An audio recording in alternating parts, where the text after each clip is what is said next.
voru að gera það Rúnar, ég held að. Það bara ekki bara söpur ekki og þetta bara svona.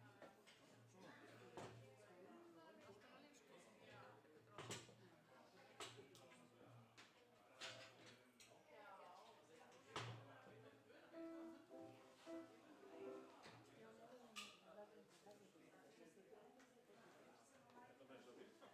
Já, þetta ráð.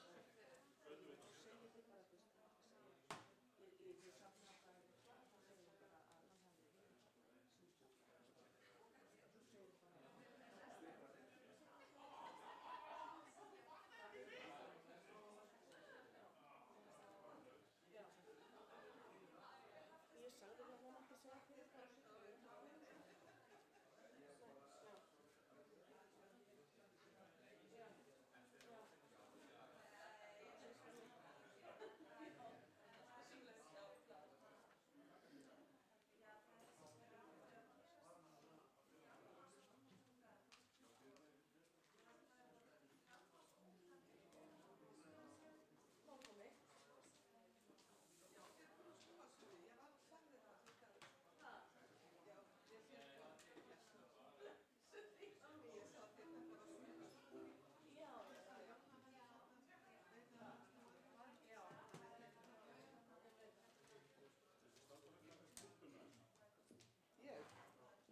Dett inn eitthvað net hérna, vitið þið það? Já, þetta er netið. Ráðsnett, leskirkja, líkil og netið. Þetta er ekki smá líkil, sko. Og ég lesi upp fyrir þig. Rétt bráðum máttu lesa upp fyrir mig. Þetta er lagi? Já. Er ég að finna glerið á mig?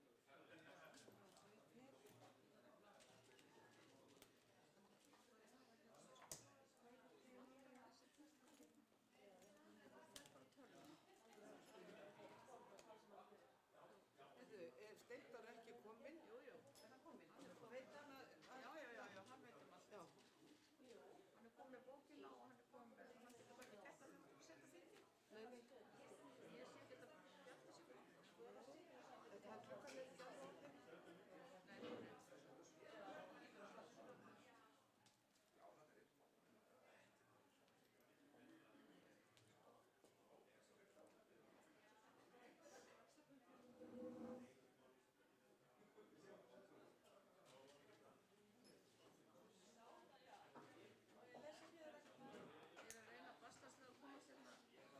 Inn í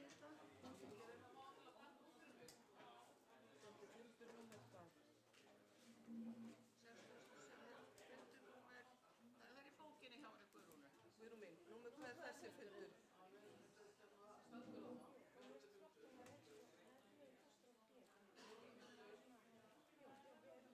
Sjá af eilubók, hvað er það? Nei, bíð. Nei, það er ekki það. Það er neskirkja. Nei. Hérna, Neskirkja 2. Nei, neskirkja, bara neskirkja, ekki 2. Það er bara, já, neðst hérna. Neskirkja, það er í. En hvað er þetta hérna? Það er eitthvað bara bull. Það er neskirkja, það er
Ég set ekki fundi fyrir hún er búin. Hvað er uppsetting?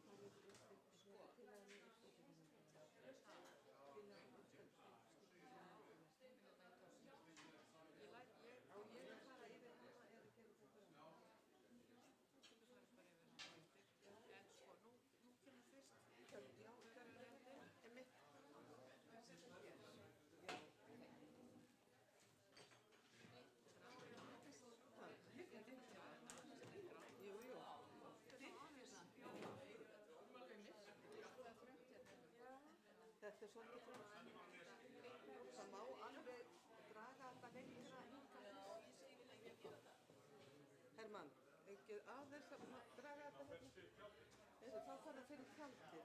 Já, þetta er allt í lagi svona. Já. Það kemst ég hérna. Heyrðu, ég ætla bara ekki klingi björn, ég set ekki klingi fyrir nú eftir. Og þá bara, þegar hún er búin, þegar þú ert búin, þá sem þú.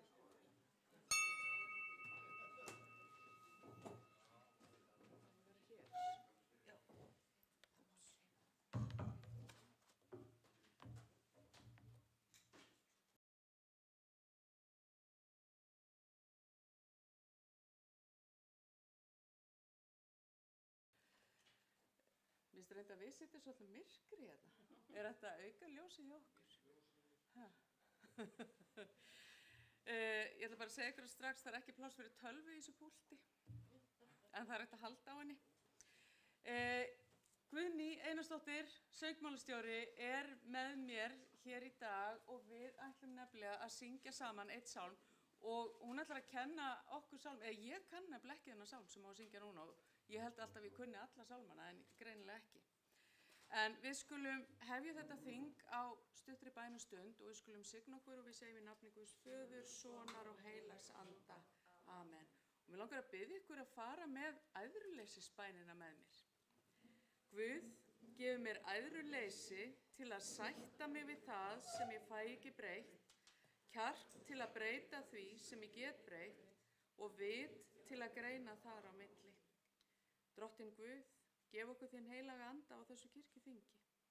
Við biðjum þig fyrir þinginu, fyrir okkur öllum sem komum saman hér til þess að taka mikilvægar ákvarðanir framtíð kirkjunnar. Gef okkur æðruleysi, svo við berum virðingu fyrir ólíkum skoðunum. Kjark til þess að vera einlæg og sönn og vit til þess að taka góðar ákvarðanir með kærleika þinn að leiðarljósi. Blessa þjóðkirkjuna Guð, söfnuði landsins, sóknabörn sjálfboðaliða og þjóna hennar. Leið hana áfram í einingu og friði með þínum heilaga anda. Amen. Og við skulum leggja allar okkar bænir í bæninu sem Jesús kendi og við biðjum saman: Faðir vor, þú sem ert á himnum, helgist þitt nafn, tilkomi þitt ríki. Verði þinn vilji svo á jörðu sem á himni. Gef oss í dag vort daglegt brauð og fyrirgef oss vorar skuldir, svo sem vér og fyrirgefum vorum skuldunaut. Eigi leið þú oss í freistni, heldur frelsa oss frá illu, því að þitt er ríkið, mátturinn og dýrðin að eilífu. Amen. Guðný, yfir til þín. Við ætlum að syngja sálmur 341 og hann heitir Fer mig nú í faðmi þér eða Hljóður og mörg ykkar þekkja hann sjálfsagt, en hann er hins vegar nýi sálmabókinni og þetta er alveg afskaplega vinsæll sálmur bara orðinn og ekki síst hjá barnakórum. Þeim finnst alveg gríðarlega gaman að syngja þetta lag og ég kenndi kór biskupsstofu þetta lag í gær, þannig að ég hef miklar væntingar til starfsfólks biskupsstofu að taka vel undir í söngnum. Já. Vil ég fá með nóttina eða án nótna? Bara texta eða bara, já. Þetta er fínt svo. Ég verði að standa eitthvað nála drottning.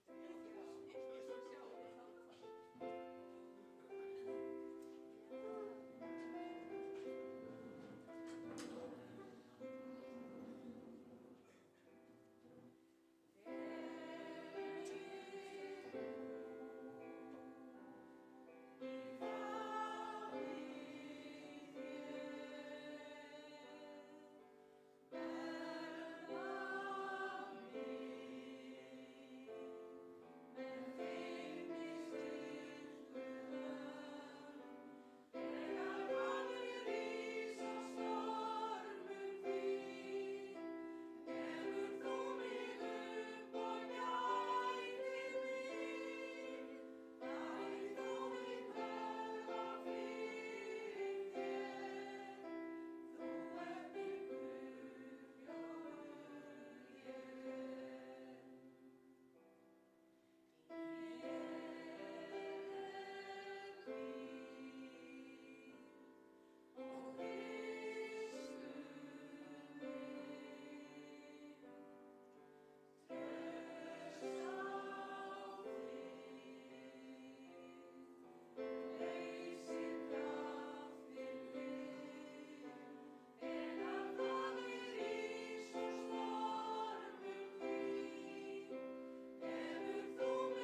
við það. Já, núna kunnum við hann. Við erum búin að æfa hann. Guð blessi þetta þing og okkur all. Kæra þakkir.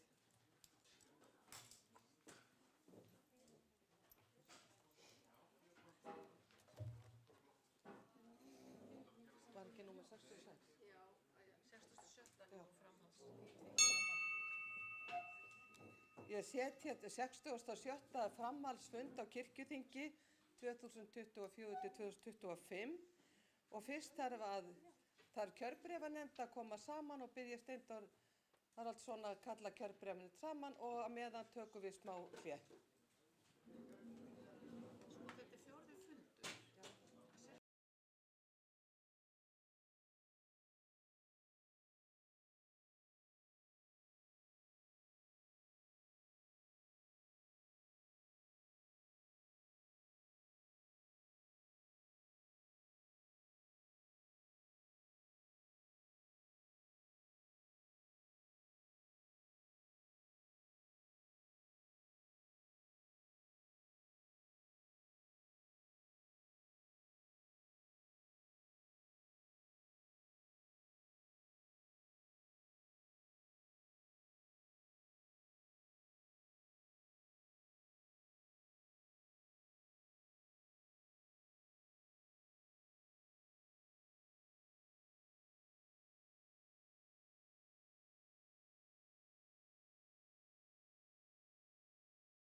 störfum og tekur nú formaður kjörbréfanefndar til máls, Steindór Haraldsson.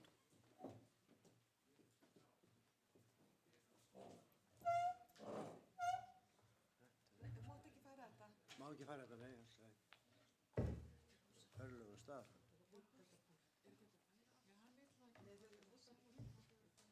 Forseti, kjörbréfanefnd hefur komið saman og gerir eftirfarandi bókun. Framhaldsþing haldið í Neskirkju 14. mars 2025.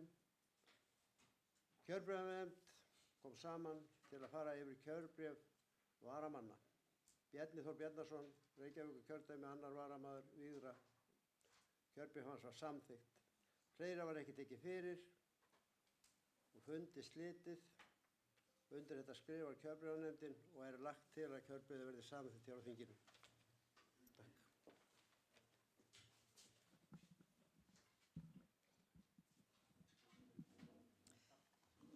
Kjörbréfanefnd hefur lokið störfum og leggur til að Bjarni Þór Bjarnason sé rétt kjörinn á kirkjuþing. Þeir sem geta samþykkt það gjör svo vel gefa merki.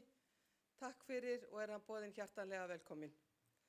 Fyrir er tekið þá annað mál, það er ársreikningur þjóðkirkjunnar fyrir árið 2024 og tekur framkvæmdastjóri Birgir Gunnarsson til máls.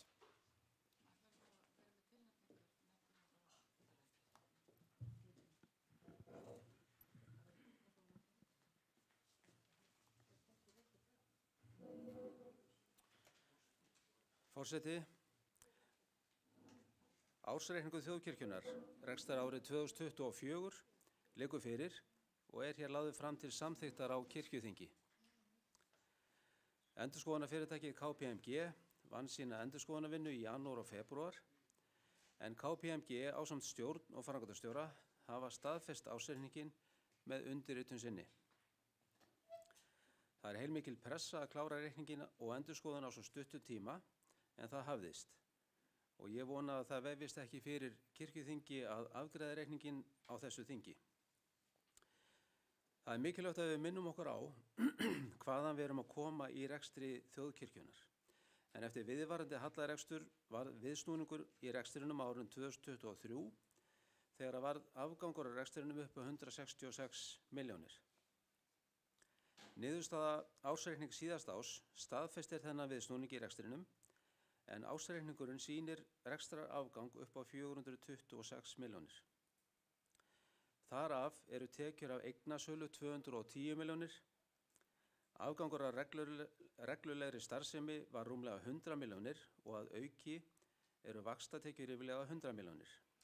Reksturinn er því að skila rúmlega 200 milljónum í afgang og er þetta mun betri niðurstaða en hafði verið ráð fyrir í fjárhagsáætlun ársins. Það er ekkert markmið í sjálfu sér að rekstur þjóðkirkjunnar skili miklum afgangi. Fjármagnið sem að kemur í gegnum samningi við ríkið á að sjálfsögða nýta í þjónustu þjóðkirkjunnar allt land. Okkur ber hins vegar að vinda ofan af uppsöfnuðum halla fyrri ára ásamt því að byggja upp varasjóð sem á að nema 25% af gaggjaldi ríkisins. Varasjóðurinn á því að vera 1100 milljónir og reksturinn þarf að vera rétt megi við núlið svo að þessi áform nái fram að ganga. Varasjóðun á svo að nýta í framtíðinni til að mæta mögulegum áföllum, bæði í rekstri og viðhaldi eigna. Rekstur þjóðkirkjunnar verður að vera sjálfbær og reikningu síðasta árs gefur okkur vísbendingar að við séum á réttri leið og gott betur. Sjálfbær rekstur þýðir að eignasala á ekki að standa undir rekstrinum. Eignasala er einskiptis aðgerð sem á að renna í varasjóð. Þjóðkirkjan á mikið að eignum. Það að eiga eignir kostar mikla peninga og þessum eignum þarf að halda við. Tilhneigingin er alltaf sú að viðhald mætir afgangi og það fyrsta sem að skorið er niður í fjárhagsáætlun er viðhald. Því er það afar mikilvægt að við stöndum okkur í því að viðhalda þeim eignum sem við ætlum að eiga og innheimt sé eðlilegt endurgjald fyrir húsnæði í útleigu.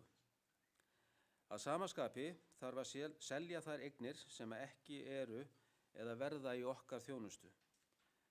Þarna hefur verið fylgt þeirri stefnu sem að kirkjuþing hefur markað varðandi sölu eigna. Úttekt á ástandi og viðhaldsþörf allra eigna þjóðkirkjunnar er í vinnslu og verður lögð fram á kirkjuþingi í haust. Launakostnaður er langstærsti útgjaldaliðurinn eða 71% af heildarútgjöldum. Það er því afar brýnt að fyrir liggi skýr framtíðarsýn í mönnun og þjónustu þjóðkirkjunnar til næstu ára. Biskup og biskupafundur hefur sett á vinnu á stað og er það vel. Skýrustu skilaboðin sem að ársreikningurinn sendur okkur ábata í rekstri er hækkun á handbæru fé á milli ára. Handbært fé í ársbyrjun var 1179 milljónir en var komið í 1624 milljónir í árslok. Handbært fé hækkaði því 445 milljónir á síðasta ári, sem er mjög jákvætt. Handbært fé í ársbyrjun 2023 var 841 milljón og hefur því tvöfaldast á 2 árum. Þetta verður að teljast góður árangur. Það hefur margt áunnist í rekstri þjóðkirkjunnar en á síðasta ári flutti starfsemin á einn stað sem var mikið framfaraskref og samhliða því að þá innleiddum við nýtt stjórnskipulag. Auk þess skiptum við yfir í nýtt fjárhagsbókhaldskerfi, svokallað Business Central, og því til viðbótar var sett upp stjórnendasýn í svokölluðu Power BI. Þetta hefur umbylt allri upplýsingaöflun og gert reksturinn markvissari.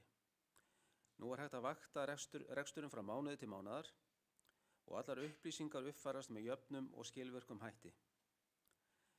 Næsta skref er síðan að innleiða nýtt fjárhagsáætlanakerfi og stefnt er að því að taka það í notkun við næstu fjárhagsáætlanagerð. Ég hef starfað hjá þjóðkirkjunni í bráðum 3 ár. Á fyrstu mánuðum mínum í starfi fékk ég fyrirtækið Sessor til liðs við okkur. Það hefur margsýnt sig að það var mikið gæfuspor. Á síðasta ári leysti Sessor bæði stöðu fjármálastjóra og aðalbókara, auk þess að innleiða þær miklu breytingar sem við fórum í við uppfærslur á fjárhagskerfunum. Þar að auki leiddi Sessor allsherjar úttekt á upplýsingatæknimálum með okkar upplýsingatæknistjóra. Allt hefur þetta skilað gríðarlegum ávinningi og komið okkur á þann stað sem við erum á í dag. Þegar ég hóf störf á sínum tíma þá var ekki nokkur leið að fá áreiðanlegar upplýsingar rekstrarstöðuna.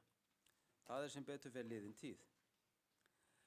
Það er mikilvægt að regluverk kirkjuþings taki mið af þeim miklu breytingum sem að innleiddar hafa verið í stjórnskipulagi þjóðkirkjunnar á undanförnum árum. Stjórn þjóðkirkjunnar hefur nú verið við lýði í 1 ár og því komin ágætis reynsla á það fyrirkomulag. Rekstraryfirlit er lagt fyrir stjórn mánaðarlega, auk þess sem að upplýst er stöðu mála varðandi mannahald, fasteignir og önnur þau verkefni sem að við erum að vinna að frá degi til dags.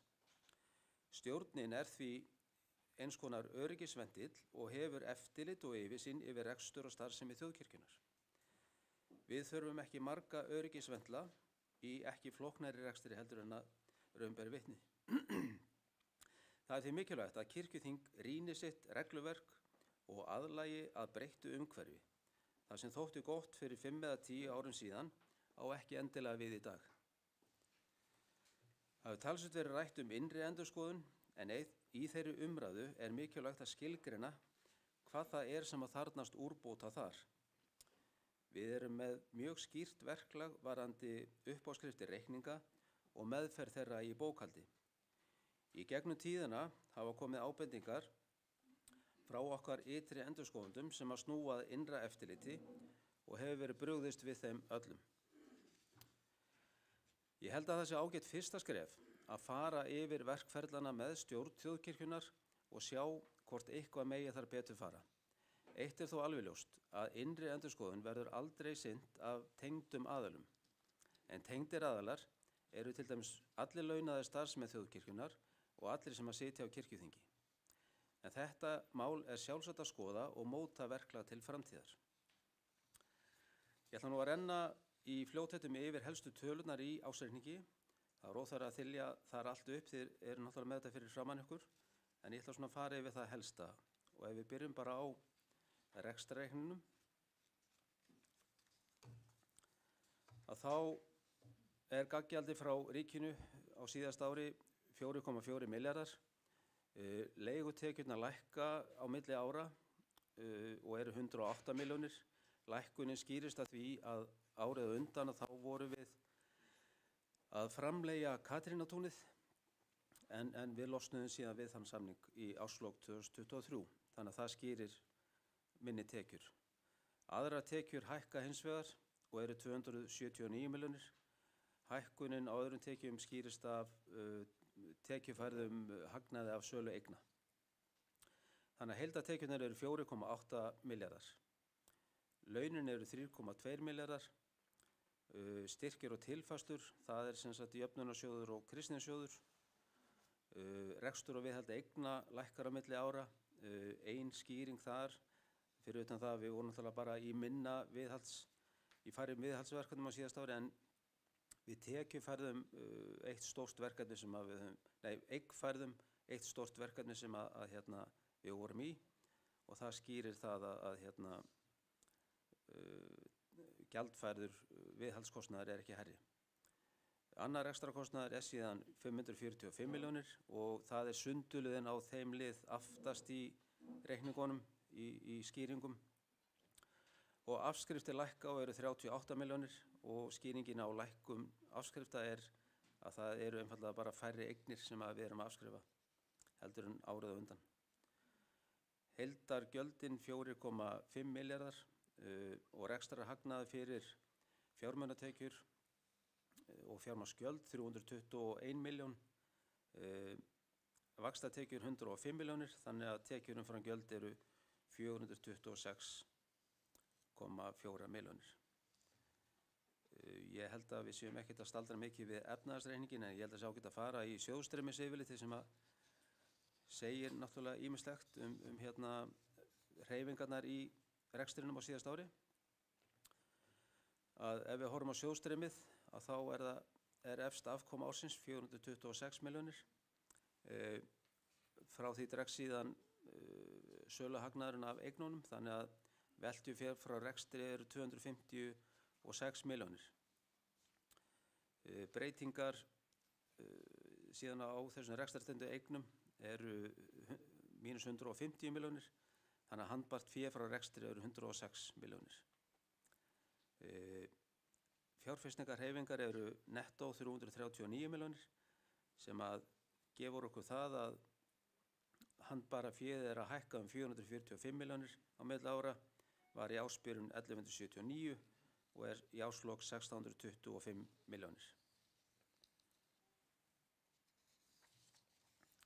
Ef við förum síðan bara aftast þarna í skýringarnar,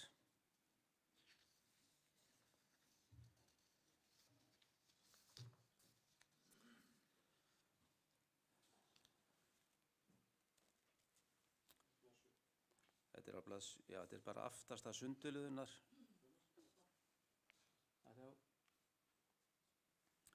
Ef þú ferð bara niður í annar rekstrarkostnað sem er þarna neður á síðunni.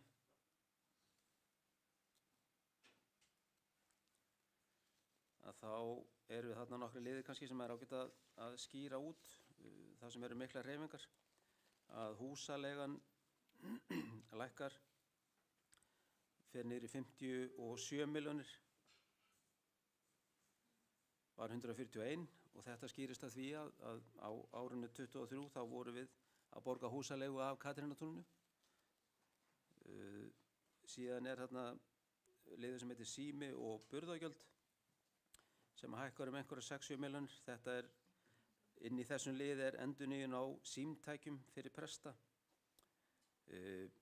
Síðan er þarna liður sem heitir bókhald og reikniskil sem hækkar líka milli ára. Þetta er vegna þess að við vorum með í gegnum samningi við Sessor, þá voru þeir að leysa fyrir okkur bæði stöðu fjármálastjóra og bókara á síðast ári. Og síðan þessi sérfræði aðstoð sem er náttúrulega hári liður, að þarna undir eru alls konar samningar sem að auglýsingakostnaður, kirkjudagar, teymi þjóðkirkjunar, allir samningarnir við hugbúnaðarfyrirtækin og fleira í þeim dúr, já, og síðan hann undir ýmsir styrkir sem er hann neðst, að þar er það samningurinn við Landspítalann, við kirkjuhúsið og fleira sem að er þar undir.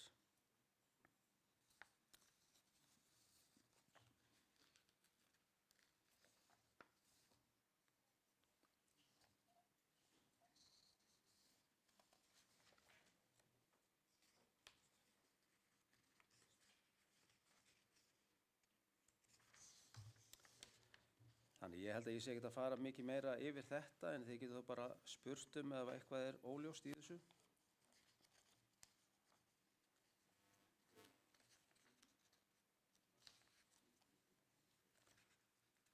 Frekar leiðilegt þetta púlt.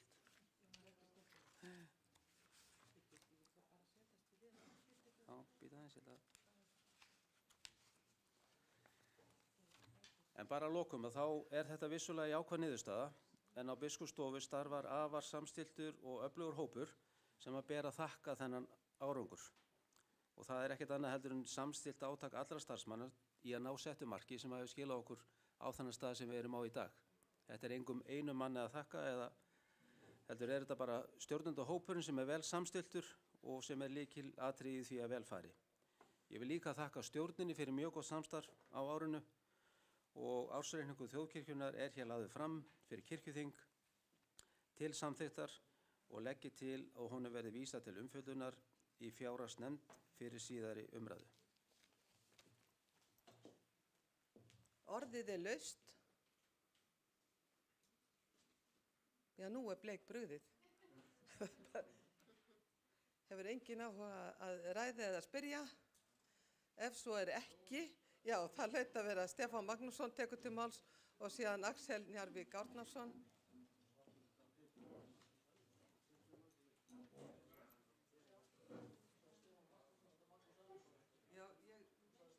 Já, Stefán báði orðið, en varst þú undan? Allt í lagi, þá er Stefán bara næstur, gjör svo vel, Magnús. Já, ég get líka tala á eftir Stefán, en forseti. Ég ætlaði bara að spyrja hérna aðrar skammtímaskuldir. Ég sé þarna eru viðskiptaskuldir sem eru reikningar ógreiddir áramót, en svo eru aðrar skammtímaskuldir. Var þetta að fá aðeins smá útlistanir á því? Einn af fáum skuldaliðum sem ekki lækkar. Til máls tekur Stefán Magnússon og eftir honum talar Axel Árnason Njarðvík.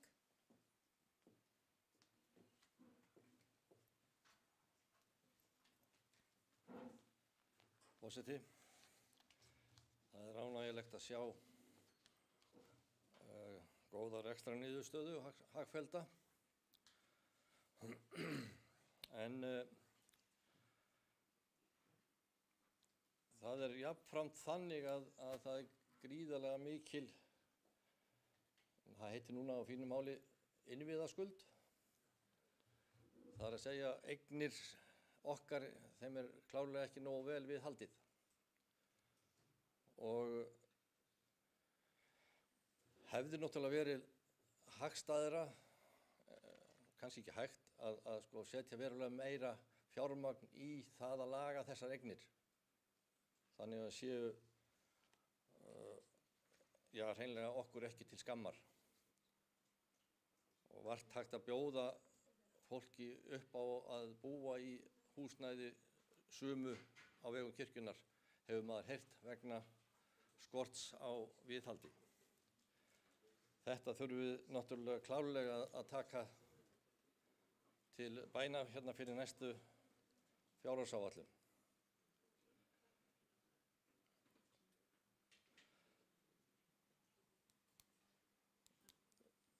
Það er líka þannig að þó að niðurstaða ársreikning per se sé ákveðlega ánægjulega og góð, þá er þetta alltaf spurning líka hvað við erum að eyða peningunum í. Nú, þarna fór penni minn. Það er svo sem kannski ekki beint umræðu efni hér, heldur er þetta bara niðurstaða rekstrarlega talna og ég svo sem á nú að skilja það. En á móti kemur að þegar kemur að rekstraráætlun fyrir næsta ár, þá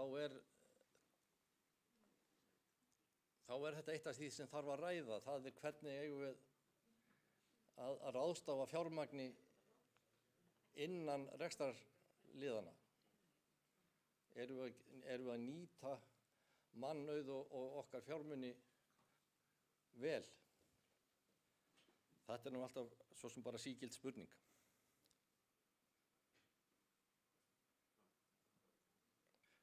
Það var, heyrði af því að kostnaður við kirkjuþing hefði lækkað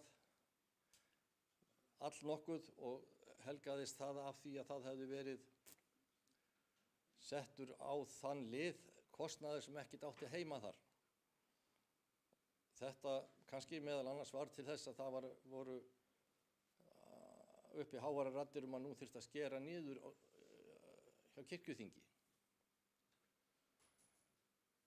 Þetta finnst mér hafi verið mjög óheppilegt að þetta hafi verið svona og í þetta langan tíma, eða trúlega frá 22 eða hvernig þetta rauk upp, og kostnaður við kirkjuþing þá farinn að nálgast það sem hann í raun og kannski þrátt fyrir allt mjög lítill kostnaður. Af því að þetta eins og segir í þjóðkirkjulögum, æðsta vald kirkjunnar í allavega rekstrarlegu tilliti. Mér kannski vildi fá aðeins útskýringu á þessum, hvernig þetta gat gerst að væri svona settur óþarfa kostnaðar á þennan lið sem síðan búin að vera til allnokkurrar gagnrýni vegna þess hvað var hátt.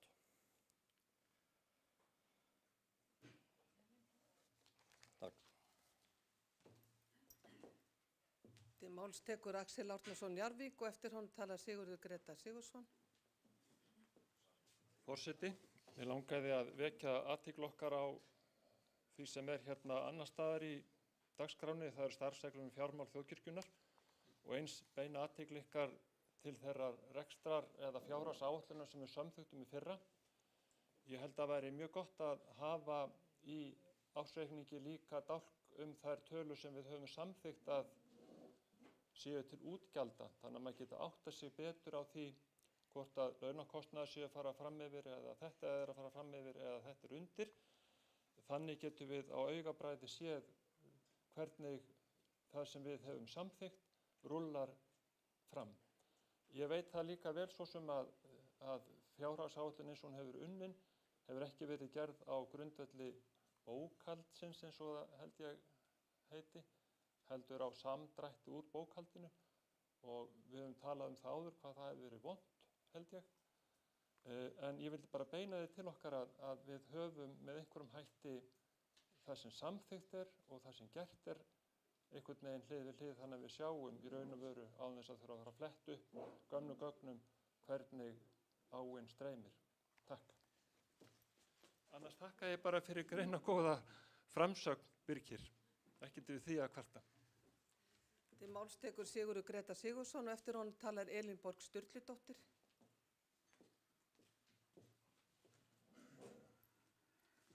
Forseti, þakka Birgi fyrir kynningun á ársreikningnum. Það svona örfáatriði, þið sjáuð hérna rekstur og viðhald eigna, 177 milljónir sem kemur hérna.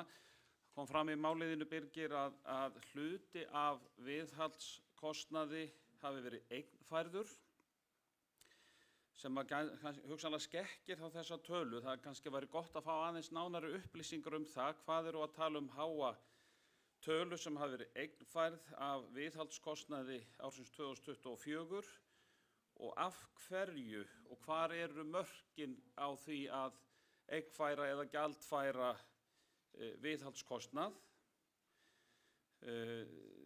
Það getur verið stóra tölu, við höfum náttúrulega sem oft talað það hvaða oft mikil svelti í viðhaldi og mikil þörf.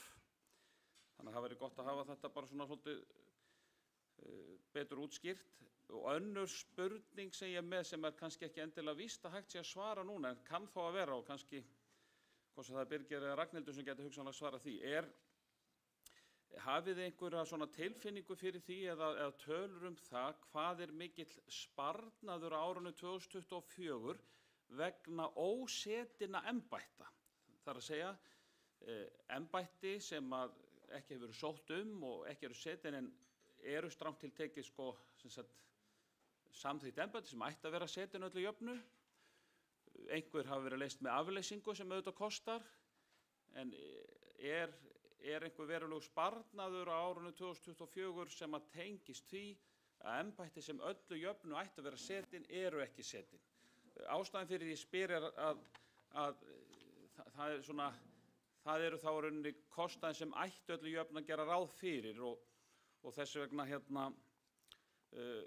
megum við ekki fagna of snemma. Ég mjög hlynntur því sjónarmið sem kom fram hjá Birgi og hefur svo sem áður tjáð mig það að það á ekki að vera markmiði sjálfu sér að skila miklum tekjuafgangi á hverju ári, af því að fjármunirnir eru svona gegnum streymis fjármunir þó að þurfa að vera til þetta handbæra fé og reglur það.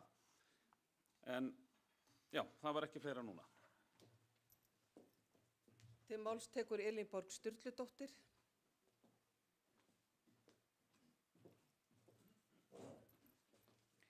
Forseti, mér finnst ástæða til þess að gleðjast yfir því sem kom fram í máli Birgis Gunnarssonar að það sé svona samhentur stjórnendahópur starfandi í þjóðkirkjunni og mér finnst það bara mjög ánægjulegt að heyra það og ánægjulegt að rekstur kirkjunnar skuli að vera að rétta svona við. Við getum glaðst yfir því.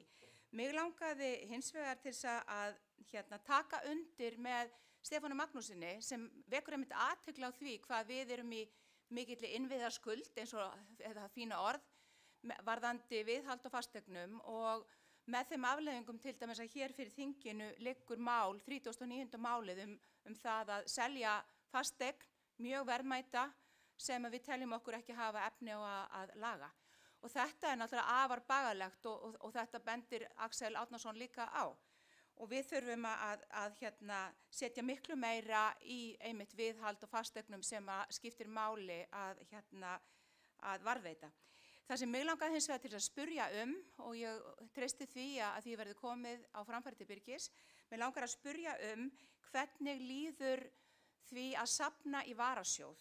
Nú höfum við talað það hér á kirkjuþinginu að það sé mjög brýnt að leggja peninga þá fjármuni sem að kirkjan fær vegna sölu eigna í varasjóð og það kom líka fram í máli Birgis og mig langar til að spurja hvernig staðan á varasjóði þjóðkirkjunnar sé. Takk fyrir. Fleiri hafa ekki hvatt sér hljóðs og tekur þá framkvæmdastjóri Birgir Gunnarsson til máls.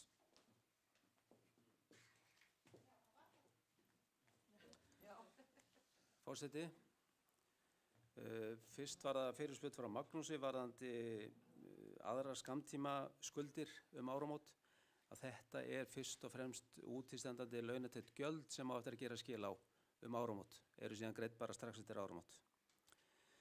Stefán minnist réttilega á innviðaskuldin okkar og það er eitthvað sem ég var svona að reyna að ávarpa aðeins í mínum inngangi áðan. En við erum klárlega í heilmikilli viðhaldsskuld, það er alveg klárt mál, en við erum búin að gera líka heilmikið. Og til þess að svara spurningunni eigfærsluna, þá vorum við í stóru verkefni á Breiðabólstað, þar sem að kom alveg til álita hvort ætti að jafna það hús við jörðu og byggja nýtt eða endur nýja þetta, sem að þýddi rauninni bara það að húsi var endurbyggt algjörlega. Og þar að leiðandi var það álit að það væri rétt að eigfæra þar, þetta voru rétt 100 milljónir sem voru eigfærðar. Það skýrir það. Hins vegar áfram bara varandi viðhald okkar eigna, við erum búin að vera að selja heilmikið af eignum á undanförnum árum sem að léttir á okkur, bæði í rekstri og viðhaldi og við þurfum náttúrulega að halda áfram að selja í samræmi við þá ákvörðun sem að kirkjuþing hefur, eða þá stefnu sem að kirkjuþing hefur markað okkur. Og við munum ræða betur þessi áform eða það sem Elínborg kom inn á varðandi Holt í Önundarfirði undir sérstökum lið, þannig ég ætla ekki að fara að ræða það hér en við erum búnir að vera að taka saman yfirlit yfir ástand okkar eigna og viðhaldsþörfina. Og Eiríkur og Arnór eru búin að fara yfir nánast allt landið, heimsækja staðina og við munum leggja fyrir kirkjuþingi í haust ástandsskýrslu yfir allar eignir þjóðkirkjunnar. Þannig að þetta er í vinnslu. Stefán nefndi líka kostnaði við kirkjuþing og það er alveg rétt að það hafði verið færður launakostnaðar á kirkjuþingi sem á ekki heima þar og það var leiðrétt og semst bæði leiðrétt fyrir árið í fyrra og árið í ár en heildalaunakostnaður við kirkjuþing er rétt 70 milljónir á síðasta ári. Axel talaði samanburðinn á við fjárhagsáætlun og það er eitthvað sem við erum náttúrulega að gera bara frá mánuð til mánaðar og það er svo mikilvægt finnst mér fyrir kirkjuþing að við setjum okkur meiri í þessa stellinga, við erum komið með stjórn yfir þjóðkirkjunni og það er stjórnin sem er þessi öryggisvendill af hálfu kirkjuþings að fara yfir reksturinn frá mánuði til mánaðar og það gerum við. Við erum til að mynda með afkomu upp á rúmlega 400 milljónir á síðasta ári. Fjárhagsáætlun hafði gert það ráð fyrir halla á síðasta ári. Menn voru að tala vorum við á réttu róli varðandi launin? Já, launin voru 108 milljónir með undir áætlun á síðasta ári. Og það er ekki vegna þess að við séum ekki að ráða í stöðu sem að losna, en það er oft leyst þannig tímabundið varðandi preststöður að það er kannski einhver sem að tekur á sig viðbóta skyldur tímabundið meðan er verið að ákveða hvernig málin verða leyst til frambúðar. En það er alls ekki þannig að sé ekki ráði í stöður sem að losna. Já, það losnuðu 2 stöður á biskupsstofu á síðasta ári sem að var ekki ráði í. Og það er sennilega skýra stórum hluta þetta. Já, ég er búinn að svara Sigurði Grétari með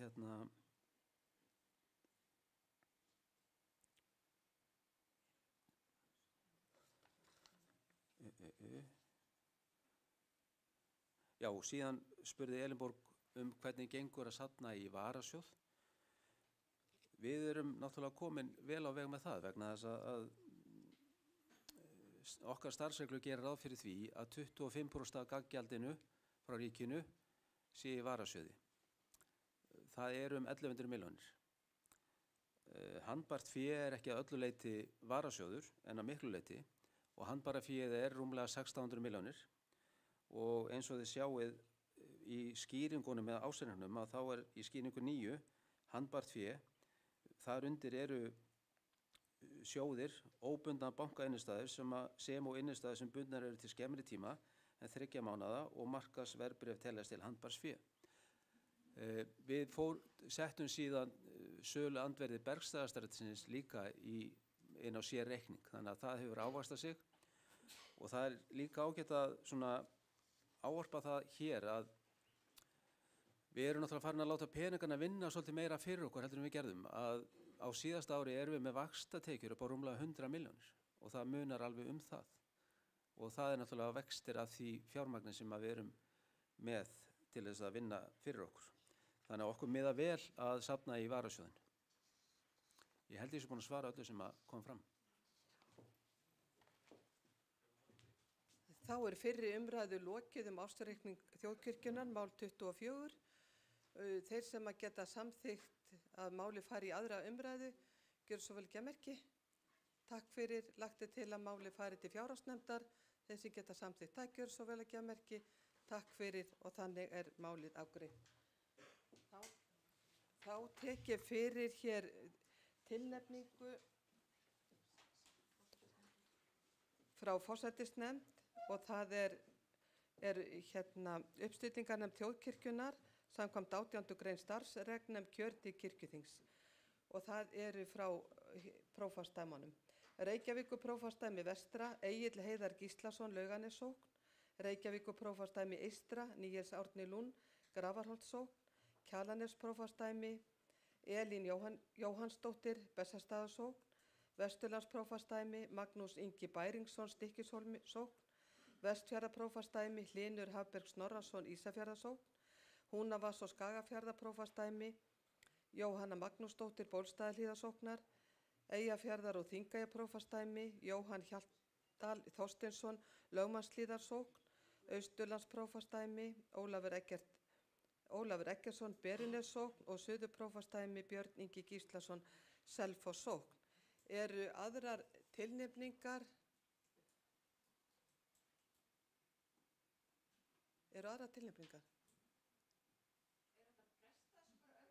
Það má fresta þessu bara fram yfir hádegi.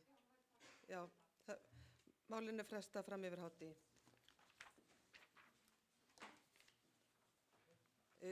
Fyrir er tekið 20. mál á þingskjali 20a fyrir umræða, tillaga breyting á starfsreglum í kirkjuþing nr. 10 frá 2021-22, 3 manna stjórn þjóðkirkjunnar og brottfall fjárstjórnarvalds stjórnar.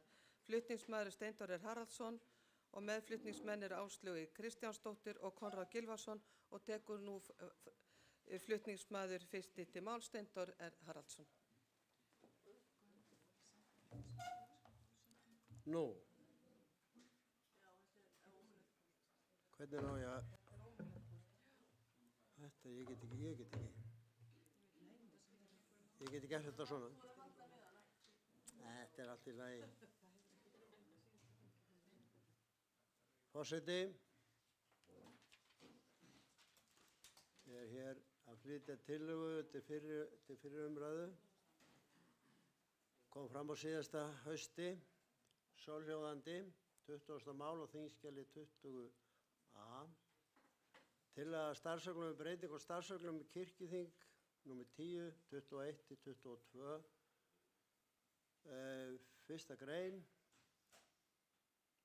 4. grein starfsregluna orðist svo: Kirkjuþing kýs árlega stjórn þjóðkirkjunnar á síðasta fundi reglulegs kirkjuþings að hausti.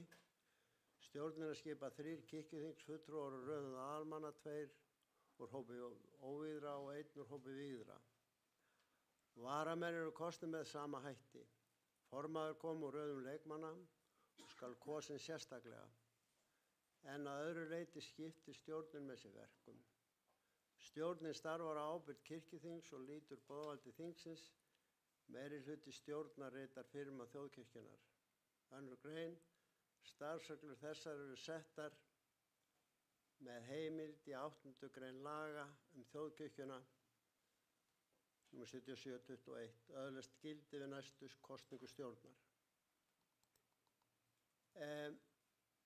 Til þess að lýsa því af hverju ég kem með þetta mál, þá er það svo á þingi fyrir ári síðan þá flutti ég tillögu eða framsögu breytingu á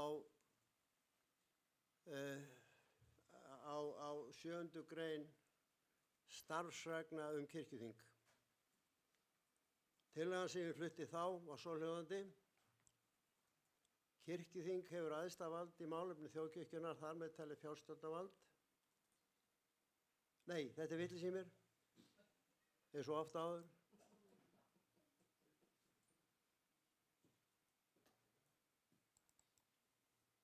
Þetta er ekki rétt hjá mér.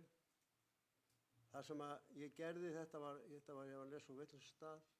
Já, 4. grein stjórn þjóðkirkjunnar er fyrirsögnin. Og þetta er 4. greinin í starfsreglum kirkjuþing.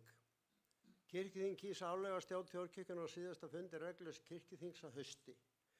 Stjórnina skipa 5 kirkjuþingsfulltrúar úr röðum aðalmanna, 3 úr hópi óvígðra og 2 úr hópi vígðra. 3 varamenn eru kosnir með sama hætti. Formaður komi úr röðum leikmanna og skal kosin sérstaklega, en að öðru leyti skiptir stjórnin með sér verkum. Stjórnin starfar á ábyrgð kirkjuþings og lýtur boðvaldi þingsins. Stjórnin fer með æðsta vald í fjármálum þjóðkirkjunnar á milli þinga. Innan þeirra marka er starfsreglur fjármál setur henni. Meirihluti stjórnar ritar firma þjóðkirkjunnar. Ég flutti þetta á sínum tíma og það má vera álitamál hvort það eiga að vera 3 eða 5 eða 10 eða 8 eða hvað þarf að margir að vera stjórn. menn geta talað um það í mörg ár. En ég held að sé ekki hægt að tala mjög lengi um það að kirkjuþing getur ekki framselt fjárstjórnarvaldi sitt. Það hefur ég hef komist að því, ég hef búin að spyrja mjög marga og ekki fengið ég hef ekkert fengið sko lögfræðilegt álit svona formulega, en í þjóðkirkjulögum segir skýrt og skorinort: kirkjuþing er æðsta vald í málefnum þjóðkirkjunnar, þar með talið fjárstjórnarvald, nema að lög kveði á um annað. Og ef að lög kveði ekki á um annað, þá hefur kirkjuþingi fjárstjórnarvald og engin annar. Til þess að kirkjuþing geti framsett fjárstjórnarvald sitt, þá tel ég að það þurfi að breyta lögum þjóðkirkjulögum. Af því að það segir að það þurfi að gera það. Að það þurfi að kveða á um það í lögum ef einhver annar á að hafa fjárstjórnarvald en kirkjuþingið. Og þetta er aðalmál, mér brá mjög þegar ég áttaði mig á því að ég hafði farið hér með tóma vitleysu. Og þá er náttúrulega gefur að skilja, mér hefur oft brugðið í gegnum þá tíð sem ég hef búin að vera hér á þinginu. En það er annað mál. En sko, ég er að leggja þetta til núna, að laga þetta og fá bara umræðu um það. Og sko, það er þannig að þegar þessi stjórn er skipuð, þá gerist það í fyrra og það verður að segjast eins og að þær miklu breytingar sem hafa verið gerðar á stjórnsýslu þjóðkirkjunnar hafa flestar eða nánast allar fengið mikla umfjöllun hérna á þinginu. Og það er þess vegna sem það er standa, að því við erum búin að ræða þær fram og tilbaka. Allar götur frá 2014, þegar var ákveðið að gerð nýrra þjóðkirkjulaga færi úr ákveðnum nefndum utan þings og inn í þingið sjálft. Og löggjafarnefnd tók við boltanum á þeim tíma. Þegar að einhverjar reglur, eins og þessar reglur um stjórn kemur upp, og hún kemur upp eins og hugdetta, finnst mér. Allt í einu kemur upp, við verðum bara að skipa stjórn. Það er kannski alltaf gott að blessa. En við erum með ákveðið stjórnkerfi hérna og mér hefur fundist eðlilegra og betra eftir áhyggja að þetta hefði fengið sko góða umræðu, en ekki svona. Það sem hefur verið að gerast á undanförnum árum, eða allan þann tíma sem ég hef verið hérna frá 2010, er að það er gríðarlegur tími farið í það að ræða og flytja breytingatillögur og tillögur sem fólk er ekki sátt við. Hvað er þessi búið að fara mikið tími í allar breytingatillögur sem hafa verið setta fram hérna á þinginu? Og hitt og þetta. Og það er vegna þess að fólk er ekki sátt við þær tillögur eða við þær reglur sem settar hafa verið. Og mér segir svo hugurum að það þurfi að ræða þetta, og ég er ekkert viss um að það sé eitt slæmt fyrir okkur að hafa stjórn. Það er annar handleikur. Það hefur hins vegar komið í ljós að ef við ætlum að vera með innri endurskoðun, þá þurfum við að fá hana óháða, eins og framkvæmdastjóri kom hér áðan. En sko, þetta það sem við þurfum líka að hafa í huga varðandi stjórnsýsluna, það er bara hreinlega Parkinsons lögmálið. Hún á það til að þenjast út. Það er bara lögmál. Og við þurfum að vera á varðbergi gagnvart því. En það sem mér finnst að við ættum að vera líka á varðbergi gagnvart, það er það að þjónustan í söfnuðunum, hún dragist ekki saman. Mér hefur fundist það vera svolítið, hvað getum við sparað þarna og hvað getum við ekki látið þennan prest fara og þennan og spara þar peninga. En stjórnsýslan heldur áfram að vaxa. Ég legg þetta bara fyrir þingið og óska eftir því að þetta fái sína umfjöllun í löggjafarnefnd og til annar umræðu og legg málið fyrir. Takk fyrir. Til máls tekur Rúnar Vilhjálmsson.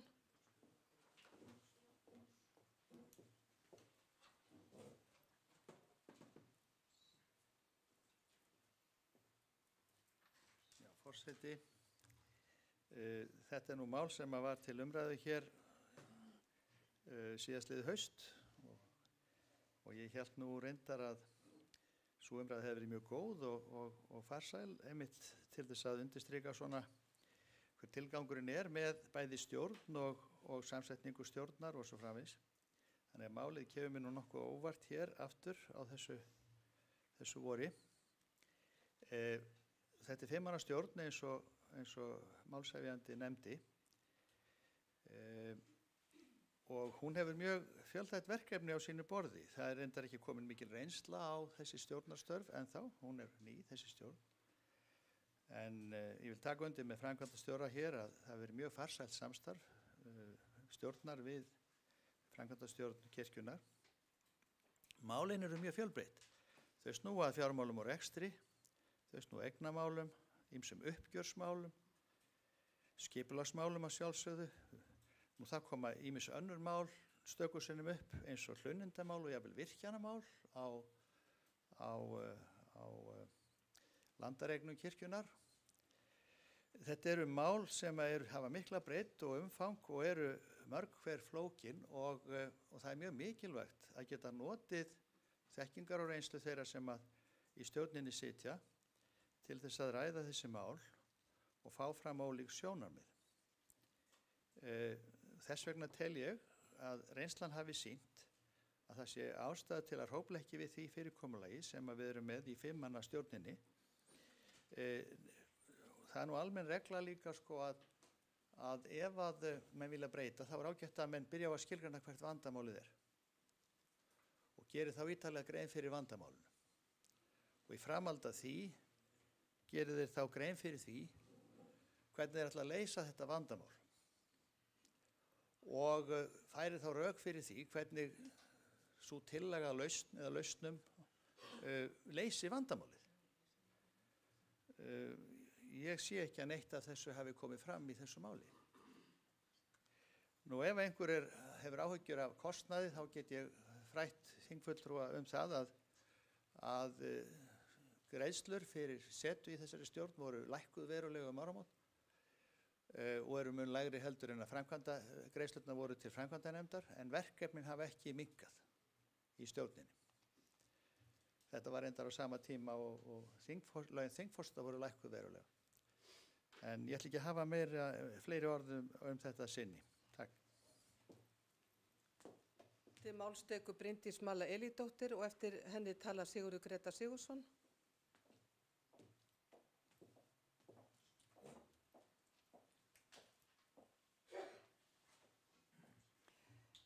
Forseti, ég skil ekki alveg af hverju fyrri umræðan þetta mál fór ekki fram í haust og velti því aðeins fyrir mér hvort það var að því þá var svo stutt síðan að við kusum mitt 5 manna stjórn en ég nú bara með ágætisminni og mér finnst enn vera mjög stutt síðan við samþykktum 5 manna stjórn með ákveðnum rökum eftir mikla vinnu með skipuritið sem ég veit að ég þarf ekki að rifja upp hér.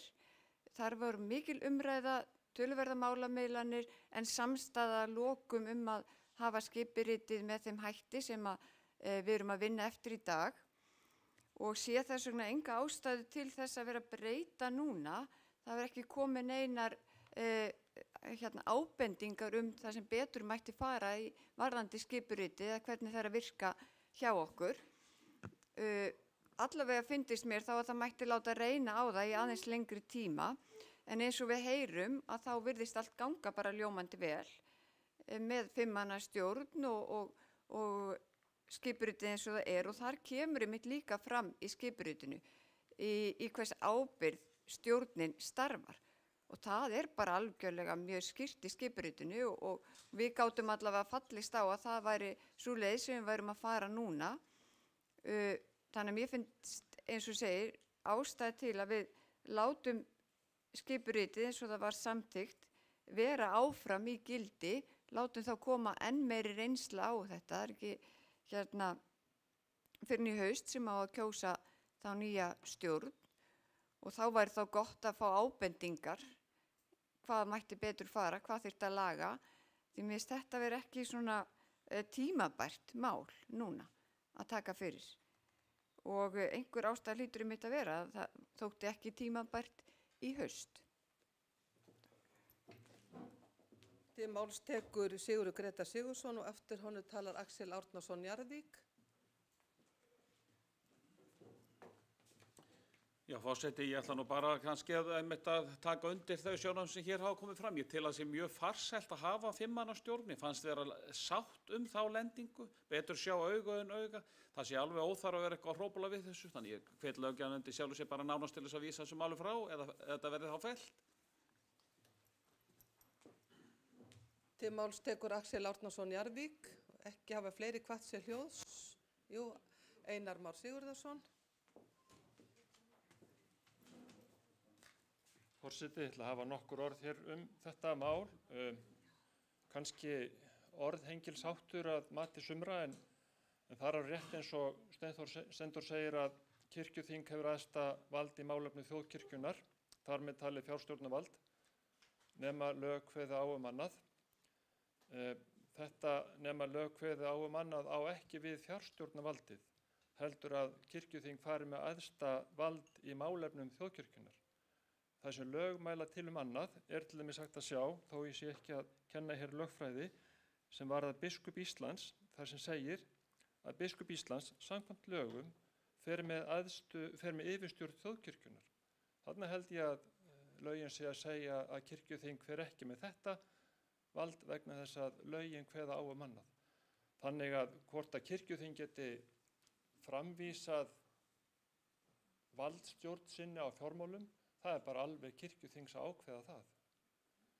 Kirkjuþing hefur leyfi, samkvæmt lögum, til þess að ákveða hluti, meðal annars þetta, og ég held að við ættum ekki að kannski að eyða mjög miklum tíma í þetta vegna þess að það getur verið að við séum bara að sóa tímanum okkar með því að fara dýpar út í þetta, vegna þess að þegar maður kannski áttar sig á orðhengilshætti, þá getur maður farið alveg út í, ég veit ekki hvert, með málefnið.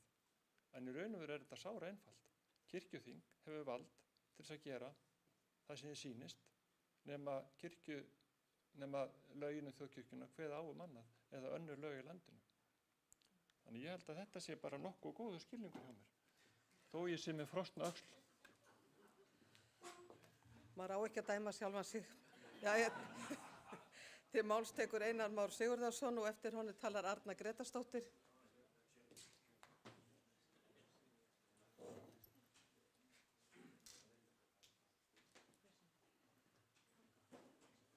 Forseti, það nú svona þegar að menn þurfa að koma sér hans í gang, þá allt í lagi að byrja á því að taka undir það sem áður hefur framkomið. Ég vildi þó bæta örlitlu við varðandi þessa tillögu frá Steindóri og fleirum, að fyrir ári síðan, nákvæmlega ári síðan, þá vorum við að samþykja breytt skipurit, þar sem meðal annars var ákveðið að það væri 5 manna stjórn og það var ekki og er ekki neitt leyndarmál að það voru þetta tölverðar umræður það hvernig við ætluðum að lenda þessu vegna þess að það var samdóma álit heldur í allra að það væri mikilvægt að lenda þessu í allverulegri sátt. Og það tókst með þeim ágætum að þetta var samþykkt samhljóða á þinginu og ég get alveg sagt að ég var þeirra skoðunar þá að 3 manna stjórnin væri það sem að væri nægjanlegt, þannig hefði framkvæmdanefndin verið, en ég get sagt eftir árs reynslu í 5 manna stjórn að það er ekkert síður að samstarfið þar heldur en var í 3 manna stjórninni og eins og kom fram hér hjá Rúnari áðan að þá er það oft þannig að í 5 manna hópnum þá koma fleiri sjónarmið fram heldur en í 3 manna hópnum en við höfum alveg náð því eins og í 3 manna hópnum að tala okkur alltaf niður á sameiginlega niðurstöður og það held ég að sé mjög mikilvægt. Þannig að ég vil nú taka bara eindregið undir það að við séum ekki að hrófla við slíku máli eftir þá vinnu sem að fram hafði farið og náð slíkri samstöðu fyrir að minnstakosti reynsla komin þokkalega á málið og við getum þá metið þá reynslu og ef það ástæða til að breyta þá verður það sjálfsögðu gert. En staðan bara býsna góð eins og Það hins vegar þetta með fjárstjórnarvaldið og eins og Axel bent á þá hefur kirkjuþingið æðsta vald, það engin spurning það. Ég hef hins vegar litið á það þannig með fjárstjórnarvaldið að bæði séu þetta hægt að gefa uppbót til stjórnar ákveðna þætti þess, en endanlega þetta alltaf kirkjuþing sem að blessar eða fellir það sem að gert með ársreikningi, fjárhagsáætlun, skiljið og svo framvegis. Þannig að valdið fjárstjórnarvaldið klárlega hjá kirkjuþingi. Síðan útfærslur á milli þinga eðlilegt að einhverjir fari með því að ekki getum við verið með þingi látlaust að störfum til þess að taka hverja einustu ákvörðun sem að tengist fjármálum. Þannig að rammar settir og eftir þeim farið. Þannig að ég held að löggjafarnefnd þurfi nú út af fyrir sig ekki eftir þá ágætt umræðu sem hér hefur átt í stað að eyða miklum tíma í þetta mál. Til máls tekur Arna Gretarsdóttir og eftir henni tala Kristján Björnsson og vígslubiskup og nú ætla bara forseti að loka mælendaskrá. Forseti, skal vera snögg. Ég með 3 punkta. Sá fyrsti að það bara eðlilegt að sé ákveðin umboðskeðja og auðvitað vinnur stjórnin á ábyrgð eða í umboði þingsins. Það bara í mínum huga bara liggur í augum uppi. Kirkjuþing hefur fjárstjórnarvald og það ekkert, við höfum aldrei verið ósammála það. Síðan ákveðin umboðskeðja stjórnin og ég held að, og þá annar punkturinn, ég held að sé heilbrigðara að vera með 5 manna stjórn heldur en 3 manna og þess vegna það yfirleitt þannig að stjórnir eru 5 manna en ekki 3 manna.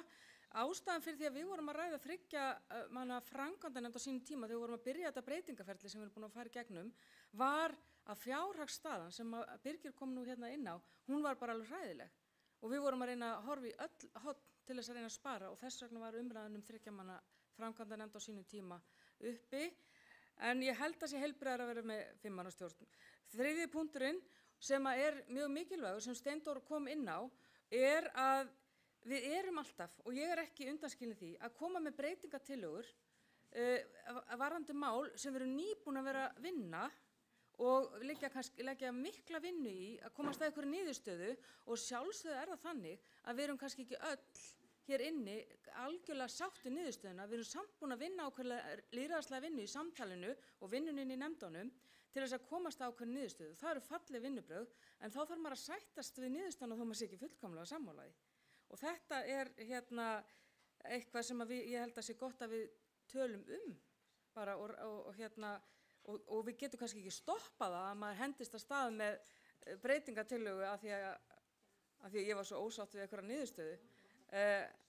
En það samt þannig að það mætti nú kannski líða kannski svona 1 ár eða svo. Lifa niðurstöðunni aðeins að fá að malla og komast inn í innleiðingu. En ég ætla ekki að hafa þetta lengra. Takk. Til máls tekur Kristján Björnsson vígslubiskup og eftir honum talar frumalendi Steindór Haraldsson. Forseti, það dálítið gaman að fylgjast með umræðinu hérna. Ég ætla ekki að taka þátt í umræðinu efnislegu þessa tillögu, fyrir utan það að ég held alltaf að það sé betri og markvissara að það séu færri í öllum stjórnum. Ég vil ekki láta stjórnkjörið tútna út, en það nú önnur saga. Ég bara legg það nú í umræðuna. En það alveg magnað að sjá, það næstum því öll stjórnin sem tekur hérna til máls og tala gegn þessari tillögu. Og ég ætlaði bara aðeins að opna hjarta mitt gagnvart ykkur með það, hvað búið að liggja á og í okkur vígslubiskupónum og ég fengi að heyra það bæði í aðdraganda síðasta kirkjuþings og aftur núna að það sé algjörlega óeðlilegt að vígslubiskupa taki til máls í tillögum vígslubiskupa. Við megum ekki vera kallaðir til álitis. Ég hef aldrei verið kallaðir inn á neinn nefndafund á vegum kirkjuþings ekki einu sinni þegar verið er að ræða vígslubiskupsembættin og svo bara meira að segja hérna núna rétt fyrir fundin og spurður að því hvort að það sé ekki alveg öruggt mál að við vígslubiskupinn munum víkja af kirkjuþingsfundi og hvort við fáum yfir höfuð að vera hérna inni þegar það verður rætt vígslubiskupa en stjórnin bara opna sig öll hérna næstum því, ég sé það stjórnarmenn sem ekki að tala en ég bara vek athygli á þessu ef menn ætla að voga sér á eftir eða á þessu þingi að því að ég siti ekki inni á fundi þegar rættur vígslubiskupa. Það ekki margir aðrir sem hafa talað hérna í þessu máli og svo varðandi, en bara rétt í þá blálokin varðandi svona málsmeðferðina, það ekkert, ég myndi telja að var einmitt mjög eðlilegt að þegar nýtt fyrirkomulag komið á að það sé mjög fljótlega farið í að endurskoða það. Það ekki æskilegt ef menn sjá einhvern ágalla að þið þegju það, heldur komið strax fram við tillögur eins og fulltrúinn okkar Steindór gerir og veki máls á þessu vegna þess að það akkúrat tilefnið þegar að búið að pröfa að gera eitthvað nýtt kerfi eins og til dæmis fjöldan í þessari stjórn og verkefni hennar og svo framvegis, hlutverk og svona, því að við öll komið inn á það sem eruð í stjórninni og hafið talað hér, en það nefnilega akkúrat mjög eðlilegt að það komi fram mjög fljótlega eftir að byrjaði að keyra nýtt kerfi, nýtt fyrirkomulag, viss endurskoðun eða gagnrýni eða tillögur breytingar ef menn telja sig sjá einhvern agnúð á því eins og Steindór gerir. En ég vildi bara aðeins fá að stríða ykkur hérna með þessu atriði. Þá tekur frummælandi til máls Steindór Haraldsson.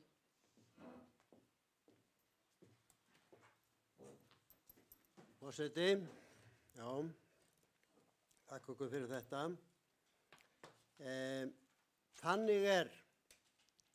Þannig málið að þegar að kirkjuráð var, þá voru nefndir þar inni sem voru löggjafahópur, fjármálahópur, svo einhver hópur varðandi allsherjarnefndina og þessir hópar höfðu alveg nóg að gera. Þeir fylltu gjörsamlega út í tíma sinn og ég var þarna í löggjafarhópi með ágætu fólki og við höfum bara alveg feikið mikið að gera. Hver einasti hópur, hver einasta stjórn sem stofnuð hún fyllir út í tímann sinn. Það mun alltaf gerast. Það þannig. Þannig virkar þetta. Og ég ekki, og svo að segja þetta, og segi það ekki að þetta gangi vel. Ég búinn að frétta því að þetta gengur mjög vel. Og það markast að því fólki sem þarna Svo kemur bara nýtt fólk, nýr framkvæmdastjóri, kemur ný stjórn og svo framvegis. Við vitum ekkert það hvernig það verður. Ekki neitt. Við höfum séð biskupi koma og biskupa fara. Við höfum séð fólk úr kirkjuráðin í gamla daga koma og fara. Og það var misjafnt hvernig þetta samstarf var. Hjá sumum var það gott og öðrum ekki. Það bara þannig.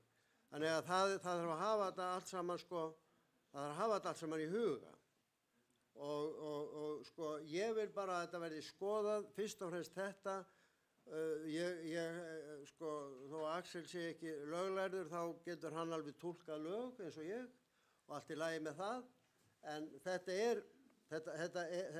bara, svona stendur þetta í lögunum fjárstjórnarvaldið og hvort að einhver annar sér eitthvað annað en það sem stendur nákvæmlega, ég get ekkert svara fyrir það.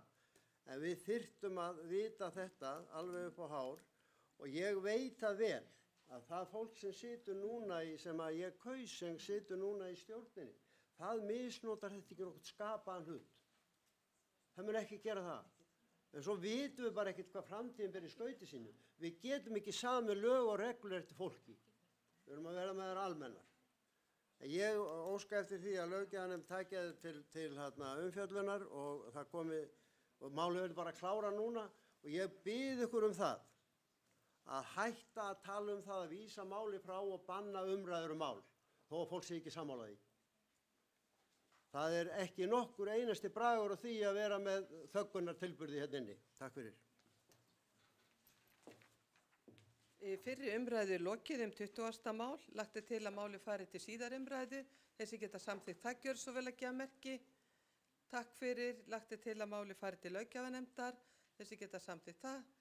Takk fyrir, það samþykkt og er vísað til löggjafarnefndar. Fyrir tekið 34. mál á þingskjali 34, það fyrri umræða, skýrsla kosti og galla rýmkunar kosningaréttar við biskups- og kirkjuþingskjör, flutningsmaður Magnús Erlingsson, meðflutningsmennir Auður Torberg og Einar Örn Björgvinsson og tekur nú framsögumaður til máls Magnús Erlingsson.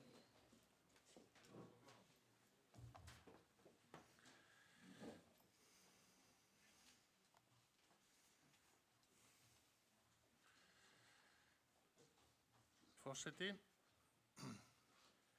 ég flyt hér skýrslu, eða réttar sagt kynning á skýrslu. Skýrslan liggur nú frammi á vefnum og ég hvet ykkur til að lesa hana.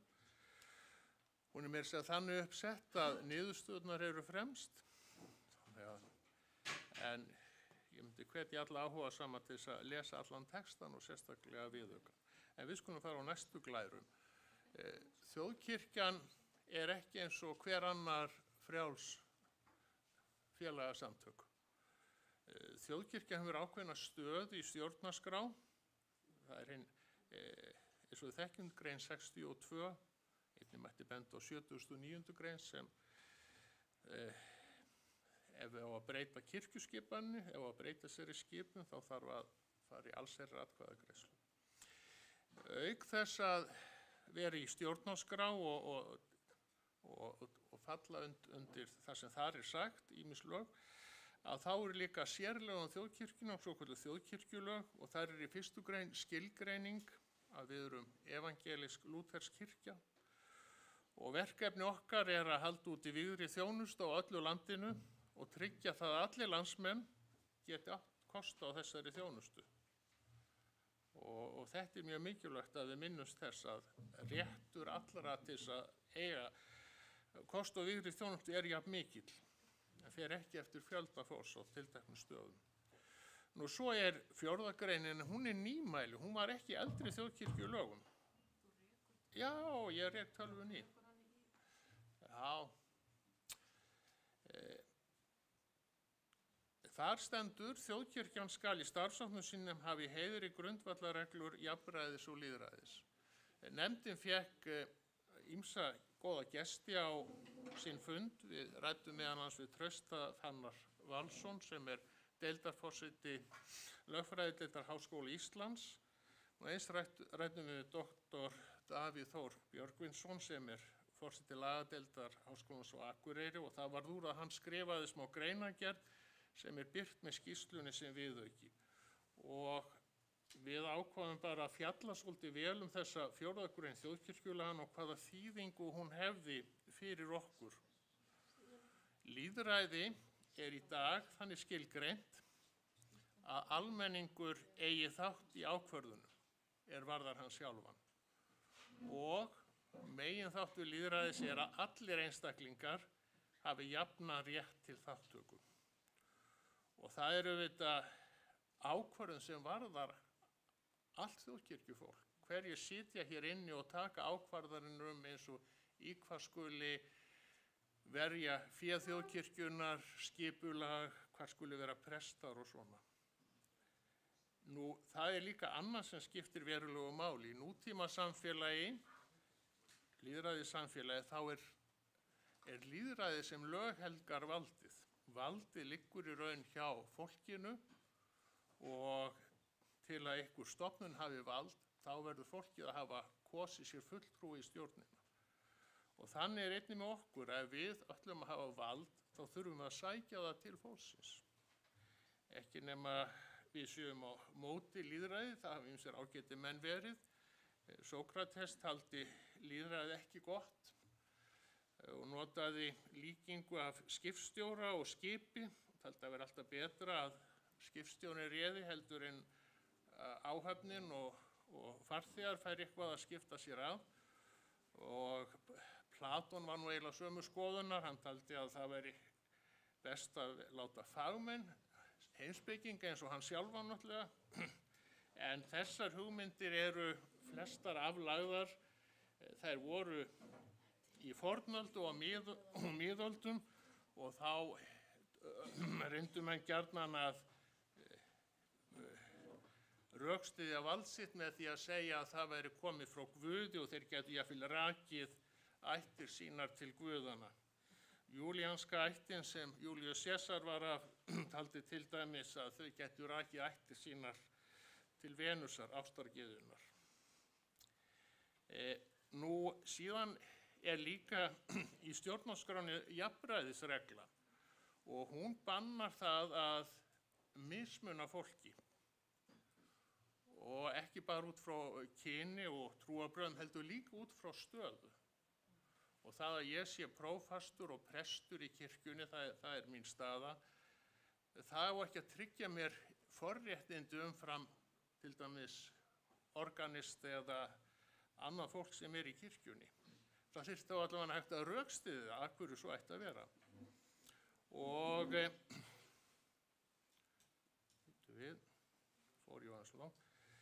og þessar reglur sem við erum í dag með kjörgengi og kosningarétt leikmann og víðra, þær fela augljóslega í sér mismunum. Og misvægi atkvæða töluvert mikið að baki okkur sem erum vígð og leikmenn eru með miklu fleiri atkvæða á bakvið sig. Sá prestur sem hér situr á þinginu með fæst atkvæði með 10 atkvæði á bakvið sig. Það telst ekki mjög sterkt lýðræðislegt umboð og alls ekki jafn stóru félagi og þjóðkirkjan er. Síðan það líka auðvitað sérstakt þegar maður fer að skoða hvað okkur vígðum þjónum eru tryggð mörg sæti á kirkjuþingi, að hlutfallið miklu hærra hjá okkur hér á Íslandi en þekkist í nágrannalöndunum. Og það tafla í skýrslunni sem fólk getur skoðað. Varðandi það ef menn, eins og einhver benti mér á að það aðeins mismunandi tölur í töflunni í sjálfri skýrslunni og svo hjá Dr. Davíð Þór í viðaukunum. Það nefnilega hægt að hafa 2 tölur, annars vegar það hlutfall kjörinna fulltrúa.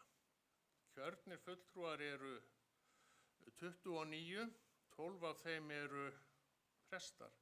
En auðvitað eru fleiri hér á kirkjuþingi því það bætast við 6 sem maður má náttúrulega aldrei gleyma. Það biskup Íslands og vígslubiskupar og svo framvegis, fulltrúi guðfræðideildarinnar og framkvæmdastjórinn Birgir og fulltrúi unga fólksins.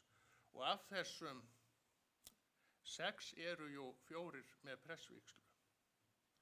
Þannig að hlutfall okkar mjög mikið. Nú síðan líka töluvert misvægi milli kjördæmi í atkvæðum. Í stjórnarskránni talað að þetta eigi ekki að vera meir en 1 á móti 2. Við erum langt fyrir ofan það. Þannig að það líka hlutur sem við þurfum að velta fyrir okkur. En auðvitað þurfa náttúrulega allir landshlutar eiga sér rödd og talsmann hér inni. Nú niðurstaða Dr. Davíðs Þórs var svo að núgildandi starfsreglum kosningar þær standist ekki kröfur jafnræði og lýðræðislega stjórnunarhætti innan þjóðkirkjunnar sem leiða af 4. grein þjóðkirkjulaganna. Og stærstur hluti meðlima í þjóðkirkjunni í raun haldið utan við þátttöku í kosningum til kirkjuþings og biskups. Og Davíð Þór bendir á það að yfirleitt sé það þannig að lýðræðislegt umboð leiði til betri ákvarðana fyrir alla almenna meðlimi.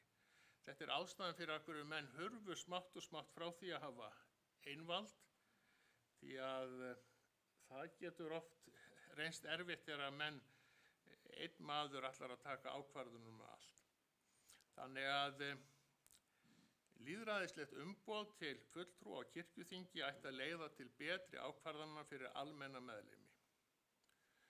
Nú síðan líka með því að halda fjöldanum frá því að taka þátt með að kjósa að þá finnst fólki það vera bara svolítið óábyrgt. Það getur ekki haft áhrif á kirkjuna. Lýðræði er nefnilega mjög góð aðferð til þess að virkja fólk og fá fólk til þess að skynja sig sem ábyrga þáttækendur og það hafi eitthvað um þetta að segja.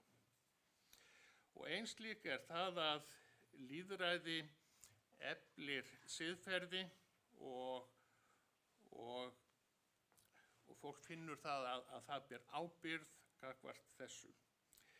Ef við lítum á guðfræðilega forsendur að þá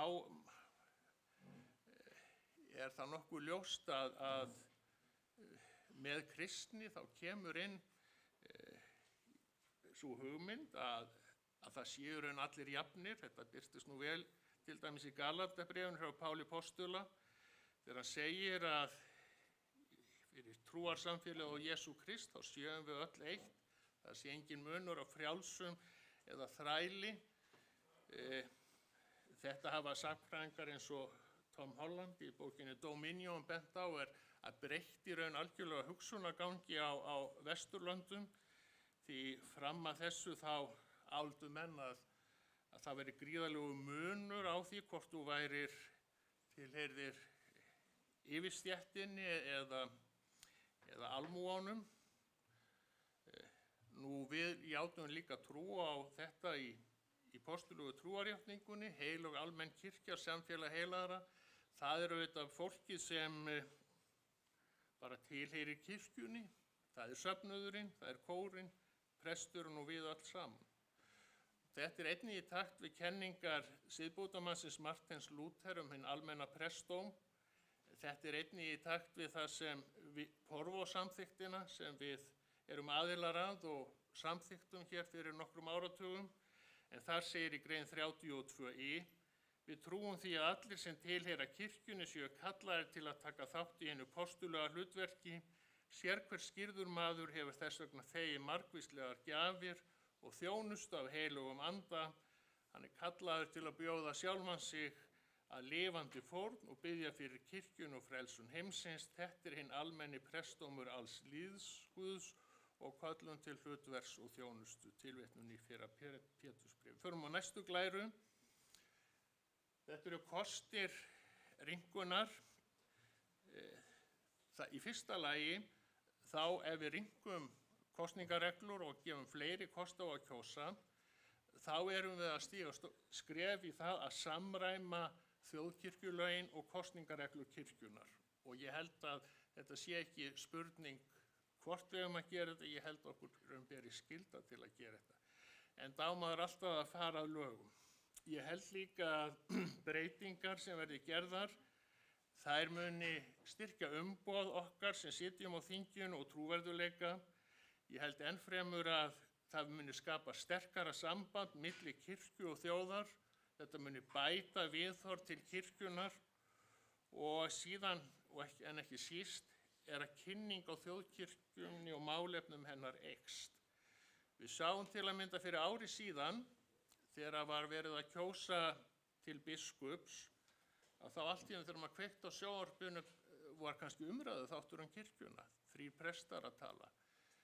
Ein stöð, samstöðin, tók sig til og ræddi við alla þá 9 presta sem voru í þessu tilnefningarhópi.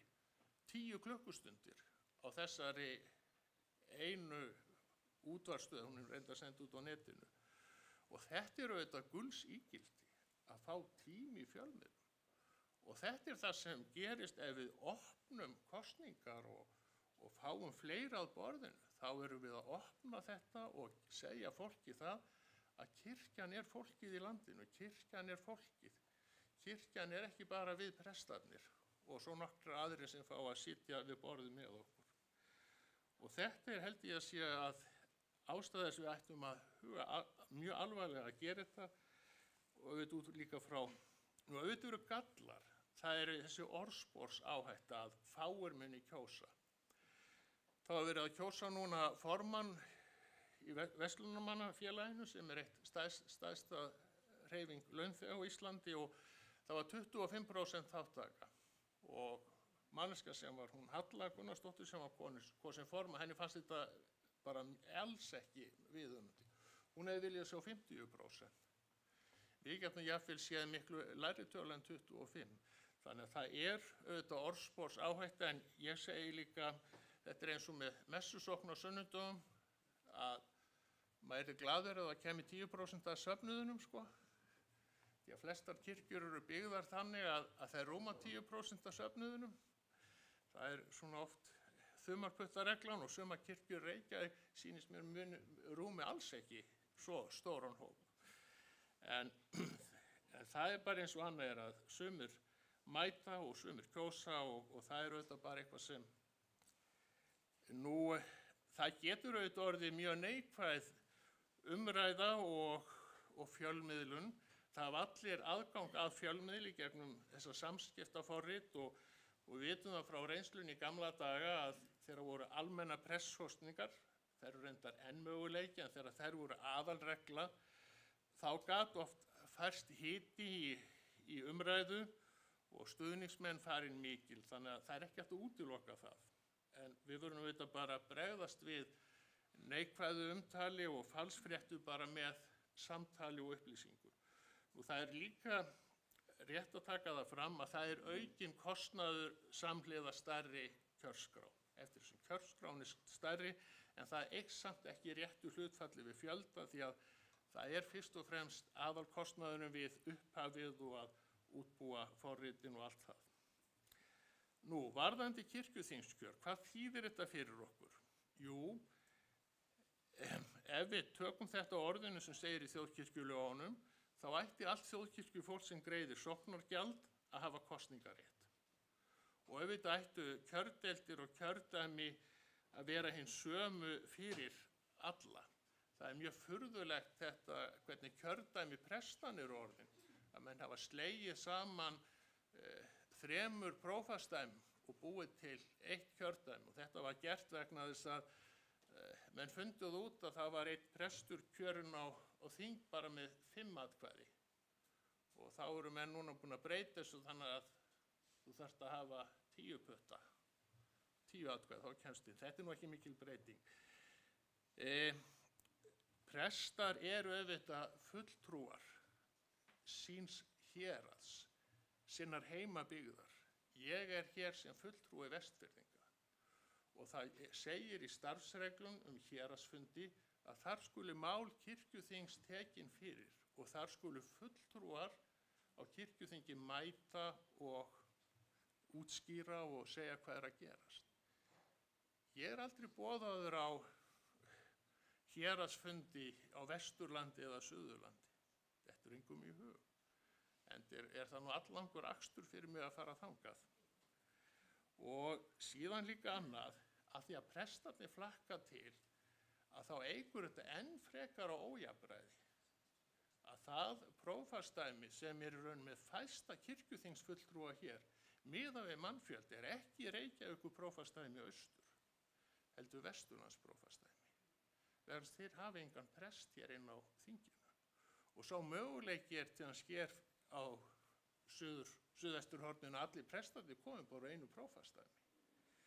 Þannig að þetta ekki, þetta óeðlilegt og það miklu eðlilegra að kjördeildir og kjördæmi séu sömu og allir kjósi alla. Fólk í sóknarnefndum, situr í valnefnd eða kjörnefnd, það velur presta í almennum presskosningum, þá kýs söfnuðurinn prestinn og það jafn eðlilegt að fólki bara kjósi fulltrúa hér inn á þing. Nú varðandi þetta að kosningaréttur miðist við 16 ár, kannski finnst einhverjum þetta lágt, en þetta það sem kirkjuþing hefur ákveðið. Það stendur í starfsreglum, ef þú 16 ára, þá getur mætt á aðalsafnaðarfund og kosið og verið kosin í sóknarnefnd. Þannig við erum ekki að breyta neinu með þetta.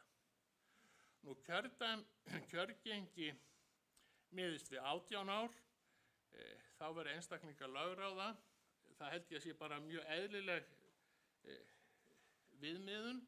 Við sjáum hér í tillögu sem verður einnig tekin fyrir hér til varðandi kirkjuþing unga fólksins, að þar talað að þeir sem ekki eru lögráða þurfa að fá upp að skrifa leyfi hjá foreldrum til þess að sækja þingið og það kannski segir allt sem segja þarf að það er eðlilegt að miða við að menn hafi náð því að vera lögráðunum bjóða sér fram til kirkjuþings sem fyrir með æðsta vald og fjármálavald og annað. Varðandi biskupskosningar er að samkvæmt því sem lagaprófessorinn nefndi þá er eðlilegt að þeir þjóðkirkjufólk allt greiði sóknargjald, það hafi kosningarétt. Það er líka eðlilegt að áskilja það að það sé kosið tiltekna kjörgengja frambjóðendur á undangengnum forvali eins og við höfðum fyrir ári síðan þegar við vorum að kjósa til biskups. Tilnefningin er eins og nokkurs konar faglegt forval. Við ræddum það töluvert í nefndinni hvort það væri nauðsynlegt að kjósa alltaf á 6 ára fresti til biskups. Reglurnar í dag þannig er að ef einhver gefur kost á sér á móti sitjandi biskup eða vígslubiskup að þá bara fer í gang kosning og þetta þýðir það að við gætum verið að meðaltali að kjósa annað hvert ár, annaðhvort til biskups eða vígslubiskups og bara með fullri virðingu fyrir þessum embættum þá finnst mér það bara algjör ofrausn og óþarfi. Og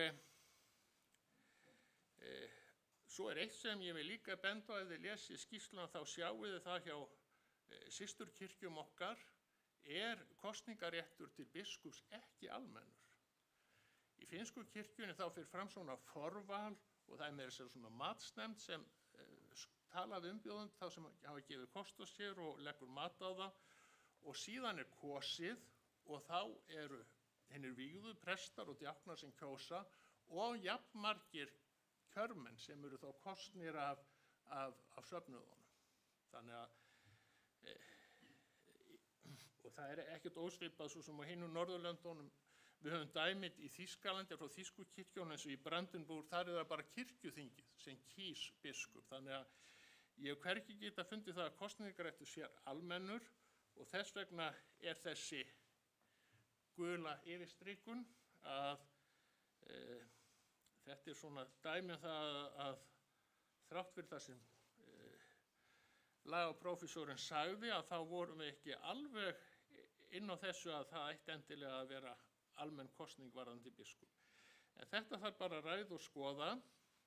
Nú vígslubiskupskjör, svo við förum á næstu glæru, það er auðvitað sama fyrirkomulag við kosningu vígslubiskups, nema það náttúrulega að þar er kjördæmi bundið við umdæmi vígslubiskupsins. Nú samkvæmt þjóðkirkjulögum þá fara kirkjuþing og biskup með æðsta vald og yfirstjórn þjóðkirkjunnar og bæði kirkjuþingsmenn og biskup eru á kjörtíma. En það er hins vegar erfiðar að benda á rök fyrir því að hverju vígslubiskupar ætti raun að vera á kjörtíma. Ég var aðeins velt þessu fyrir mér.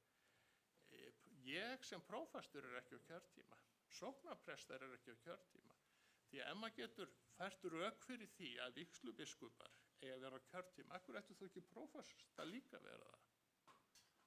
Maður þarf að sjá ykkur rök fyrir þessu og það er nú líka þannig að þetta stangast algjörlega á við það sem segir í Porvó samþykktinni sem við höfum lagt nafn okkar við og undirritað því þar er talað þetta sé ævilöng köllun að vígslan hún gildir alla ævi og við sjáum þetta svo vel núna að í prestahallæri og prestaskorti að þar eru prestar og eftirlaunum að þjóna á Vopnafirði og Skagafirði, Bolungarvík og kannski víðar. Við þurfum aðeins að skoða þetta betur til ég, með hvernig búið er að þessum tveimur embættum, embætti biskup Íslands og vígslubiskup og við þurfum líka bara að ávarpa það hvort þeir eru ekki eins og aðrir rétt á svolítið starfsöryggi. Nú varðandi, hér koma svo niðurlagsorð. Nú það fara fram kosningar til kirkjuþings næsta vor 2026 og þess vegna þurfum við helst að endurskoða þessar starfsreglur núna á yfirstandandi ári og samþykkja nýjar eigi síðar en þó í haust. En það þarf auðvitað líka að endurskoða starfsreglur um kosningu biskups og vígslubiskups, en þar höfum við meiri tíma. Nú það er von okkar sem höfum skrifað þessa skýrslu að hún hjálpi kirkjuþingi til að marka stefnu í þessu máli kirkjunni allir til heilla. Takk fyrir og afsakið hvað ég tók mig langan tíma að fara í gegnum þetta. Tveir hafa hvatt sér hljóðs og það eru Árni Helgason og Arna Gretarsdóttir og tekur Árni Helgason til máls og síðan Stefán Magnússon.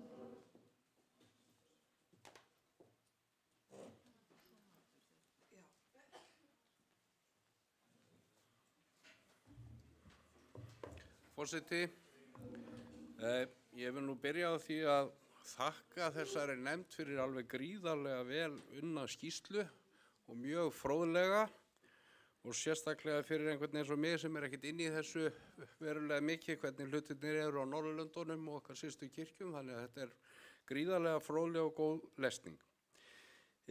Og ég vil líka að taka það fram að ég er í grunninn sammála niðurstöðun og þeim tillögum sem að nefndin virðist vera að leggja til, þar að segja að opna kjörskrána þannig að sem flest eða allt þjóðkirkjufólk geti tekið þátt í kosningum að minnstakosti til kirkjuþings.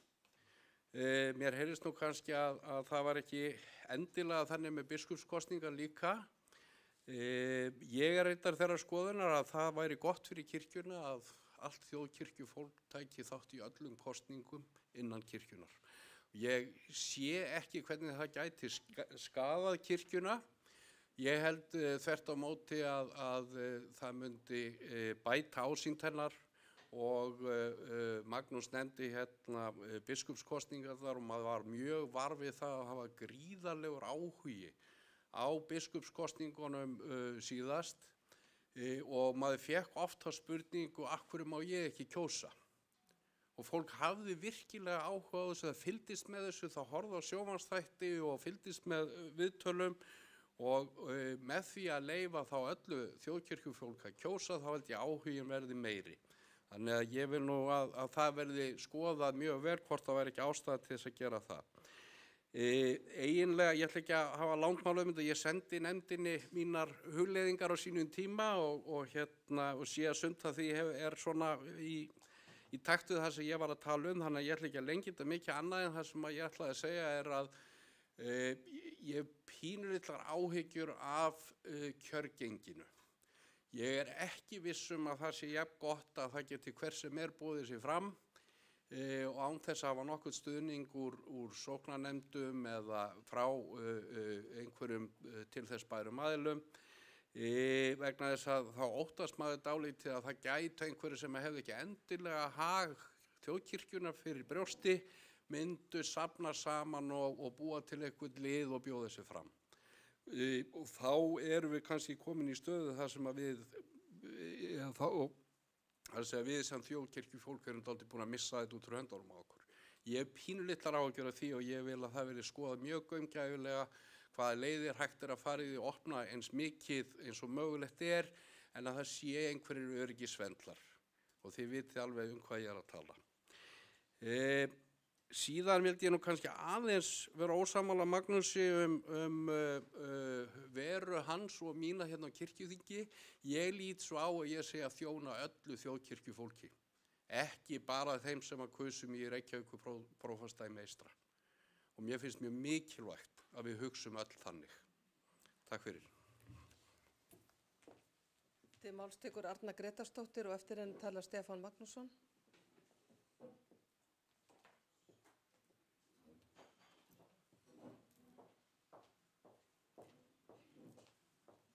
Forseti. Já, mér langar til þess að fagna þessari skýrslu. Það var gaman að lesa hana yfir. Hún var innihaldsrík og það var tekið á svona óbúslega mörgum boltum og bara sérstaklega þótti mér skemmtilegt að lesa samanburðin við Norðurlöndin, hvernig þetta hvar við stöndum og svo taka svolítið breytingarnar í þessa átt eða kannski að fjarlæga okkur Norðurlöndunum eða í átt til þeirra. Mér langar aðeins til þess að fara inn á varðandi kosningu til kirkjuþings.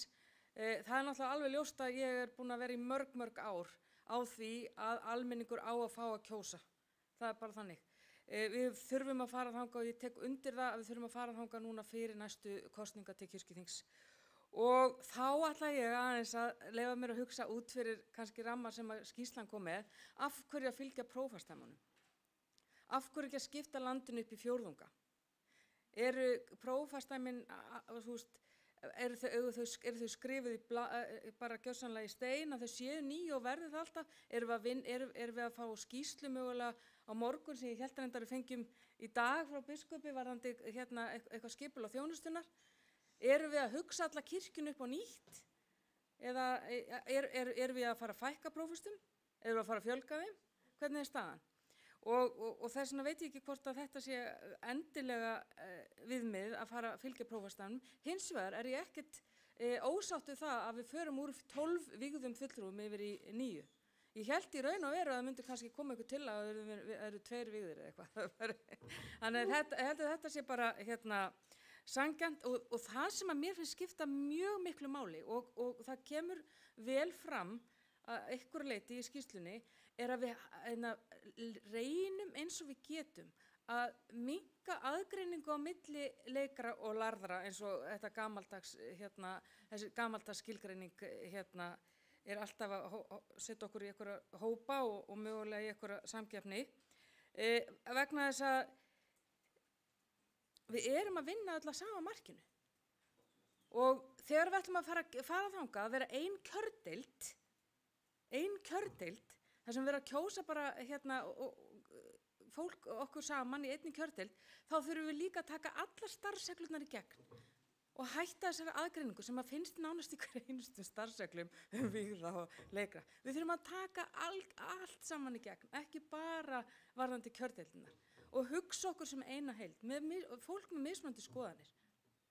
Og ég vona svo sannarlega að við komumst þangað. Mér fannst svolítið skemmtilegt að því ég telja það að hópurinn sem vann þetta fekk 7 vígða til skrafs- og ráðagerða og 8 leikmenn. Og ég sagði, hvar eru allir leikmenni sem hefðu fullt að segja hann úti í sóknunum? Það hefði verið gaman að fá að setja af stað ykkur á könnun en ég veit að það hefði kannski var ekki tími til þess og ég ætla ekki að gera það neitt að ástandi ekki. En síðasta atriði sem að ég mig langar til þess að ræða af svo mikið í þessari skýrslu, ég ætla ekki að lengja þetta og það ég skil ekki af hverju það var svona erfitt að finna rökin fyrir kjörtímabili vígslubiskupa. Ég bara skil það alls ekki.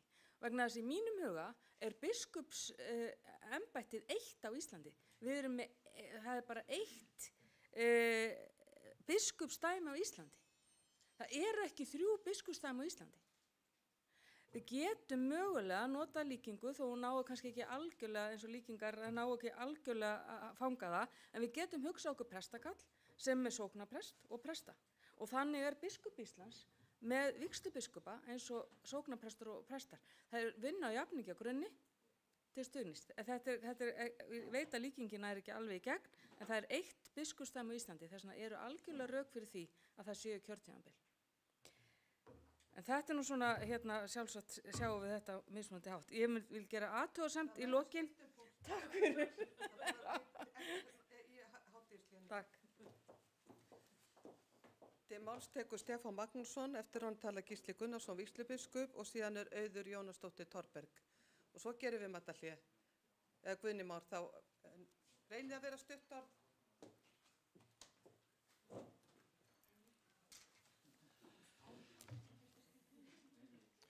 Forseti, ég vil nú þakka fyrir afar vandaða skýrslu að mér finnst sem hefur auðvitað verið legið mikið yfir og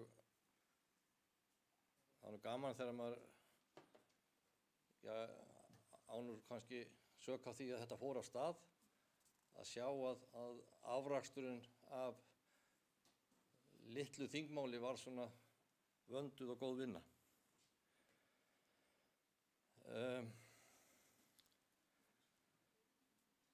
Þetta er nú svo yfirgripsmikið að maður veit ekki alveg hvar maður á að byrja, en ég get nú mikið til tekið undir það sem hér hefur verið sagt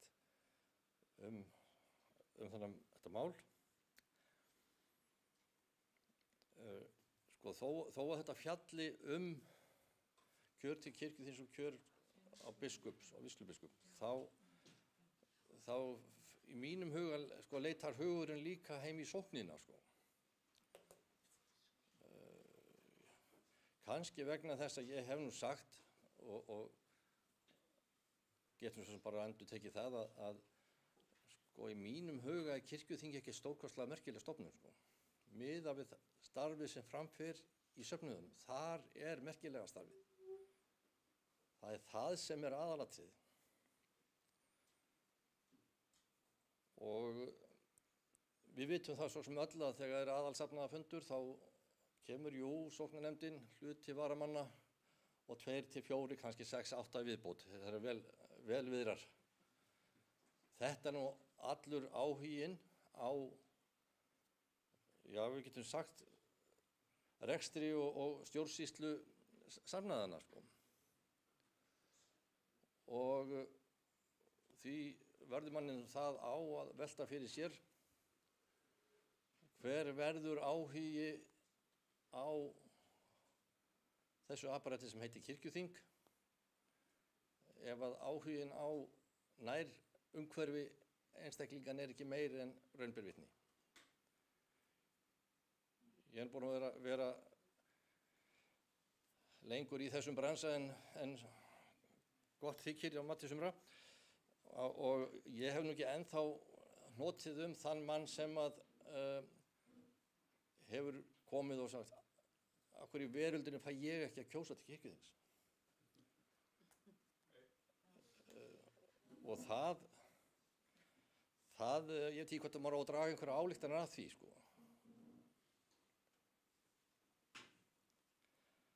En orðspors áhætta og það allt saman, ég held að það kom vel hérna fram í skýrslunni og Árni kom inn á það líka. Og síðan er eitt atriði. Nú skulum við gefa okkur að við séum rosalega bjartsýn og við ætlum bara að opna þetta allt upp á gátt. Og hvað svo? Núna er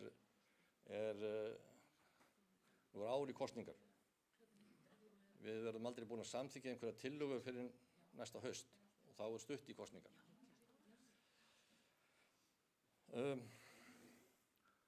Hvað þarf þjóðkirkjan að leggja fram af fjármunum til að þetta verði ekki fíaskó? 40 milljónir í kynningarstarf á kirkjuþingi og kirkjunni bara yfir höfuð, 80 milljónir. Ég ger mér ekki alveg grein fyrir því en við sleppum ekkert með 1 milljón eða 2, sko.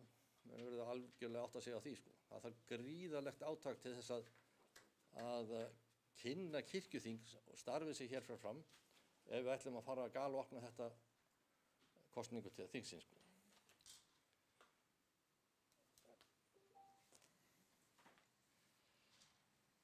Nú,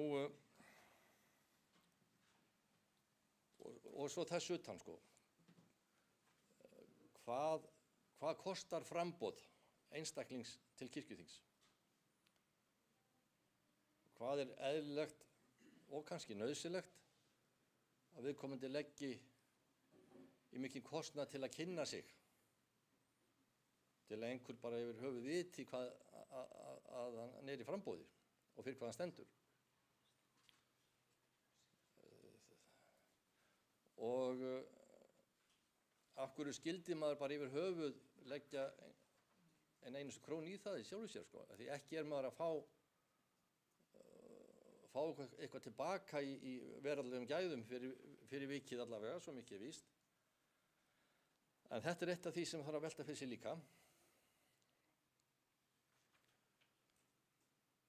Og svo þetta að sko, að því ég hafa nú skrifað hér á blaði, sko, þjóðkirkjufólk greiðir sóknargjöld. Eða hvað? Það eru greidd sóknargjöld fyrir meðlimir þjóðkirkjunnar, en það er svona álitamál hvort að hægt er að fullyrða það að þjóðkirkjufólk greiði sóknargjöld. Það er greitt fyrir þau. Og ef mann er ekki og þá skiptir engu máli hvort þú ert í þjóðkirkjunni eða annars staðar, þetta er greitt. Og þar með voru rjúfa dálítið tenginguna á félagsaðild sem þú ert í, og það félagsaðild almennt kostar einhverja krónur, meira eða minna. Og þá eru kannski komin þá umræðu, erum við að láta ríkið greiða sóknargjöld, svo erum við með félagsgjöld, þar eru ekki, sko. Bara svona vangavelta, sko. En hvað um það? Ég bara þakka fyrir mjög vandaða og skemmtilega skýrslu og að mér sýnist bara mjög skemmtileg mál sem koma svo í framhaldinu. Við gerum nú hlé á þessum fundi.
Hvar vígslubiskupinn? Jú, hann þarna.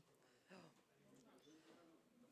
Aðeins að fá fleiri í salin áður en að við byrjum.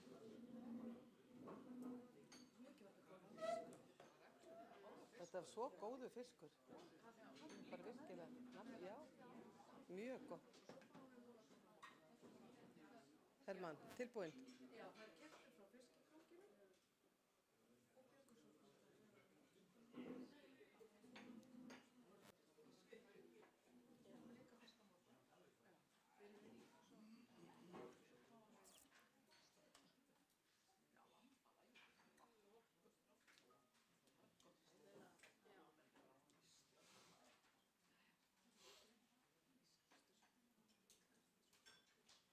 Fjórði fundur?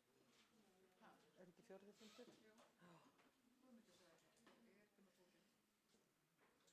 Þá höldum við áfram fundi, það fjórði fundur og það 34. mál og það fjórir á mælendaskrá og fyrstu tekundur máls Gísli Gunnarsson vígslubiskup, eftir að honum tala Guðni Már Harðarson, síðan Auður Torberg og Rúnar Vilhjálmsson. Ef það fleiri það endilega gefið því merki.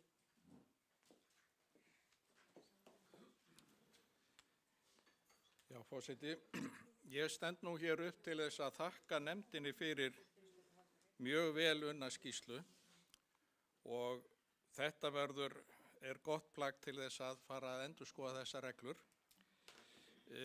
Ég var á sínum tíma í starfshópi sem lagði grunninn að þessum reglum sem við störfum eftir núna ásamt Ragnhildi Benedikts hjá okkur og einum öðrum lögfræðingi. Og það var svona ýmislegt sem við breyttum þá og meðal annars voru það kjördæmin. Og mér langar bara aðeins að útskýra betur hér af hverju þessu var skipt upp í kjördæmi vígðra og leikra. Það var ekki áður en það var gert vegna þess að sumir prestar voru inn á þinginu með mjög fá atkvæði á bakvið sig. Og það var einfaldlega vegna þess að þeir komu frá þeim svæðum þar sem ekkert voru margir prestar til þess að kjósa þá. Og jafnvel þó þeir fengi 100% kosningu, þá kannski var baklandið ekki sterkt með einhver 8-9 atkvæði. Og þess vegna þótti rétt að stækka kjördæmin, en leikmennirnir sögðu þá að það væri allt í lagi varðandi prestana því að þeir þekktu svo vel út all land, en það væri annað með leikmennina að á stóru svæðið þá vissu leikmenn ekki deila á þeim sem þeir væru kannski að kjósa.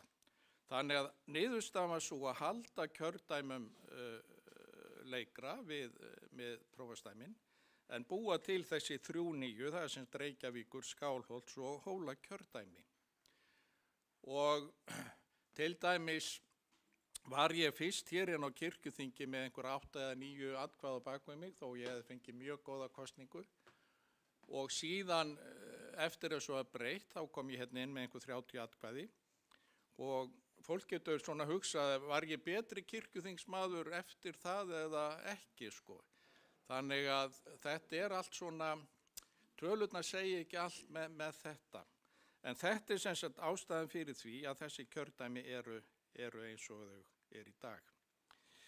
Þetta kerfi sem við notum núna, það byggt á fulltrúa lýðræði.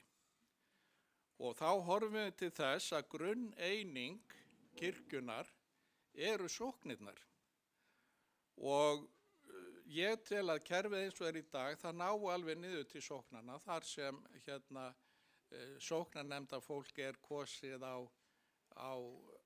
safnaðarfundum og svo framvegis. Þannig nær þetta fulltrúa lýðræði hjá okkur upp. Og við getum alveg spurt okkur að því, það verra lýðræði heldur en það sem Magnús var að sýna okkur hér áðan. Með sömu rökum og hann innleiddi umræðum skýrsluna hér áðan, má segja að við ættum að hverfa aftur til almennra presskosninga.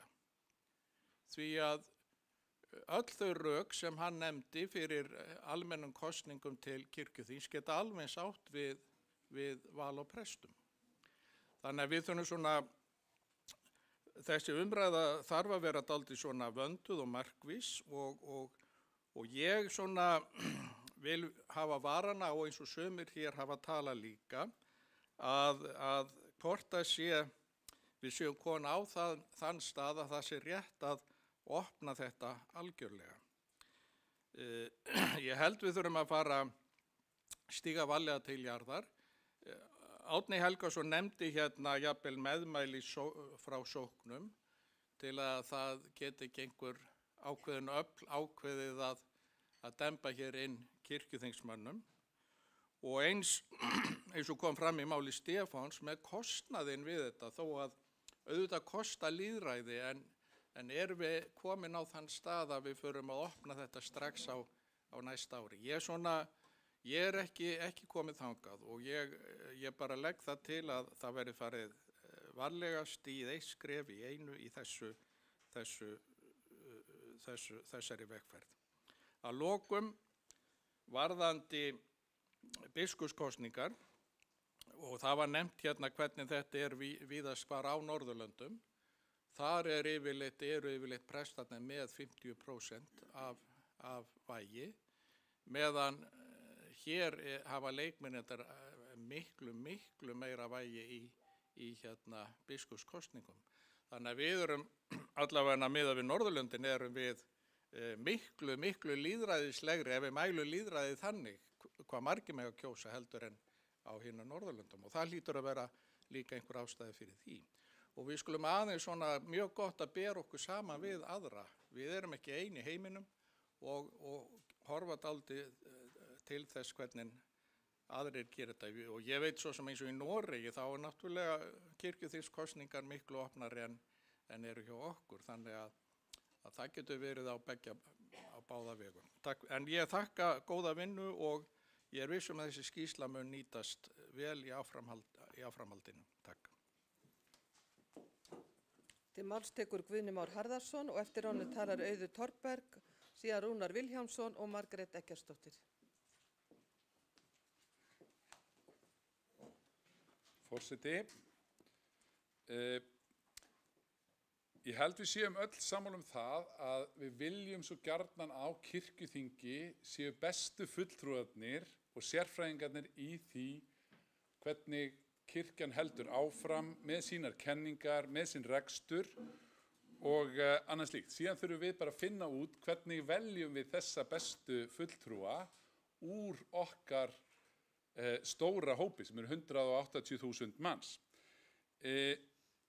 Mér langar nefnilega aðeins að velta fyrir sér að það er sumt í tillögunni, nú er líka aðeins farin að tala um tillögunar, þannig ég tala bara minna um þær þegar þær verða kynntar, að því að skýrslan tengist þeim, en það eru allskil, ok, þá ætla ég bara samt að tala eins um þessa skýrslu sem ég fannst nefnilega mjög góð og ítarleg, en ég vil taka það fram að hann tekur samt fram í sinni niðurstöðu, lögfræðingurinn, rýmkun kosningaréttarins ef af verður þarf að taka mið af vægi atkvæða verði sem jafnast.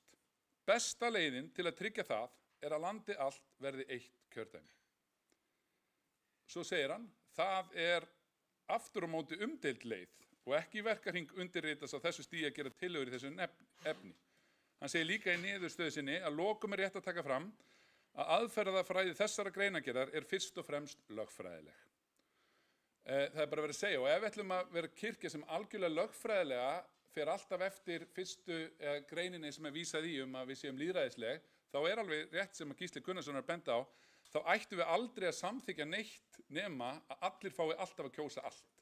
Þá ætti í rauninni ekki að vera hægt að nóg að mæta á sóknarnefndafund til að fara og aðalfund sóknar. Það væri þá eðlilegast, ef við ætlum að vera alveg lýðræðist, að það væri opin 5. kosning yfir í sóknarnefndu hverju ári.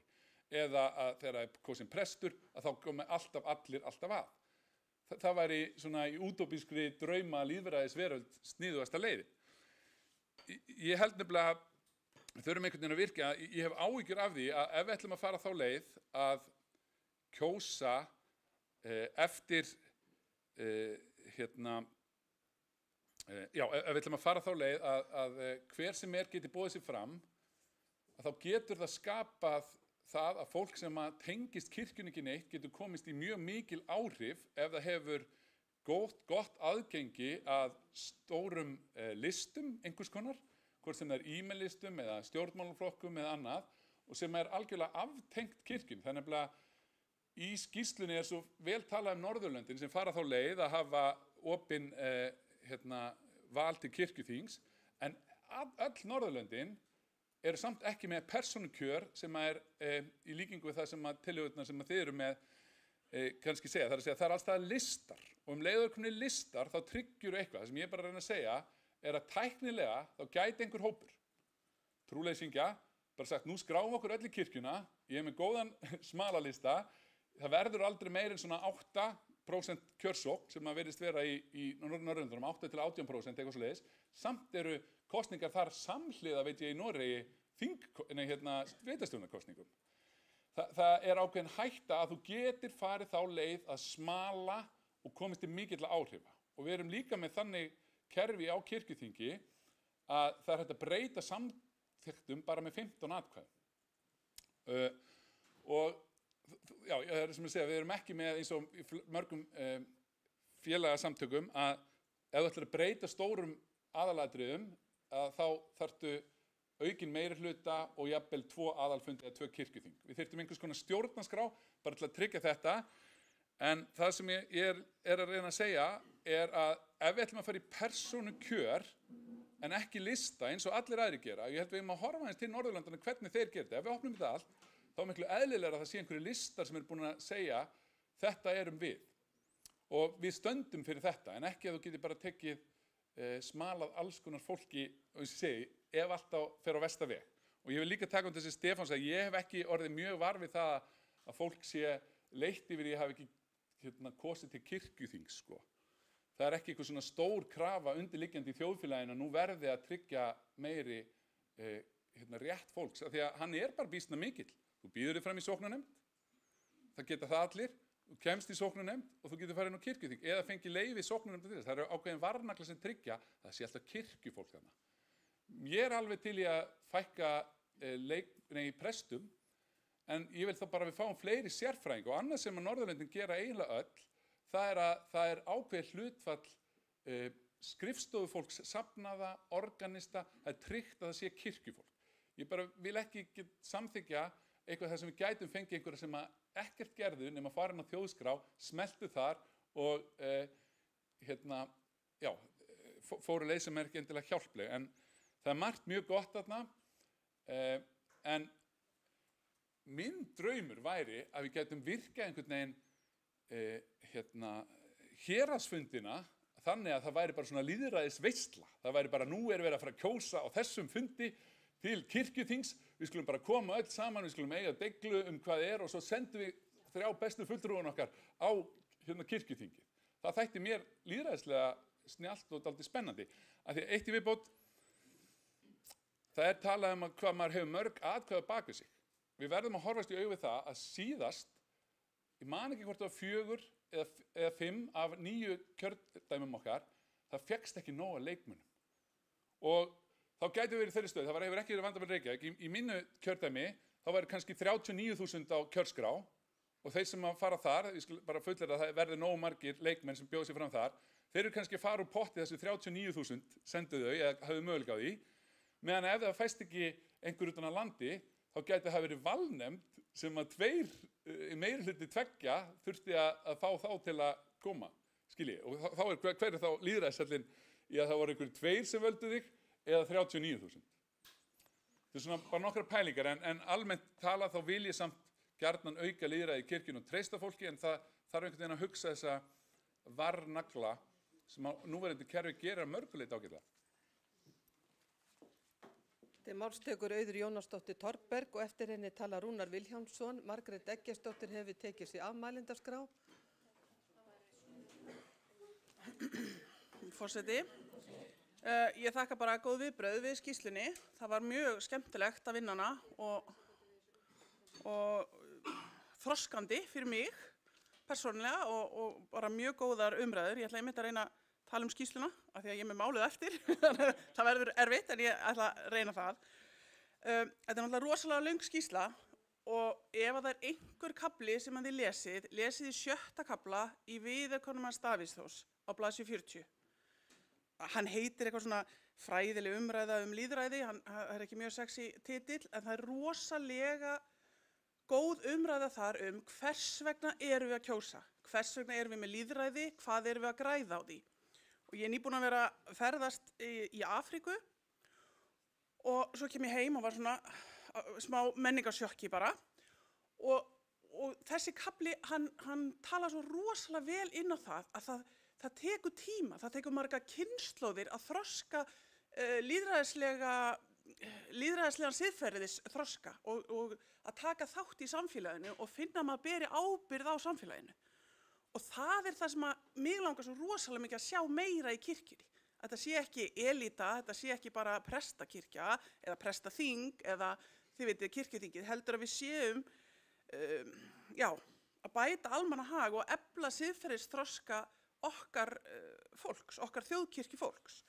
Þannig að ef þið lenni ekki að lesa alla 54 blaðsíðurnar, ég hef alveg skilning á því per se sko, en please lesið þennan 7. kafla frá Davíð. Hann er frábær.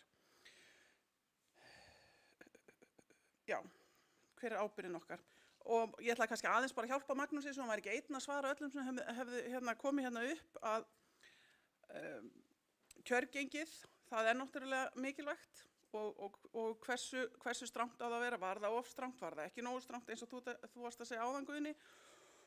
Og ég er ekki hrædd við að opna meira og ég held að prestarnir séu, það er ástæða fyrir að þeir eru þarna.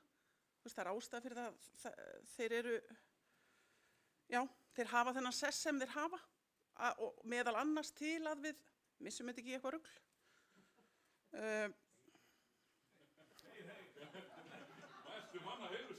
Bara, í alvörunni, þess vegna er sér, en ég held samt að það sé mikilvægt að við komum saman og þetta hefur náttúrulega breyst frá því að Gísli var að lýsa hvernig kerfi var, af því að það var þetta embættismenn og það var það náttúrulega lagabreiting fyrir stuttu síðan sem við erum búin að vera hérna á fullu að reyna að catch up, ná og eitt af því er að sameina og við komum úr sömu kjördæmunum og við komum úr sömu umbæðum og séum náttúrulega fulltrúar allra þjóðkirkjunnar vissulega, en ástæðan fyrir því til dæmis að ég vil ekki eitt kjördæmi er hallin, landsbyggðarhallin og allt það.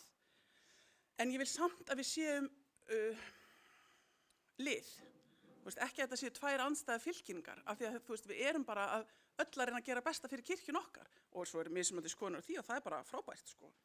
Og auðvitað getum við notað þetta kosningakerfi til að kjósa hvað sem er, hvort sem eru sóknarnefndir eða ef við förum í það, þannig að ég sé það sem kost sko. Já, prófastdæmin og fjórðungar sem að Arnur var að tala prófastdæmin eru bara af því að það er kerfi sem við erum að nota núna. Verður því breytt, allt í lagi, þá bara breytum við því. En við erum svona, já, við erum að reyna að ná pínu í skottið á okkur, sko. Við erum aðeins kannski eftir á, þetta er ekki, við erum ekki að stofna þessa kirkju, við erum ekki að hugsa bara, já, hvernig viljum við hafa þetta? Við erum svona aðeins að reyna, ok, hún er svona, við viljum smokrin í þessa átt, við viljum meira lýðræði, við viljum meiri þáttöku, við viljum meiri meðvitund. Hvernig gerum við það? Svona án þess að allir séu í einhverju losti, sko. Það var örugglega eitthvað meira, en ég kem af. Til máls tekur Rúnar Vilhjálmsson og ef ekki fleiri kveðja sér hljósa þá er það Magnús Erlingsson sem tekur næstu til máls. Já, forseti, ég eins og aðrir sem hingað hafa komið upp fagna þessari skýrslu og þeirri vinnu sem að þakka ég fyrir sem að þarna hefur verið unnin. Mjög mikilvæg vinna og gott innlegg og undirlag undir áframhaldandi vinnu og útfærslu á breytingum á okkar fyrirkomulagi varðandi bæði kosningar og kjörgengi.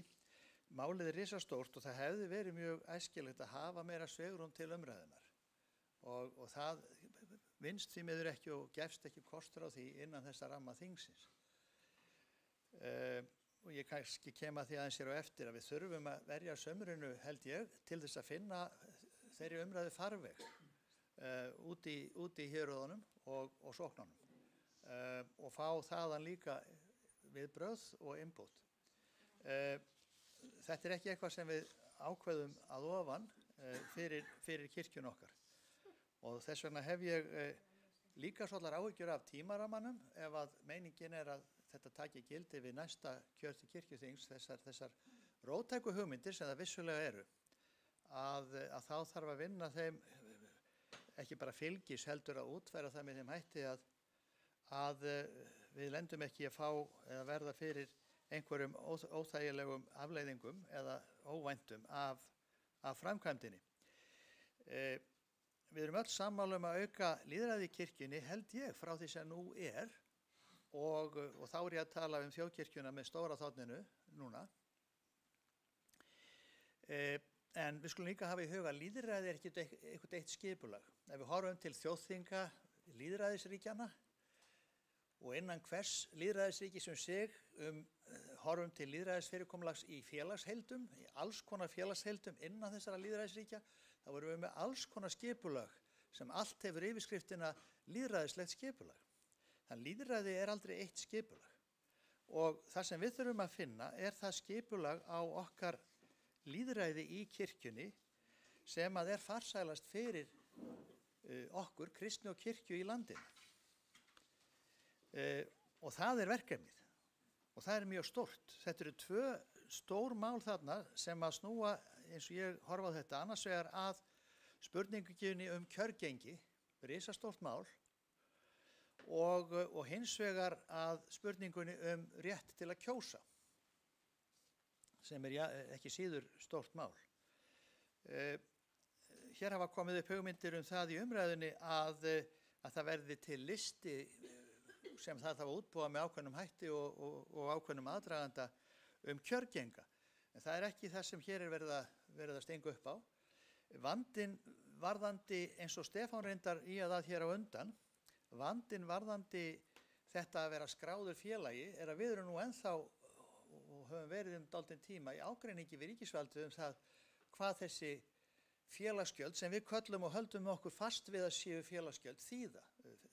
Og það sjónarmið hjá ríkinu að þetta séu bara listar sem eru notaðir eða hafið til hliðsjónar við ákvörðunum upphæð per mann.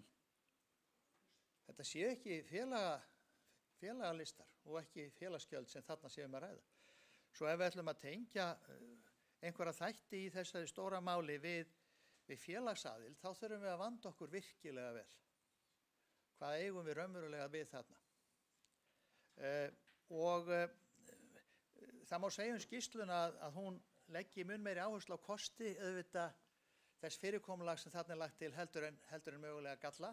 Ég hefði viljað sjá dýpri og kannski aðeins þroskaðri umræðu annmarkana og hætturnar, einfaldlega til þess að ná breiðari og betri samstöðu málið. Ég nefni eitt sem hefur komið hérna fram í umræðunni og það þetta sem að snýra að lágu hlutfalli í þeirra sem kjósa. Það sem gerist þá að þá eykst auðvitað möguleikin á því að samtök eða einstaklingar og samtök komi sér saman ákveðna fulltrúa og nái þeim fram til þings. Og þetta gerðist einmitt í sænska þinginu og ég vil nú kannski nefna það sérstaklega núna því að við vorum, ég og forseti í kynningu í sænska þinginu. Þá gert út framboð til kirkjuþings sem stemt gegn grundvallaratriði í sambandi við stefnu kirkjunnar. Það snýr að málefnum útlendinga.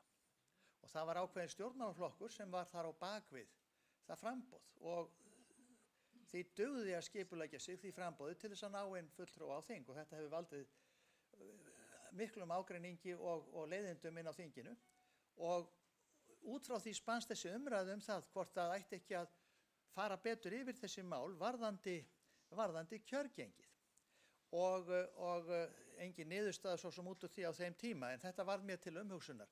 Það eru svona hlutir líka sem að ekki fjallað með neinum skýrum hætti þarna í skýrslunni og við þurfum að gefa gaum að líka. En þetta eru mjög stór mál, ég hef áhyggjur af tímaramannum, ég vil að þetta fái mjög góða kynningu á héraðsfundum og í sóknum og svo ekki 100 í hættunni þó við gefum okkur lengri tíma en svo að þó þetta náist ekki breið samstaða, góð samstaða og góða reglur fyrir næsta kjör til kirkjuþings, að þá hef ég ekki stórar áhyggjur af því ef við náum að vanda okkur vel og gera þetta þannig úr garði að það verði okkur öllum til og kirkjun okkar til farsældar. Takk. Forseta, þetta nú ýmislegt í hug og eitt sem kom í huga mér núna varðandi akkurat þessi orð og hvað þetta stórt mál að við getum alveg haldið einn dag, auka kirkjuþingsdag, bara til að ræða þetta mál til hlítar og það gæti kannski verið í maí og þá eru allir betur undirbúnir því að við skulum vanda okkur. Það er það sem við eigum að gera.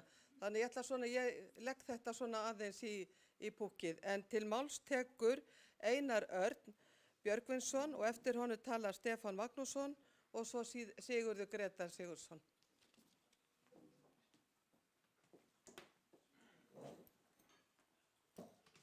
Forseti, ég þakka viðbrögð við skýrslunni og ég þakka mjög góðar umræður hér í dag og ég sammála því að þær þurfa að vera ítalegri.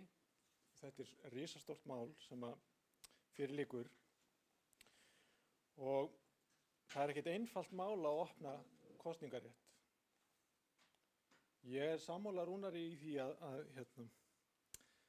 lýðræði er ekki bara eitt skipulag og við ræddum það alveg í nefndinni. Það er til margs konar skipulag á lýðræðinu. Beint lýðræði hentar kannski ekki endilega í þessu tilliti.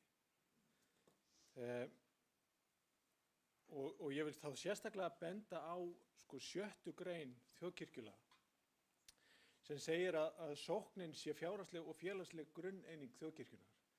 Það er að segja við sem sitjum hér sækjum umboð okkar til þeirra og það er mjög mikilvægt. Fólk kemur saman í sókninni, kýsir sóknarnefnd og það er ekkert óeðlilegt að æðstu embætti einhvers félaga eða félagasamtaka sæki sér umboð til grunneiningana en ekki beint til félagsmanna sjálfa. Það er svona eitt sjónarmið sem að ég reyndi að halda á lofti í nefndinni. Ég er náttúrulega kominn í þessa nefnd líka svona síðustu metrunum og þetta er eitt af því sem við ræddum og það er mjög mikilvægt atriði að þetta sé allavega, ég er búinn að gera grein fyrir því að umboð til trúnaðarstarfa sé sótt til grunneininga félagana. Til máls tekur Stefán Magnússon í annað sinn og eftir honum talar Sigurður Grétar Sigurðsson.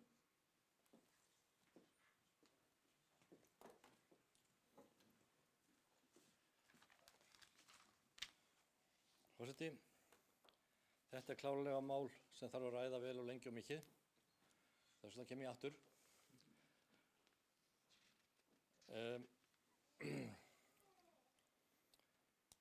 Landið eitt kjördæmi, það er á því bæði kostir og gallar og gallarnir eru einkum þeir að hallinn á landinu sem slíku er svo mikill. 85% þjóðarinnar býr hér á suðvesturhorninu. Við erum 15%, kannski 20%, eftir hvaðan er mælt, sem búum á landsbyggðinni. Og þetta er svo viðkvæmt að hvenær erum við allt í einu komin í þá stöðu að við bara flytjum öllum ölina hérna. Það getur gerst furðu hratt að því svo takk inn á pólitíkina og þetta líka.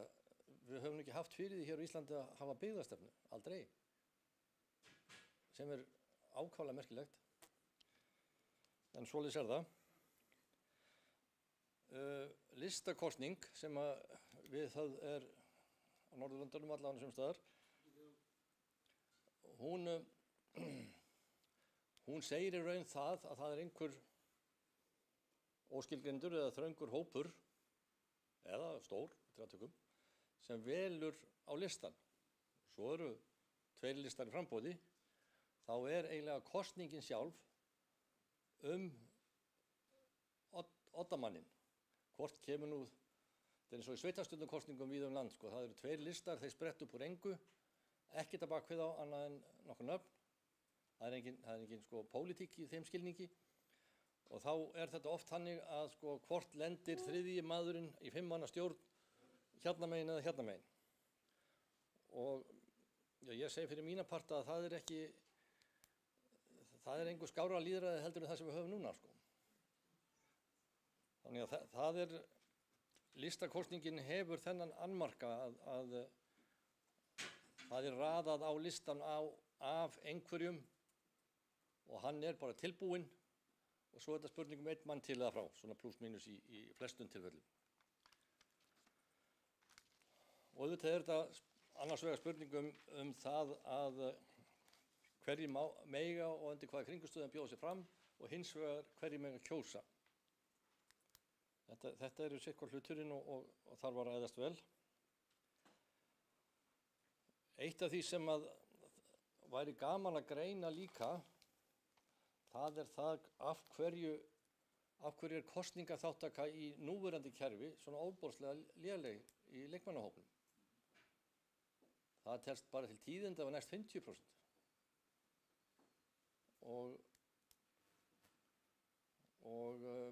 Já, 20% þátttaka, 15% mjög algengt og niður fyrir 10%.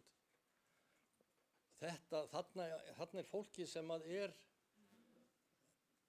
ætti að vera inn í málum og ætti að hafa áhuga á að kjósa, en gerir það ekki, sko. Jafnvel þó að sé verið að tuða í því að gera það, sko. Og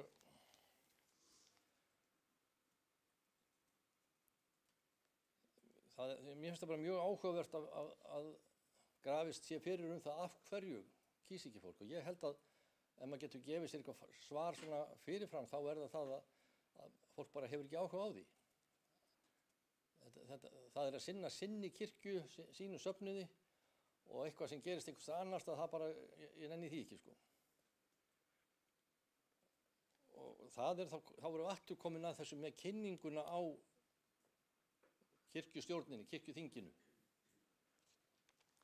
Og ég vek athygli á því að í starfsreglum sóknir og söfnuði, þar ekki sagt, þá það ekki tilgreint sem hlutverk stjórnar sérstakt að kjósa til kirkjuþings. Ég hef nú haft þá skoðun uppi að við í núverandi kerfi þá á það að vera inn í þessu starfsreglum, alveg eins og að ég skila ársreikningi, þú skalt kjósa til kirkjuþings, punktur, sko, efnislega. Af því þetta er fólki sem á að kjósa. En hvort að það hefði nokkra sko praktíska þýðingu, það svo drönna málin, en það allavega þá algjörlega skýrt hvað ætlast til af fólki sem situr í sóknarnefnd og varamenn þar. Nú þetta, skýrslan eins og segi, mjög góð og hristir svolítið upp í okkur en það kannski líka hægt að hafa það í huga að leiðin á áfangastaðinn hefst á einu skrefi, sko. Til máls tekur Sigurður Greta Sigurðsson og eftir honum tala Kristján Björnsson vígslubiskup.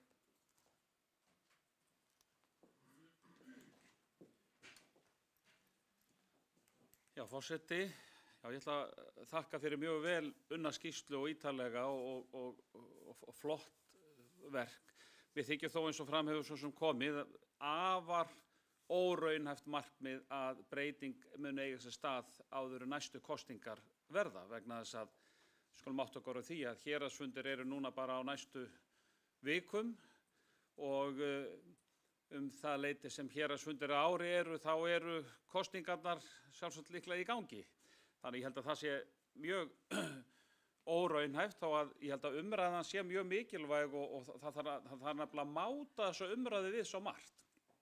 Hins vegar það sem væri kannski hægt að gera og mér finnst svona þessi umræða kveikja þá hugmynd og ég bara leiði mér að skora hér með á biskup og samfélagsmiðlafulltrúa og kynningafulltrúa og allt þetta þennan flotta hóp sem að búa til alls konar myndbönd og annað, að af því að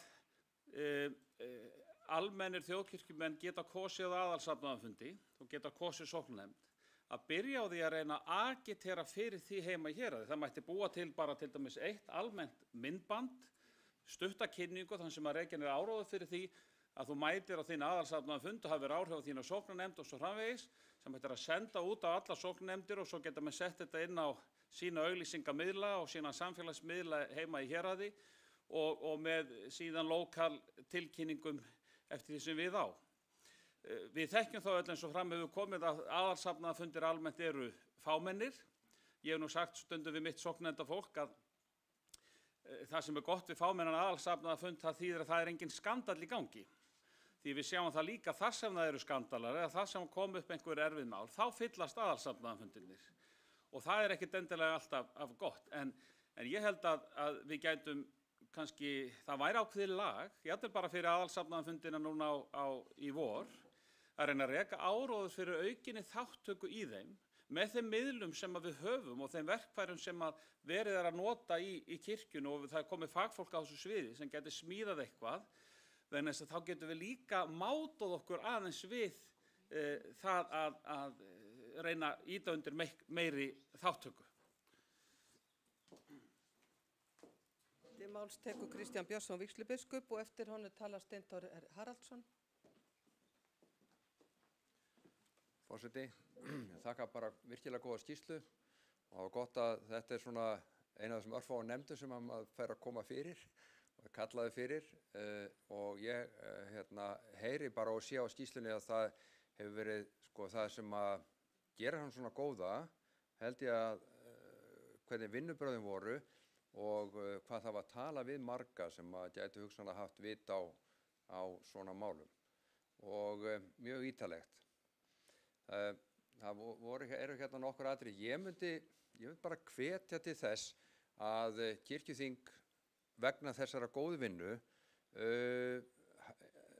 noti það og taki alvarlega þessa áskorun að búa til nýja reglur til kosningar kirkjuþings á næsta ári og það er alveg tóm til þess vegna þess að kjörskráið þetta miður bara við svo fyrstu mánuðina næsta ári, sko, þannig að það er alveg fínasta tóm til þess að kynna hugmyndirnar og ef það er byggja á þessari góðu skýrslu þá verða þetta örugglega góðar hugmyndir, útvíkkun kosningaréttar.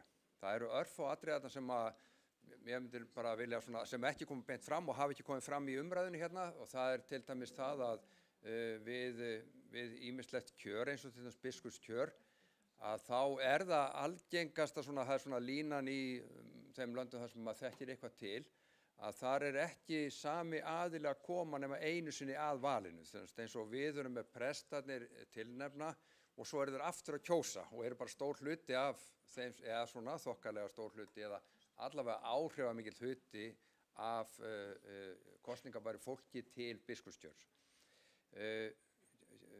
Kosningaþátttaka var vel yfir 60% í síðasta vígslubiskupskjöri og þar á undan var hún það líka, hún var yfir 60%, þannig að við þurfum ekkert að óttast þetta. Fólk tekur þátt í kjöri ef það er bara skemmtilegt og gott fólk í boði og það er mikið atriði og það er bjartsýni fyrir mig.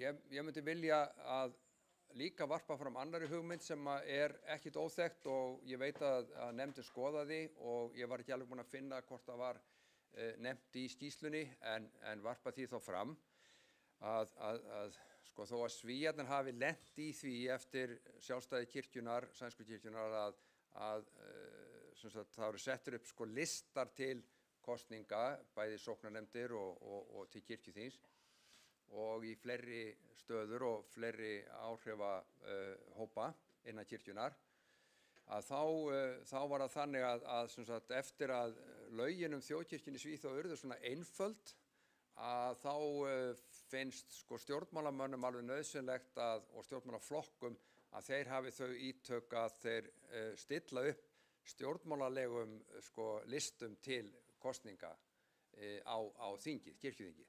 Þannig að flokkspólitískt það er ekki kannski sérlega æskilegt eða svona, ég myndi ekki telja að það væri neitt rosalega gott fyrir kirkjuna en kannski myndi það virka, veit það ekki. Ég er ekki hræddur við pólitík en þetta er samt aðalhugmyndin er þessi að það er efnt til kosningadags, það er kjörhelgi í Svíþjóð, bara miðjan september eitthvað og þá er kosið í flestar af þessum áhrifastöðum sem við höfum verið að ræða hérna í sambandi við skýrsluna og eru tekin fyrir í skýrslunni. Þannig að á einni helgi þið kosið bara í sóknarnefndir til kirkjuþings, stjórn þjóðkirkjuna til dæmis, mætti vera þarna líka, í héraðsnefndir og ýmis önnur svona aðra áhrifahópa sem væri hægt að hafa. Og ég myndi svona skoða þessa hugmynd vegna þess að hún gæti orðið hún geti minnkað hættuna á því sem að vera kallað hérna í skýrslunni orðsporshnekkir eitthvað svoleiðis. Bara fá fólk í eina helgi, það er mikil umræða og það er kynning, það eru allir sem eru að sækjast þetta kjör í hitt og þetta eru öll á sama tíma, það er bara einu sinni kosning í kirkjunni. Og þetta geti verið bara mjög spennandi, 4 ára fresti, að kjósa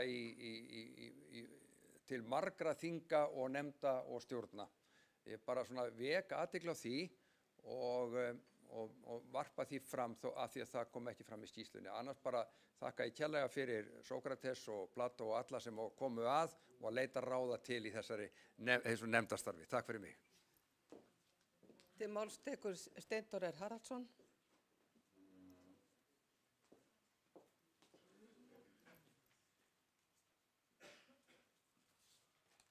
Forseti, ég hefði nú kannski hugsað mér að ég ætlaði ekkert að koma hér upp en svo runna með 2 grímur með það eins og oft áður. En ég tek bara undir það að koma þessu máli áfram. Að fara að geyma það í 5-6 ári viðbót er galið og þá bara gufar málið upp í skítalykt. Og þetta hefur margerst hérna inni. Það er lögð gríðarleg vinna í eitthvað og svo er þeirri vinnu ekkert fylgt eftir og málið er dautt. Þetta er stórhættulegt vegna þess að það er núna 1 ár eða rúmt ári í kosningar eða eitthvað slíkt og við get ekki klára mál á einu ári. Hverslags fólk er hérna inni eiginlega? Og ég tek undir þetta með forseta þingsins að halda þá bara fund í vor eða í haust eða eitthvað málið þar sem að farið verður honni í kjölinn á þessu og að klára málið. Takk fyrir. Þá tekur til máls Magnús Erlingsson sem er frummælandi.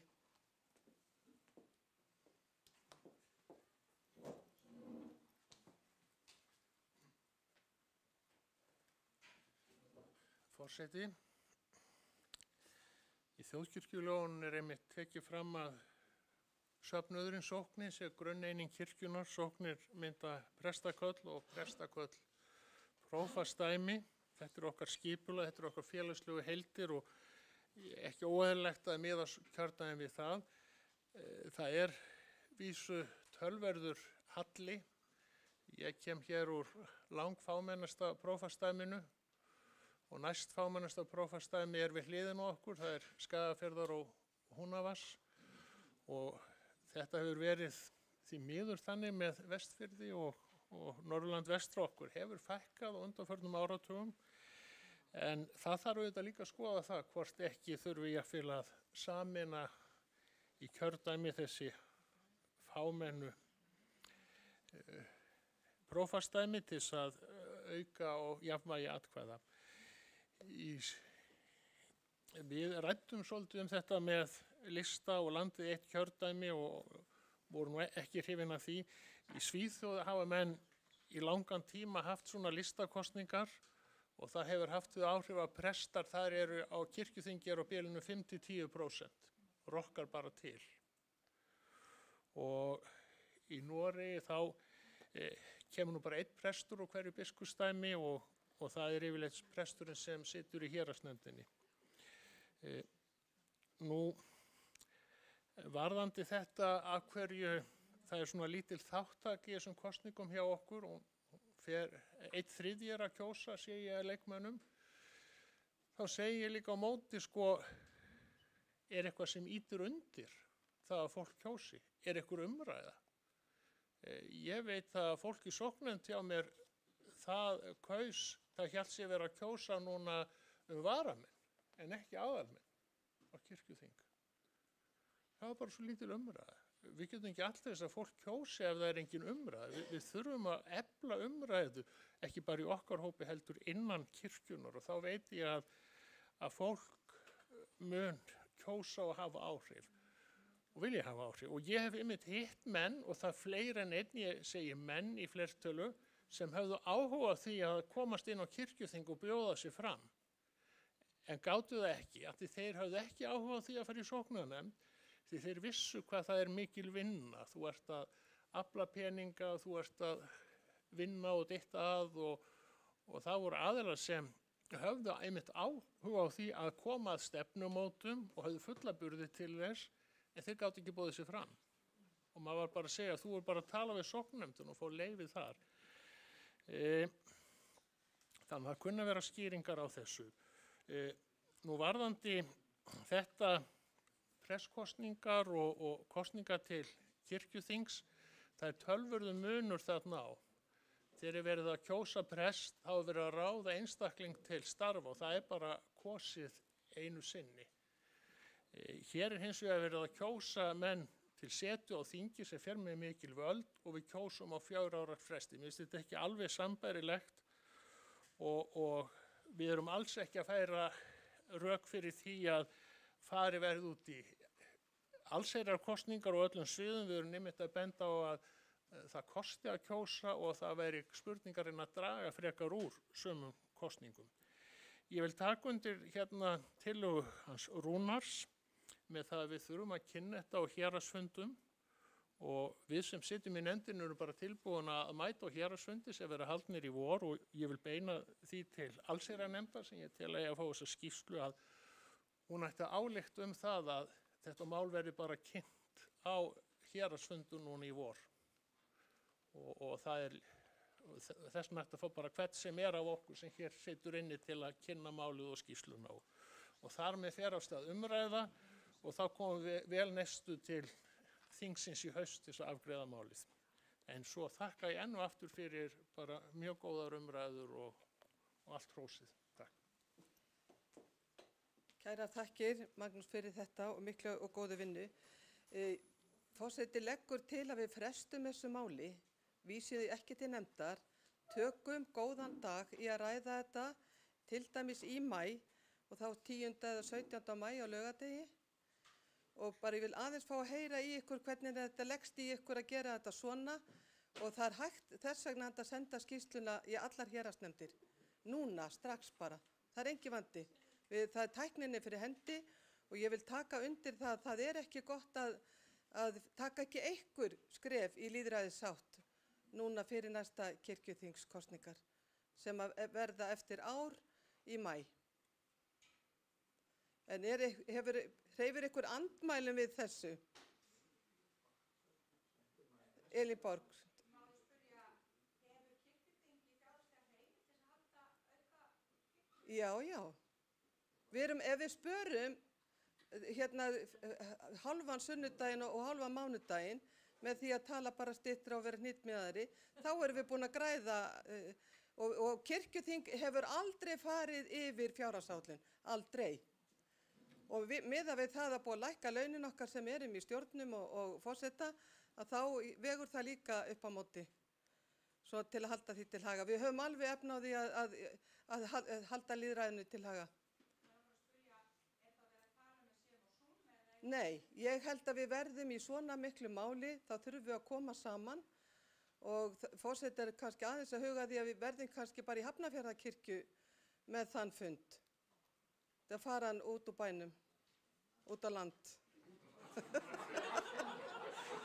Því að Þegar ég var lítil og átti heima í Reykjavík, þá var ég send í sveit til Hafnarfjarðar. Já, þú mátt bara slökka á upptökunni. Hvað, er það Ríkharður og Samalla?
Allar biskup Íslands, Guðrún Karls Helgudóttir, að taka til máls og fara yfir mál sem að hún er með hér, 13. mál. Gjörðu svo vel, Guðrún.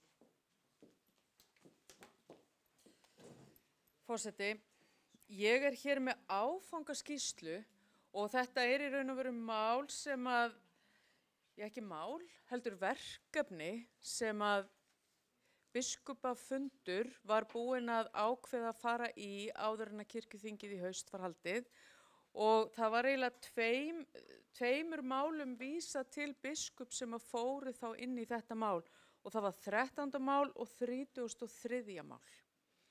Og ég er hér með áfangaskýrslu og hún er eiginlega jafn stutt og hinn skýrslan var löng, allt til þess að klára sunnudaginn.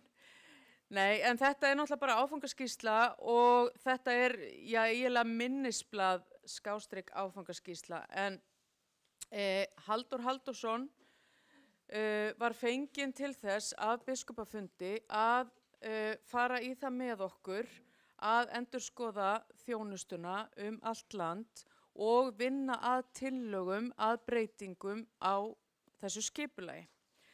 Og ég verð að segja að betri mann hefði við nú varla geta fengið því að hann er gríðarlega duglegur og hefur svo góða þekkingu á landinu öllu og ekki síst landsbyggðamálum. En ég ætla, þetta er stuttskýrsla, þannig ég ætla ekki að lengja þetta neitt frekar en ég ætla bara að lesa meira og minna skýrsluna. Þannig að, já, því það tekur enga stund og hann byrjar á því að grípa aðeins niður í erindisbréfið þar sem segir að verkefni hans er að meta stöðu víraþjónustu landið og koma með tillögur að bættu skipulagi hennar til biskupafundar. Þetta verði gert út frá mannfjölda, vegalengdum, samgöngum og öðrum þáttum sem gætu skipt máli. Og svo kemur síðar, þá er mikilvægt að nýta aðstoð tengiliða í hverju prófastæmi, fulltrúa Prestafélags Íslands og Djáknafélags Íslands. Áfangaskýrslu verði skilað til biskupafundar fyrir kirkjuþing í maí 2025 og stefnt að því að ljúka vinnu fyrir kirkjuþing í október sama ár og eins og staðan er núna þá sjáum við okkur að það verði vel hægt að ljúka þessu máli fyrir næsta kirkjuþing. En þá er það staða og framvinda verkefnisins og þá byrjar hann á því að fara yfir hvað hann er búinn að gera. Undirritaður hefur náð að ræða við alla prófasta landsins sem og fulltrúa Prestafélagsins og Djáknafélags Íslands. Funda verður í öllum prófastæmum áður en lokatillögur verða lagðar fram. Það er eftirsóknarvert af hálfu undirritaðs og styrkir tillögugerð að hitta sem flesta og fjölbreyttasta hópa. Þess vegna er jákvætt að hitta einnig fulltrúa grasrótarinnar í sóknunum eins og gerst hefur líka. Nánar er gerð grein fyrir samtölum og fundum hér fyrir neðan sem þó langt í frá að vera fyllilega tæmandi listi við samtöl. Eitt símtal við formann Prestafélags Íslands, síðar hitti undirritaður hann á fundi á Akureyri 27. janúar síðastliðinn og svo fundur með Prestafélaginu eða stjórninni í Hafnarfjarðarkirkju í febrúar.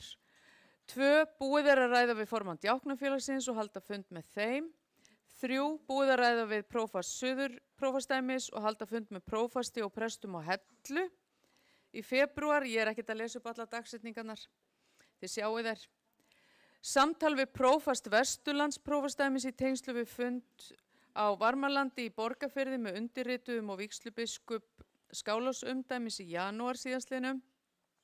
Stemt á frekara samtal og fund með prófasti og prestum þar. 5. Samtal við prófast Vesturlandsprófastsdæmis, stemt á frekara samtal og fund með prófasti og prestum. Samtal við prófast Eyjafjarðar og Þingeyjaprófastsdæmis og svo kom hann á fund í Akureyrakirkju með prestum og fleirum. Á þann fund kom einnig vígslubiskup Hólaumdæmis. 7. Í tengslu við fundin í Akureyrakirkju fundaði undirritaður með kirkjuþingsfulltrúunum Stefáni Magnússyni og Auði Torberg. Undirritaður hefur hitt Óskar Magnússon kirkjuþingsfulltrúa stuttlega og boðað komu sína til hans. Símtal við prófast Austurlandsprófastsdæmis og fundu með prestum og djákna og prófasti í gegnum Teams 3. mars síðastliðinn.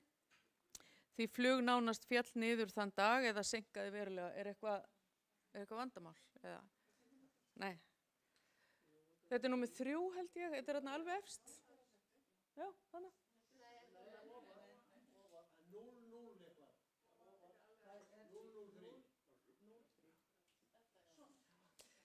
Ok, þá byrja ég upp á nýtt. 9. Fundað með Bjarna Snæbirni, stefnumótunar sérfræðingi 7. janúar síðastliðinn, þar sem tækifæri gafst til að fara yfir stefnumótun, stöðu ýmissa mála og hvað þið breyst. Það hvað hefði raunverulega orðið að samþykktri stefnu. Og eitt af því sem hann talaði alveg í byrjun að hann las allar stefnur sem hafa verið samþykktar undanfarin ár og hann sagði að það skortir ekki stefnur. Það skortir bara að við höfum látið verða úr þeim, að þær hafi komið til framkvæmda. Þannig að þær vantar ekkert. 10. Samtal 4. mars við prófast Reykjavíkurprófastsdæmis vestra. 11. Heimsókn í Breiðholtskirkju til prófast í Reykjavíkurprófastsdæmi eystra. 12. Samtal 11. mars við prófast Húnavars og Skagafjarðarprófastsdæmis. 13. Símtal 11. mars við prófast Kjalarnesprófastsdæmis. Eftir þá að funda á staðfundi í 7 prófastsdæmum, þó búið sé að heyra í öllum og funda á Teams með Austurlandi mun undirritaður óska eftir því að koma inn á reglulega fundi með öllum þessum prófastsdæmum. Eftir samtöl og fundi stendur eftir á þessum tímapunkti að mati undirritaðs. 1. Fólki finnst komið nóg og jafnvel of mikið að fækkun presta í tengslum við sameiningar og að ekki eigi að vera sjálfvirkni í að fækka prestum þegar náttúrulegar aðstæður bjóða upp á það vegna aldurs, veikinda eða andláts. 2. Þar með ekki endilega sagt að fólk sé á móti sameiningu sem slíkum, þó skiptarskoðanir geti verið það.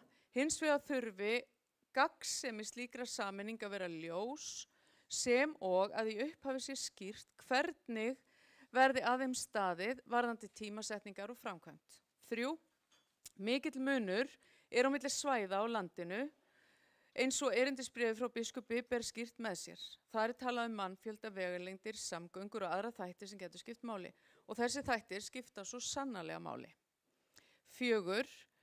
Það erfitt á svæðum þar sem alltaf 2 tíma akstur á milli byggðarlaga að leysa af við ákveðin tækifæri og stundum ekki hægt vegna ófærðar, dæmi sunnanverðir Vestfirðir.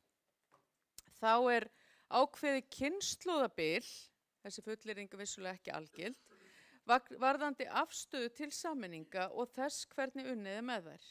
Einnig hvað varðar búsetu presta. Hugsanlega hefur fjöldi presta og annarra þjónandi fólks einnig áhrif. Það er ábyrjandi ákveðnum stöðum að fólk leggja áherslu á að fólk geti komið saman, geti átt samfélag, deilt hugsunum, deilt verkefnum og bara átt kaffispjall. Eftir því sem fleiri starfa og kílómetrarnir eru ekki fyrirstaða er þetta auðveldara. Þarna birtist hugarfarið samvinnu, teymisvinnu og þann sveigjanleika sem því fylgir. 6. Fjárhagsáhyggjur eru vegna getu sókna til þess að halda við kirkjum og jafnvel leggja fram fjármagn vegna ráðninga annara en presta. Mikil áhersla er lögð á ráðningar annara en presta, svo sem djákna og æskulisfulltrúa komi frá þjóðkirkjunni. Vantar þarna inn í. Sóknir ráði ekki við að fjármagna slíkt. Minni umræða hefur verið héraðspresta en undirritaður átti von á. Samt er talsverð áhersla á vinnutíman og að fólk verði að komast í frí þegar eitthvað kemur upp á.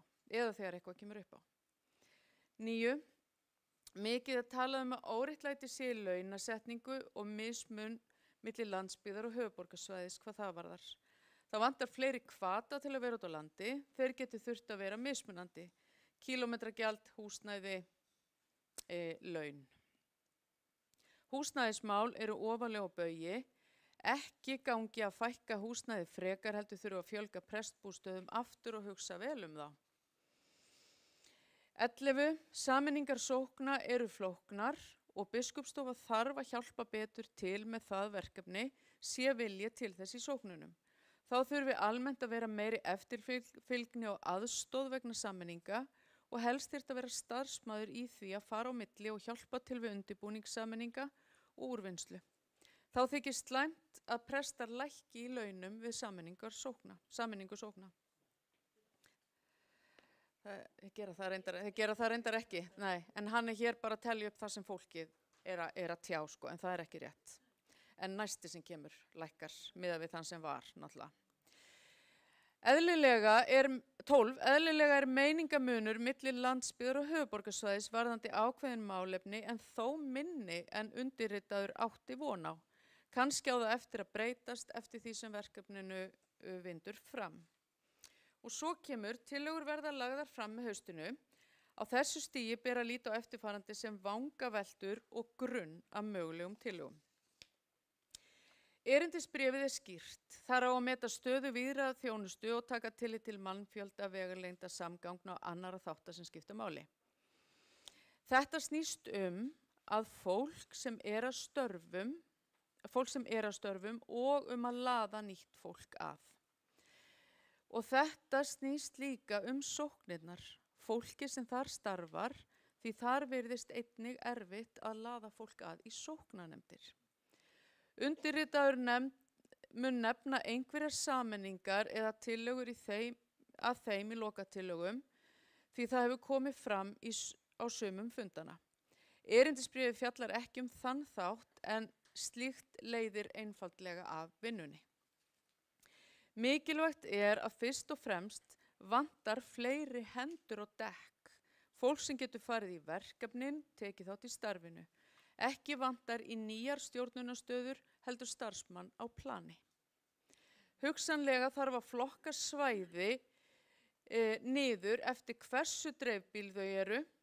Húsnæði sé til staðar til sveita og í minni þorpum þar sem ekki kostur á að búa annar staðar vegna vegalengda. Á stærri stöðum getur staðar uppátt og einhverju formi komið til greina. En þar gæti prestur, djákni, æskulisfulltrúi fundi húsnæði vegna þess að þar er markaður. Á enn stærri stöðum er ekki víst að þörf sé á slíkri uppbót vegna þess að það er virkur húsnæðismarkaður og fólk geti valið sér búsetu innan þess svæðis. Þó áherslur séu mismunandi er áberandi að nokkur mörg tala að búseta presta sé að breytast og sú þróun sé að verða og muni verða að prestar, djáknar og annar starfsfólk geti búið einhvers staðar annar staðar innan viðkomandi svæðis en ekki endilega nákvæmlega við hlið viðkomandi kirkju.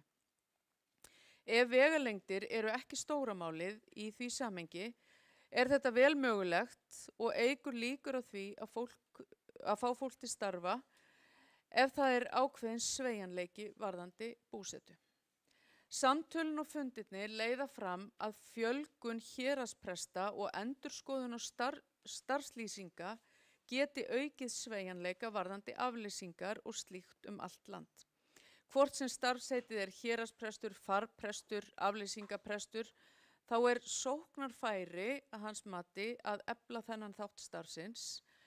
Einnig að þegar mikið álag á ákveðnum stað eða í ákveðinni kirkju, að þá sé hægt að bæta tímabundi við presti eða djákna á meðan verið að vinna úr stóru og erfiðu máli sem jafnvel skekur samfélagið. Sveigjanleiki lykilorð í þessu samhengi öllu. Með þökk fyrir traustið og góða móttökur, Hvarvetna, Reykjavík 12. mars 2025. Og þetta svolítið eitthvað sem við höfum verið að vinna aðeins með núna. Það til dæmis á Austfjörðunum í sumar, þá komu upp mjög þung, erfið og mikil mál og sama tíma þá var ekki hægt að fá prest á staðinn.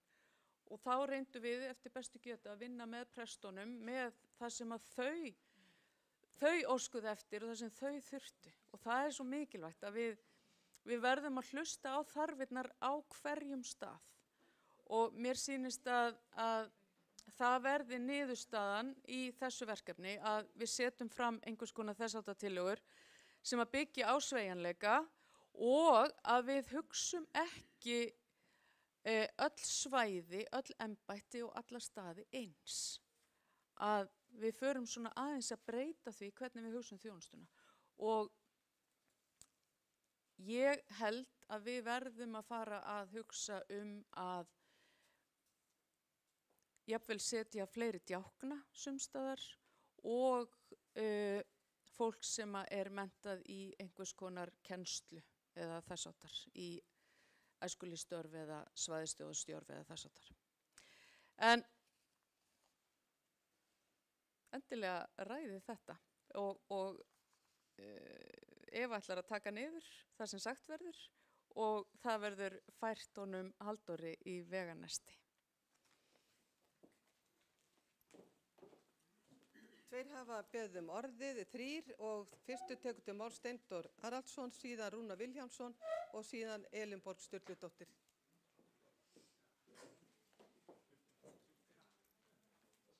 Forseti, ég þakka biskupi fyrir þetta. Þannig mál með vexti að ég lagði hér fram 13. mál á síðasta hausti. Þá hafði ég ekki hugmyndu það hvað biskupafundur var að bauka, frekar en fyrir daginn. Og ég vissi ekki það að þeir varu þarna inni. En sko málið sem ég lagði fram var aðeins öðruvísi að upplagi en þetta sem að, eins og þetta fer fram, þetta hins vegar afar þarft og gott sem að þarna verið að gera. Mín hugmynd var svo að þetta færi í annan farveg. Þegar var við að tala hérna vígðu þjónustu, þá hugsaði ég þetta öðruvísi. Ég hugsaði þetta að það færi betur á því að framkvæmdastjóri stæði fyrir þessu vegna þess að hann var ekki skyldur hinni vígður þjónustu. Það var svo ofarlega í huga mér á þeim tíma. En ok, þetta allt gott að blessa þetta. Það bara að segja hvers vegna þetta var svona. Þetta var svo fært af allsherjarnefnd inn og fært á borð biskups en tillagan mín, henni var ekkert breytt. Ég hef engar efasemdir að það sé bara fínt og það komið þarna inn. En það sko hins vegar það sem að ég lagði fram þarna var meira að gera þarfagreiningu á sko hversu mikil þörf hvað er mikið álag á prestunum til dæmis. Hvar sko og reyna að meta það án þess að tala við einhvern prófast það eða prestana sjálfa, heldur reyna að finna út úr því á faglegan hátt hvað er raunverulega mikil vinna á prestunum landið. Og ég get sagt ykkur dæmi svolítið hvernig þetta virkar. Það þannig að nú vitið það að þjónustan eða fækkun á prestum í mínu prófastdæmi, það eru 2 prestaköll annars var í Skagafirði og hins var í Húnaþingi. Og svo það þarf enginn þegar fækkar presta, þá minnkar þjónustan. Sko, það þýðir ekkert að segja að það sé ekki þannig. Það er þannig. Og svo á einhverjum tíma, þá verður það normið. Það verður normið. Og það er það sem við þurfum að rýna. Að sko erum við, og þá svo er einhver sem gerir svona úttekt og hann kemst að því að þetta er allt í fínu lagi. Þetta er alveg í normal ástandi. En það er nú þetta sem ég var að tala um. En ég hef svo sem flutt hérna margar tillögur frá hérna í gegnum minna tíð og sumar þeirra fara í gegn, aðrar ekki og sumar fara inn í nefndir og koma alltaf í út úr nefndunum og það er bara eins og gengur.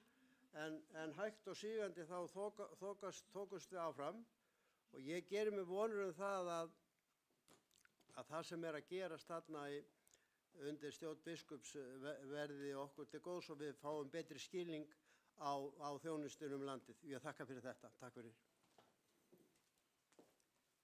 Til máls tekur Rúnar Vilhjálmsson og eftir honum talar Elínborg Sturludóttir.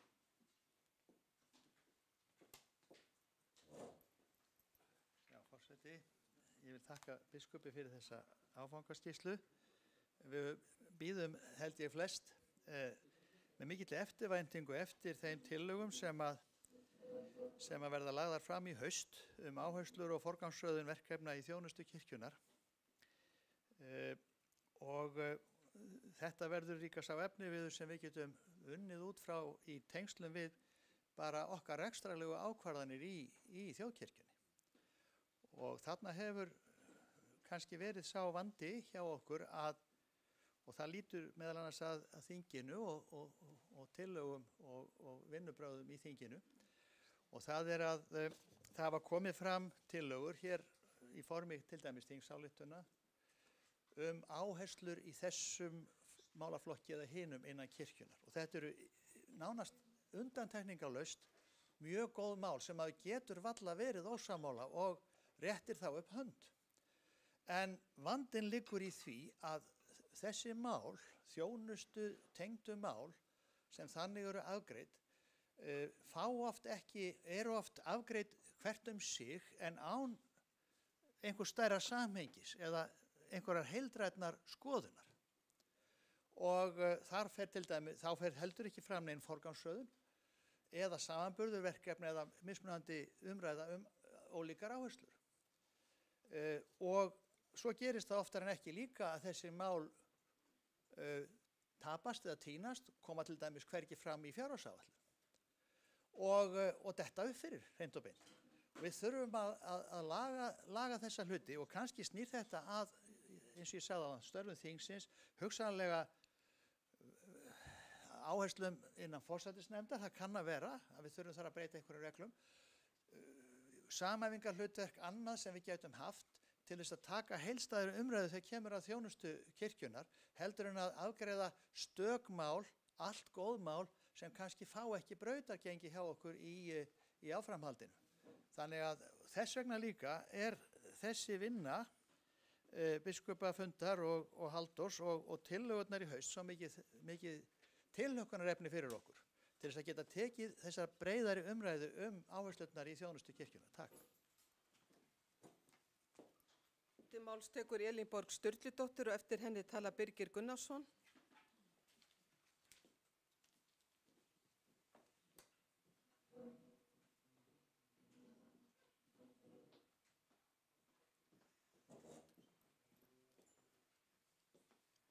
Forseti, já, þetta var afskaplega áhugaverð skýrsla og mér finnst það gleðiefni að biskupafundur sem ber auðvitað ábyrgð á hinni vígðu þjónustu í landinu hafi fengið mann með jafn víðtæka reynslu og þekkingu á aðstæðum á landsvísu eins og Halldór Halldórsson hefur til þess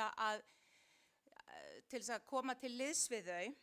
Og ég hlakka til fundar með honum, en eins og fram kemur í skýrslunni hefur hann ekki enn fundað með fólki í Reykjavíkurprófastsdæmi vestra, en ég gerir ráð fyrir því að hans tillögur verði síðan teknar fyrir á biskopafundi og biskopafundurinn þá leggi til einhverja tillögur að því hvernig skipulag prestþjónustunnar verður í framhaldinu.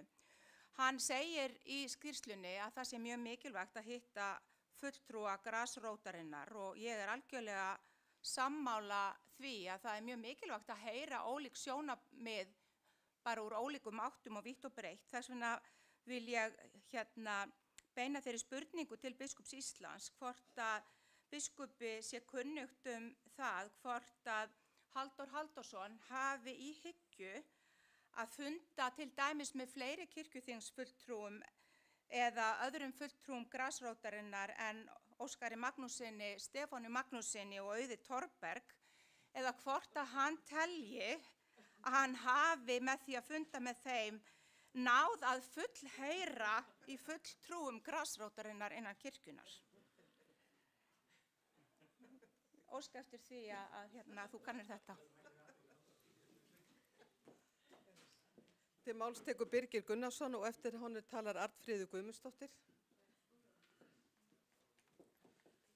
Forseti, ég vil nú byrja því að þakka fyrir þessa flottu kynningu og mér finnst þetta að vera mál sem á réttri leið og ég nú einn af þeim sem hef haft áhyggjur af þessu máli sérstaklega og sendi þess vegna erindi á biskopafund fyrir 2 árum síðan að það farið í þessa vinnu sem mjög mikilvæg og ég vil líka árétta það, mér finnst að útgangspunkturinn í þessari vinnu eigi ekki að vera fækkun presta, heldur ætti útgangspunkturinn að vera hvernig náum við að manna þessa þjónustu í framtíðinni.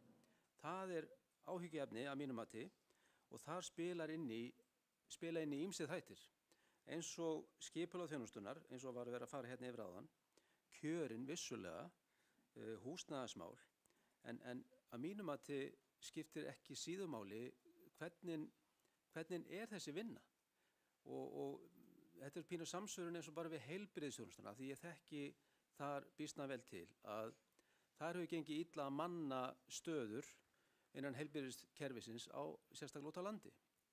Af hverju það? Það vegna þess að fólk bara ekki tilbúið lengur í það að vera eitt á vaktinni alla daga, allan sólarhringinn, allt árið. Þannig að þetta teymisvinna sem skiptir miklu máli í mínum huga. Að reyna að ná skipulega þjónustuna þannig og skipuleggjana þannig að fólk sé að vinna meira í teymum og sé ekki reyna að útrýma þessum einmenningshéruðum sem ég held að séu tali ekki inn í tíman í dag. Og það sem auðvitað áhyggjuefni í þessu líka að mér sýnist við vera að sigla inn í skort á prestum til þess að sinna þjónustunni inn í framtíðina. Og þá þurfum við kannski að kafa ennþá dýpra og fara ofan í hvernig skipuleggjum við menntunina, hvernig námið okkar skipulagt. Það akkurat eins og það ætti að vera til þess að laða fólk í fyrsta lagi í námið og til þess síðan í framhaldinu fólk sé tilbúið að fara að starfa fyrir okkur. Þannig að mér finnst þetta allt saman skipta máli en síðan þarf náttúrulega þessi stefna sem út úr þessu kemur að við þurfum auðvitað að láta hana að tala síðan inn í fjárhagsáætlunum sem við vinnum í framhaldinu. En mér sýnist þetta að vera bara á mjög góðri leið og fagna því að þessi vinna sé komin í gang.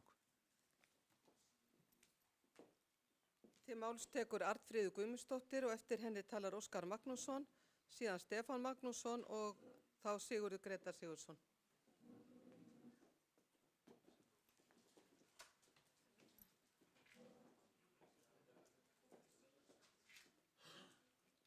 Forseti,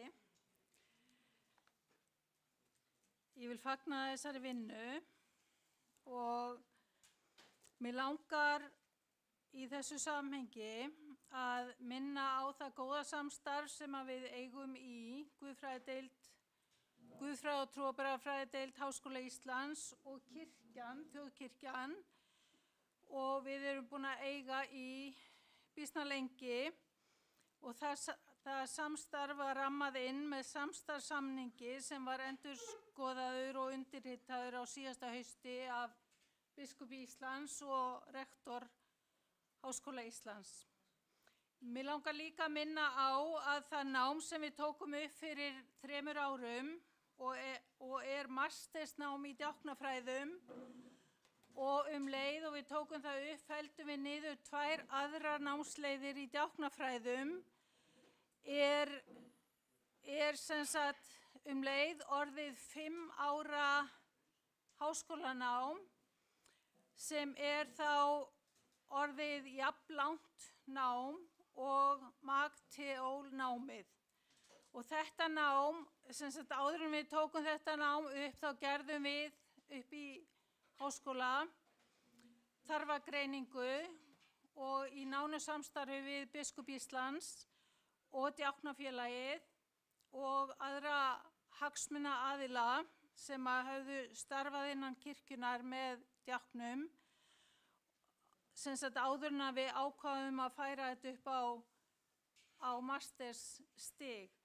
Og hugmyndin sú að djáknanámið sé öðruvísi með allt aðrar áherslur og við tökum inn í námið fólk sem með annars konar nám á grunnstigi. Við tökum vissulega inn nemendur sem eru með BA-próf í guðfræði, en við tökum líka inn nemendur sem eru með BS-próf í hjúkrunarfræði eða B.Ed í menntunarfræðum eða félagsráðgjöf eða sambærilegar greinar, vegna þess að við viljum efla fólk til þjónustu og til margbreytilegrar þjónustu innan kirkjunar.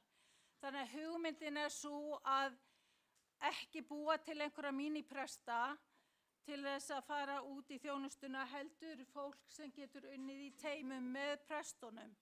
Þannig að við erum lengi búið, sem sagt djáknanámið búið að vera til frá 1993 og alveg frá því að það var tekið upp þá háskólinn búinn að óska eftir því að það verði að kirkjan komi fram með einhverja stefnu varðandi djáknana og við erum búin að óska eftir því og ég vona að þetta verði til þess að það verði búin til stefna hvað við sem sagt viljum, hvernig við viljum sjá djáknana nýtast best innan kirkjunar og í þjónustunni, vegna þess að ég held að það skipti fólk gífurlega miklu máli þegar það ákveður hvort það vill koma í svona nám, að það sé ljóst hvar starf, hvaða starf og hvers konar starf býður þeirra. Vegna þess að það ljóst að starf djáknana hefur ekkert alltaf verið mjög öruggt. Sem sagt, starfsvettvangur þeirra hefur ekkert alltaf verið mjög örugur. Þannig ég fagna þessu og ég vil líka benda á að það hlýtur að vera sameiginlegt markmið okkar bæði upp í háskóla og innan kirkjunar að hvetja fólk til að fara í nám sem síðan skila sér inn í þjónustu kirkjunar. Þannig að mig langar að brýna okkur öll til þess að nýta þau tækifæri sem við höfum til þess að hvetja fólk til að koma í nám sem síðan skila sér inn í þjónustuna. Þannig að við stöndum ekki ráðalaus gagnvart því að við hafa ekki fólk í þjónustu, heldur að við verðum proaktív og finnum gott fólk til að þegar við sjáum gott fólk sem getur hugsanlega nýst vel í þjónustunni og senda upp í háskóla og við getum lofa því að við getum veitt í góða og örugga menntun. Takk.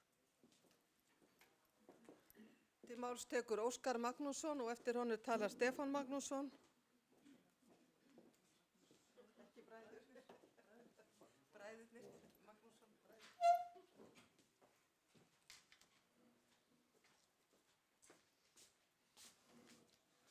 Forseti, það mjög tortryggilegt þegar fólk byrjar á því að þakka fyrir ítarlegar og langar skýrslur.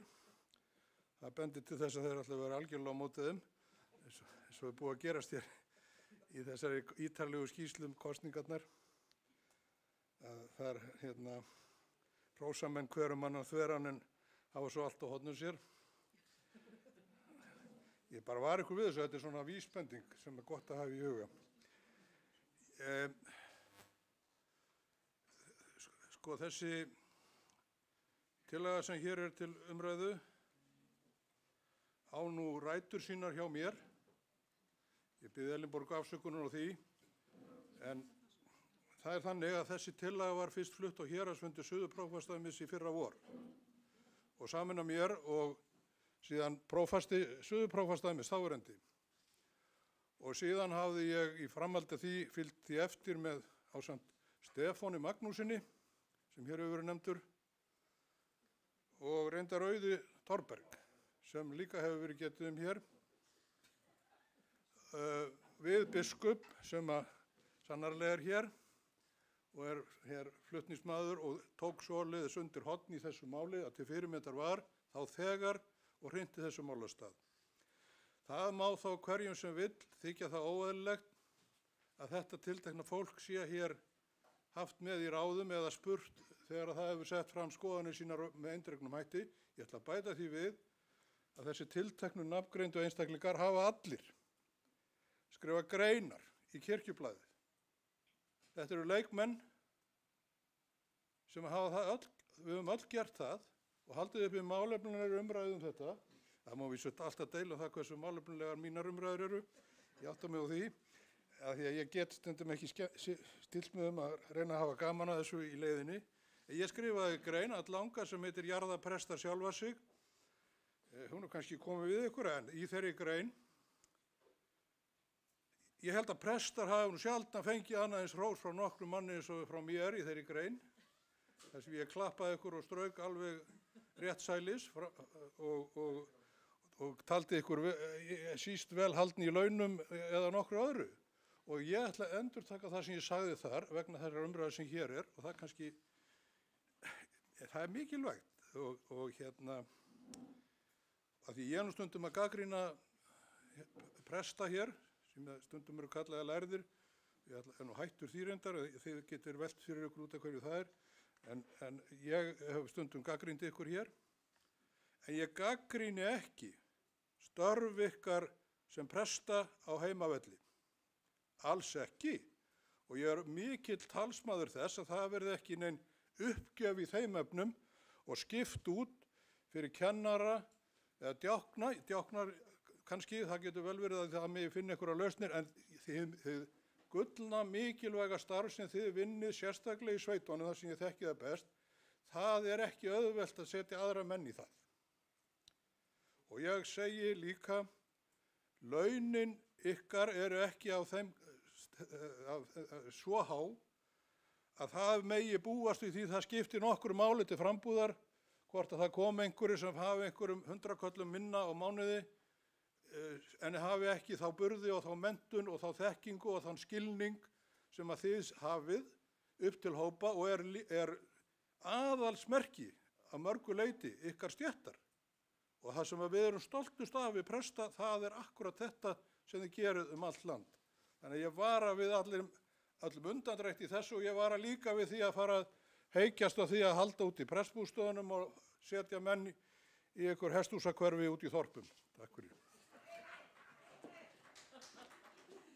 Til máls tekur Stefán Magnússon og eftir honum Sigurður Grétar Sigurðsson.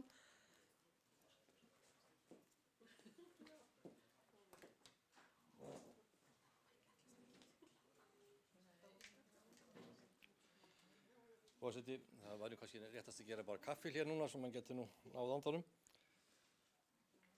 En það er bara smáatriði sem ég ætlaði að, já ekki smáatriði, það er bara stóratriði sem ég ætlaði að benda hér á. Og það er nýtt. Já.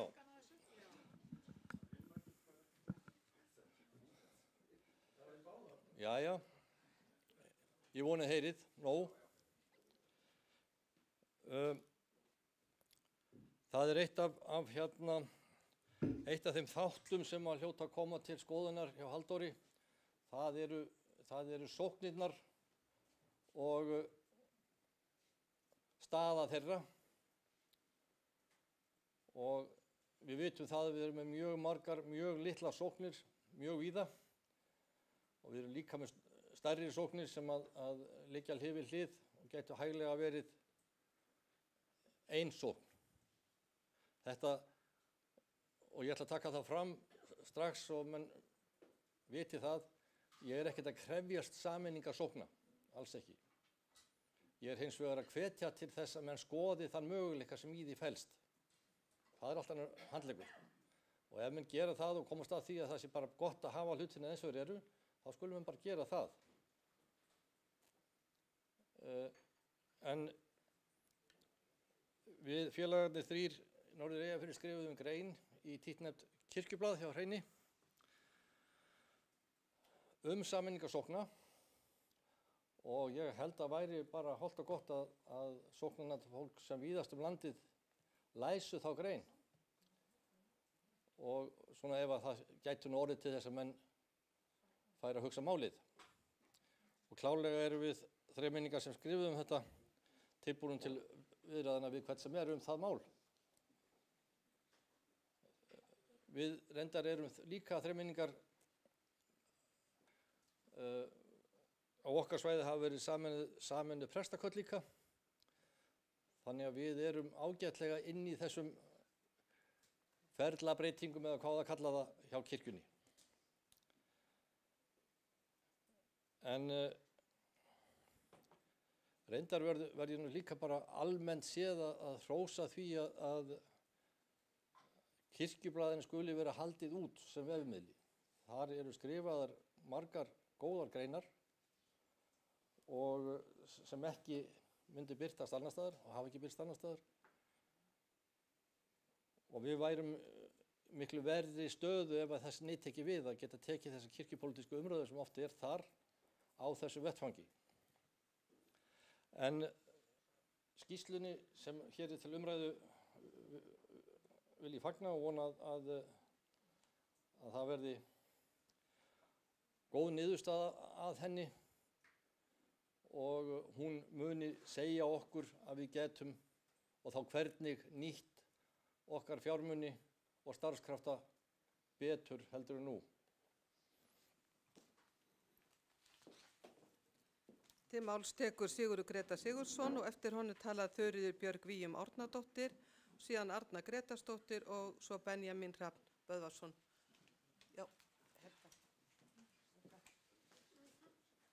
Já, forseti, takk fyrir þessa mjög svona áhugaverðu kynningu og Óskar Magnússon þakkaði fyrir falleg orð til presta.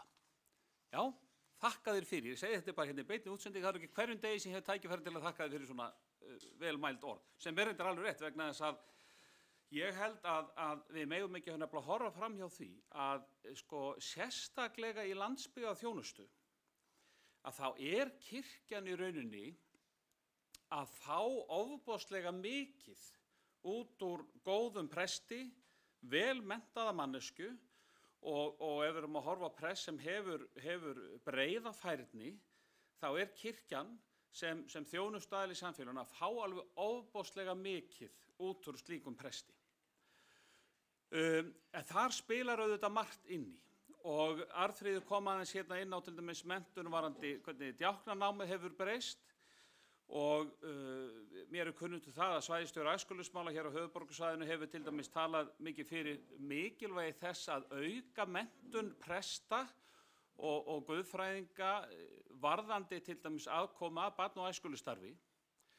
Og það var nú þannig að rétt fyrir hrun, þarna fyrir 2008, þá voru þó nokkuð margir æskulýðsfulltrúar í fullu starfi hérna á höfuðborgarsvæðinu, já svona allavega 50–100% starfi í söfnuðum og þá er ég að tala um menntað fólk sem það voru djáknar, kennarar, fullorðið fólk með menntun sem hafði því starfi og svo var fundur fræðslufulltrúa landið og við vorum aðeins að kortleggja bara þennan málaflokk á landsvísu og breyturnar sem við sáum voru þær að við sáum þar sem barna- og æskulýðsstarf er í blóma að þá er eitt af þessum 3 atriðum til staðar.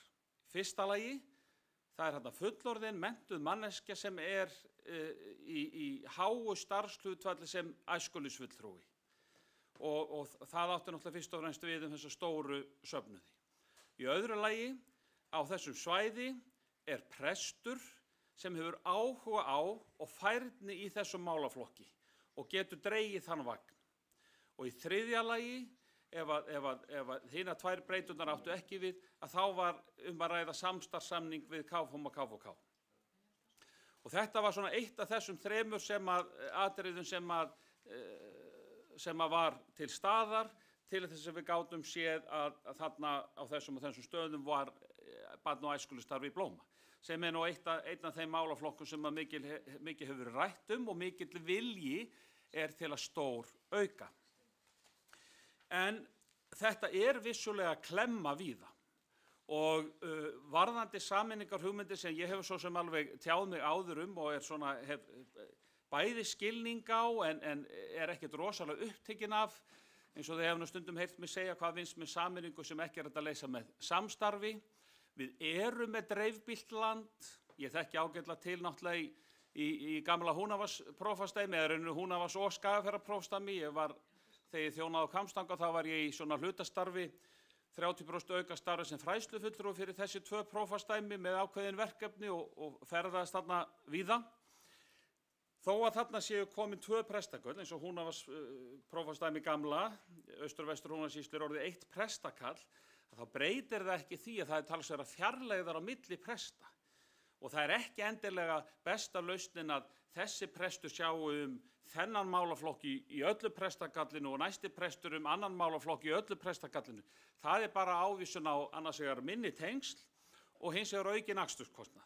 En hins vegar geta þessir 2 eða 3 eða 4 prestar eftir hvernig það er átt í góðu samstarfi.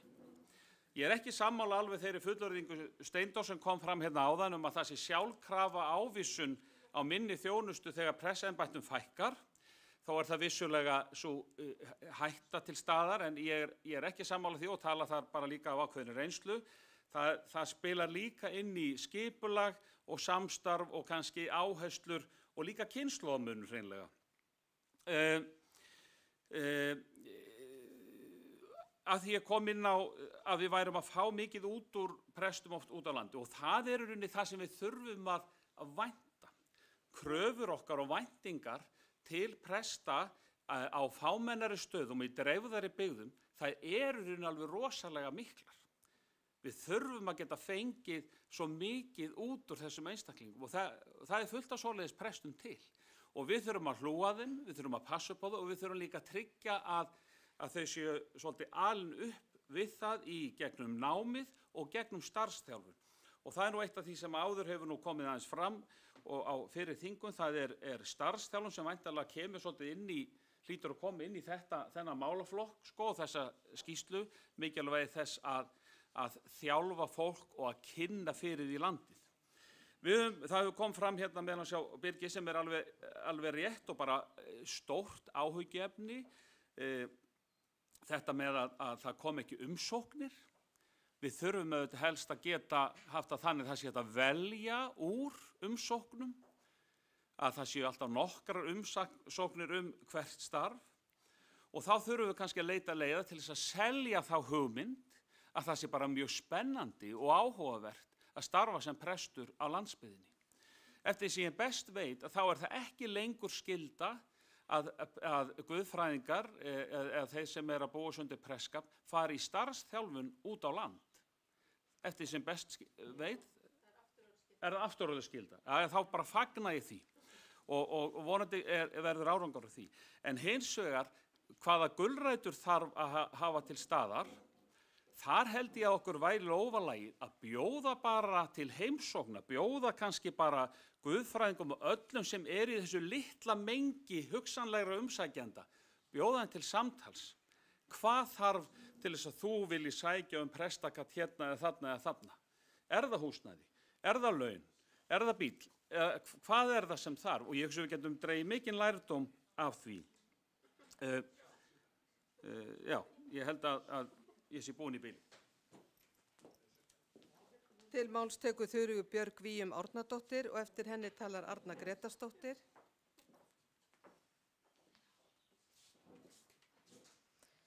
Forseti, ég ætla nú að fá að þakka fyrir þessa skýrslu þó að ég sé ekki á móti henni, þó að Óskar vilji halda þeirra fram. En ég held að hljóti sko að vera gríðarlega mikil vinna á baku þessa skýrslu. Ég held að hljóti að þurfa að vera gríðarlega mikil vinna á baku svona skýrslu því það eru margir sem þarf að ræða við og margir sem hefur verið rætt við, en ég held að þurfa að vera fleiri. Og ég held að sko vandamálið okkar í þessu sambandi og kannski ástæðan fyrir því að það hefur gengið svona hálfbrösulega að skipuleggja þessi þjónustu er að það er svo mikið undir hverjum og einum vígðum þjóni komið, hversu mikið álag er á hverjum stað, hverju sinni. Og það að sé sko gerð einhver þarfagreining þegar embætti er auglýst, sem eru náttúrulega óskir safnaðarins, að það er þýð ekkit endilega að það sé það sem að tekur við þegar presturinn mætir á svæði. Hann getur bara mætt og gert í rauninni hvað sem er sko. Hann þarf ekkit endilega að fara vinna eftir þessari þarfagreiningu og þeim verkefnum sem honum var falið. Þess vegna held ég að sko, þú veist, ástæðan fyrir að mig langaði að nefna þetta vegna sem ég veit að það er verið að taka niður punkta fyrir Halldór og eflaust hefur þetta nú komið upp í umræðinni en þú veist það getur verið svo hættulegt að tala bara við prestana sem eru á staðnum núna og spyrja álagið og svona og vegna þess að það er kannski bara álagið sem er akkurat núna meðan þessi prestur er sko. Og það er svo, þú veist, það er að tala við einhvern prest sem er nú tekjum bara svona eitthvað prestakalla sem engin prestur er til þess að taka eitthvað dæmi eins og til dæmis á Þórshöfn, þar sem er kannski prestur sem að segir að það sé ekkert að gera og það er ákveðið að sameina eitthvað vegna þess að það er ekkert að gera og svo kemur næsti prestur og hann hefur gríðarlega áhugaði að efla barnastarf og gera hitt og þetta, en hann getur það ekki vegna þess að það er búið að sameina og það er orðið alltaf stórt svæði undir og hann ræður ekki við það, búið að stækka umfangið svo mikið. Og svo er það auðvitað öfugt líka sko, það eru prestar sem að tala að sé alltaf mikið álag en það er kannski vegna þess að þeir eru að gera eitthvað sem þeir ættu í rauninni ekkert þurfa að gera og kannski eitthvað út fyrir prestakallið og annað. Þannig að það þarf að vera svo skýrt hvað það er sem við viljum og ætlumst til þess að prestur gera á hverjum stað og það er eitthvað sem kemur náttúrulega fyrst og fremst frá sóknarnefndafólki og frá söfnuðunum sjálfum en ekki frá prestunum sem eru þar akkurat núna. Og þessar kröfur þurfa náttúrulega auðvitað að vera líka raunhæfar af þeim ástæðum sem að séra Sigurður Grétar rakti meðal annars áðan. Álagið er náttúrulega stundum mjög mikið. En ég velti bara fyrir mig hvort það þurfa að vera til einhvers konar þarfagreining fyrir alla söfnuði sem eru gerðar ekki bara þegar það er verið að fara að auglýsa starf, heldur bara að það sé, það sé til einhver þarfagreining og hvað það er sem söfnuður vilja á hverjum stað. Svo þetta snúist ekki bara að hver þörfin er akkurat núna, heldur hvernig viljum við að sé. Og ég legg það til að Halldór fari næst í kaffi til Einars Más þegar hann vill fá að spjalla við hann Austfirðina. Til máls tekur Arna Gretarsdóttir, eftir henni tala Benjamin Hrafn Böðvarsson, síðan Hilda María Sigurðardóttir og svo síðastur Guðni Már Harðarsson. Ef enginn kveður sér hljós mjög snögglega þá lokar forseti mælendaskrá. Forseti, ég ætla hér að leyfa mér að þakka fyrir þetta minnisblað eða áfangaskýrslu og fagna því að þessi vinna sé bara í gangi hreinlega því að hún heldur sé mjög mikilvæg og þá langar mig kannski aðeins til þess að sem að kemur svo vel fram í minnisblaðinu hvað er verið að gera. Það er í rauninu, það sem að liggur undir er tvennt, það er bæði þarfagreining og starfagreining og starfagreiningin hún fjallar að við ákveðum í sameiningu hvaða mikilvægu þættir eru það innan prestarsins og hvaða mikilvægu þættir eru það innan djáknastarsins af því að erindisbréfið fjallaði bara hina vígðu þjónustu og við séum að tala hitt líka og hvaða eiginleika einstaklingur þarf að hafa til þess að geta sinnt ákveðnu starfi og það er mér langar svo að draga þessa faglegu nálgun inn að það skipti máli að við hugsum þetta út frá að þetta sé ferli í því að reyna átt okkur á því í sameiningu þá við þá menntun og ekki bara starfsþjálfunina heldur líka mentuna á háskólastígi. Er háskólinn að mennta, djákna og presta sem er undirbúningur fyrir það starf sem kemur og þetta samtal held ég að sé í gangi og hafi verið í gangi og það liggi undir þessari vinnu. Nú, því að við viljum að það sé ákveðið starf framkvæmt. Það þýðir ekki að ráða prest einhvert og hann heldur hann sé að fara að vinna preststörf og svo endaði með því að hann er bara æskulýðsfulltrúi. Og það er þetta misræmi og þá kemur þessi þarfagreining sem er margum rædd, sem er bæði formlegt og óformlegt ferli sem á að vera í endalausi endurskoðun. Þarfagreining gerist ekki á 5 ára fresti. Þarfagreiningin endalaust að breytast vegna þess að aðstæður, bæði ytri og svo innri aðstæður, eru alltaf að breytast. Og það er þessi hugsunarháttur sem ég langar aðeins og bara þessar athugasemdir sem ég langar til þess að koma inn í þessa vinnu sem eftir að við séum að afla upplýsinga til þess að bæta frammistöðu og til þess að bæta árangur og í tengslum við hvað? Markmiðið. Fagnaðarendi sem við erum að fara að koma til skila til þjóðarinnar, til uppbygginga fólks. Að það sé alltaf þessi tengsla á milli þarfagreiningar og markmiðsins okkar. Og undir markmiðin geta verið að breytast en við erum alltaf með þetta yfir markmið. Og þetta er nokkur ljóst og kannski ég að segja eitthvað sem allir eru bara með á hreinu. Mér fannst þetta svona aðeins, þetta er allt þarna í þessu minnisblaði. En ég hefði svo vilja sjá þetta aðeins meira formúlera en þess að segja, þetta er minnisblað, áfangaskýrsla og ég ítreka það að við erum búin að tala mikið þarfagreiningu en ég held við þurfum að tala meira starfagreiningu til þess að fara veginn fram. Ég ætla ekki að lengja umræðina, takk. Til máls tekur Benjamin Hrafn Böðvarsson og síðan Hilda María Sigurðardóttir.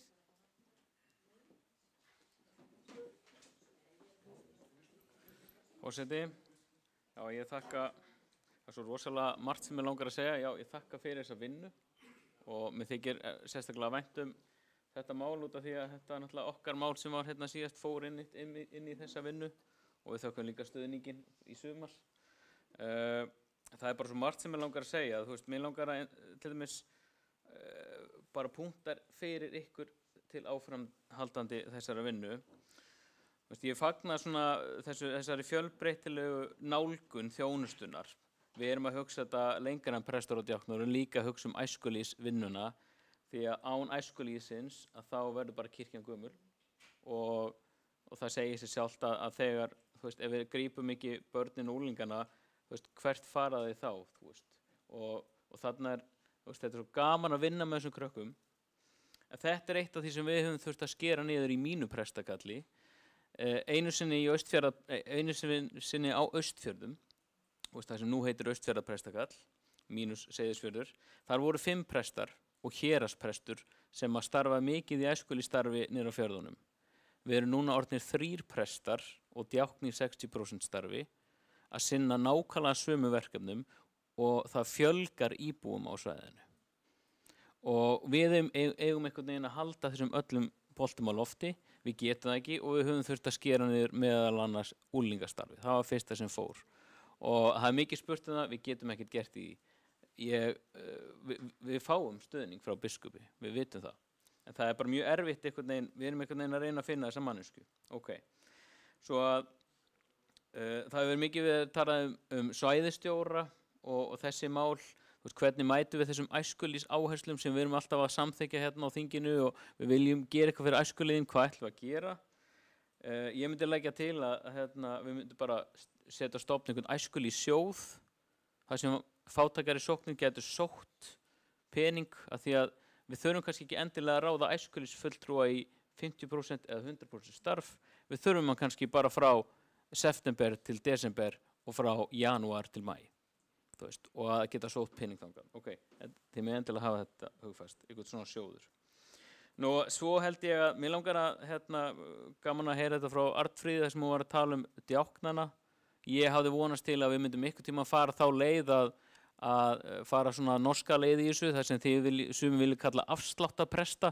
Ég er nú ekki alveg sammála því hugtæki, því að ég talaði fólk sem er sálfræðimennta með master í sálfræði, sem var alveg tilbúin í að taka viðbótarnám til þess að komast inn í prestþjónustu og þarna verður að fá frábæra mannesku inn í preststarf og þarna minni ég á almenna prestdóminn og guðfræðilegar áherslur þess. En mér langar að spyrja, bara því að ég hef mjög áhuga á tölum, hvað eru margir prestar að fara að hætta á næstu 5-10 árum og hvað eru margir prestar, guðfræðiefni sem eru að fara í prestinn og í djáknan að útskrifast á næstu árum. Það hljóta að vera einhverja tölur sem við getum byggt á til þess að átta okkur á stöðunni þegar kemur að þessum prestaskort. Þess vegna held ég að við þurfum að hafa þetta í huga þegar við erum að skoða hvað er framundan. En svo er það eitt annað. Okkur vantar prest í Austfjarðaprestakall. Okay. Við megum vera 4, eins og staðin núna. Og við auglistum, þá sótt enginn Það var ekki eitt símtal, ekki eitt e-mail. Hvað þarf til þess að fólk fara út á land? Við þurfum að auka hvata þarna, eins og stendur í skýrslunni. Og ég hlakka bara til, þetta þessi punktar sem ég ákveða að koma með. Ég held að þurfa að skoða húsnæðisþáttinn, eitthvað styrkjakerfi, eitthvað efnahagslega hvata til þess að fólk sjá að það vilji setjast út á landi, að minnstakosti við einhvern ákveðin tíma. Og ég hef heyrt það hvort það voru út í Noregi eða Svíþjóð, að ef þú skuldbindur þig til þess að búa á stað í ákveðin ár, að þá færðu ykkur að sérstaka styrki út af því þú ákveður að skuldbinda þig. Og það eykur líkunar að þú ílengist á svæðinu. Svo endilega takið þessa punkta inn í þessa vinnu. Ég hlakka til að sjá hvernig hún kemur út í október. Takk. Til máls tekur Hilda María Sigurðardóttir og eftir henni talar Guðni Már Harðarson og síðan biskup Íslands.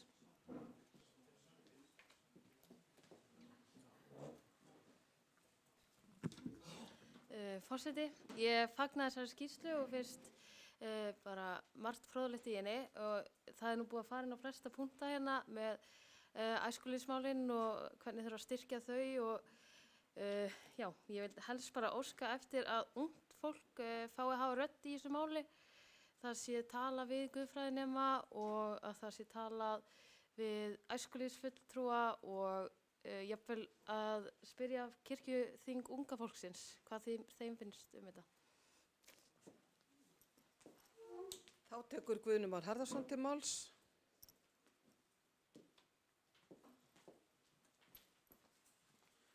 Forseti, takk fyrir góður umræður. Ég vil líka bara fagna rekstrarafgangnum sem var núna á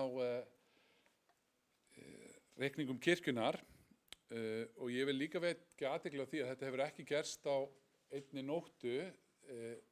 Þegar ef við horfum held í 4-5 ár aftur í tíman, þá voru sennilega 10 til 14 stöðugildi presta meira en eru núna. Og á biskupsstofumegin þá voru 30 og svo 20 eru núna. Það eru mjög margir búin að vera að hlaupa mikið hraðar. Og ef ég skil tölurnar rétt að þá voru við sinna kannski einhverjum 80 til 100 milljónum undir því sem við hefðum getað sett í vígða þjónustu, af því að það hefur haldið mjög vel utan það og við erum að passa mjög vel upp á ef einhver hættir, að þá sé aðtöða, getum við spara einhvern í smá tíma og þetta hefur verið mjög, sérstaklega þakka Ragnhildi Ásgeirsdóttur fyrir að vera lungin í þessu, hún sér þessi mál, en ég er að vekja athygli á þessu. En þess að núna held ég sé svo spennandi tími. Við erum búin að vera svo erfiðleikum þar sem það hefur eiginlega verið óhjákvæmilegt að ef einhver hættir, þá er ekki hægt að ráða. Og tímabili voru bara í ráðningabanni. Núna er aftur svo mikil gerjun þegar við erum komin með reksturinn á þennan stað að við getum fara að horfa fram á við og hvernig viljum við gera þetta þannig að þetta nýtist sem best. Og þar finnst mér framkvæmdastjóri hafa komið góða hugmynd og fleiri fjárhagsnefnd að það þarf að fara að stefnumarka fjárhagshallinn til jafnvel 5 ára. Og það væri svo gott núna að prófastar fengi að vita, það er reiknað með að séu svona mörg stöðugildi eða svona stór pottur í þessu prófastæmi næstu 5 árin. Þannig að það sé hægt að horfa þannig til framtíðar. Og þetta ég að segja því að ég er búin að vera prestur núna í 19 ár, mér hefur aldrei fundist vera jafn mikið álag í prestþjónustunni eins og núna. Það segir sig sjálft, þegar það fækkar starfsmönnum en það fjölgar og fjölgar landsmönnum, að þá verður meira að gera. Og ég sé gríðarlega eftir félaga mínum sem kom til að leysa af og var svo sótt starf 6 vikum eftir hann byrjaði að starfa með mér, sem segir greinilega mikið mín störf. En hann er að stýra Herjólfi núna og mikill missir af honum úr prestastétt og við þurfum að nota peningarnir okkar í þjónustu, skipuleggja þetta vel og mér líst vel á þessa vinnu sem þið eru að vinna. En ég er bara að segja, já, nýtum tækifærið, nýtum það sem við getum, gerum þetta spennandi, en líka kannski þurfum við að taka einhverja ákvarðanir að hreinlega fækka messuskildum eða í höfuðborginni. Það þarf ekki Hjallakirkju, sko.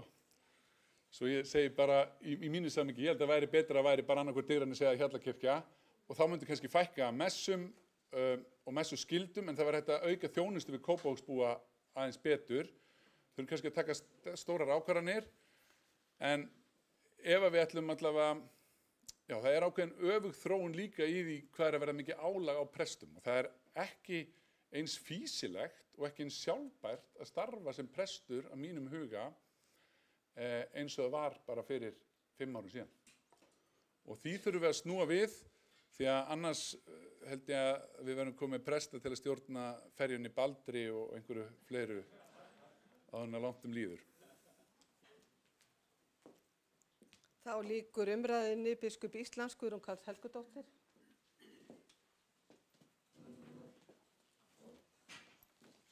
Forseti, hjartans þakkir fyrir virkilega góða og mikilvæga umræðu. Eva Björk er búin að taka niður punkta. Það er líka til upptökur. Þannig að Halldór mun fá þetta allt saman og ég veit að þetta mun gagnast honum og okkur öllum mjög vel. Ég ætla að svara bara spurningunum sem ég fekk og bregðast við nokkrum hlutum bara því að það er gaman. Þetta er svo skemmtilegt og gott og mikilvægt mál. Steindór, þetta með álagið, að meta álagið, það er einmitt það sem hann er að reyna að gera og ein leiðin er einmitt að tala við fólk og hlusta, bæði starfsfólk og presta og djákna, en ekki síður einmitt við sóknarnefndafólk og grasrótina. En hann er líka að skoða skýrslur og tölur og þess áttar og hann náttúrulega kann svolítið vel að meta þessa hluti eftir út frá sínum fyrri störfum. Þannig að ég vona að honum takist þetta bara vel. Elinborg, þessi 3 sem að hann nefndi þarna í skýrslunni, ég veit ekki hvaða name dropping þetta var, en ég held að 2 þeirra hafi óskað eftir fundi hjá honum, en ég veit að hann tala við miklu fleiri og mun tala við miklu fleiri, alveg sem allra flesta. Og ég gaf honum upp að tala við sem flest kirkjuþingsfólks til dæmis í hverju prófastdæmi. Þannig hann var með þau og svo veit ég að það er von á fundi einmitt hérna í Reykjavík, bæði vestra og eystra og Kjalarnesi.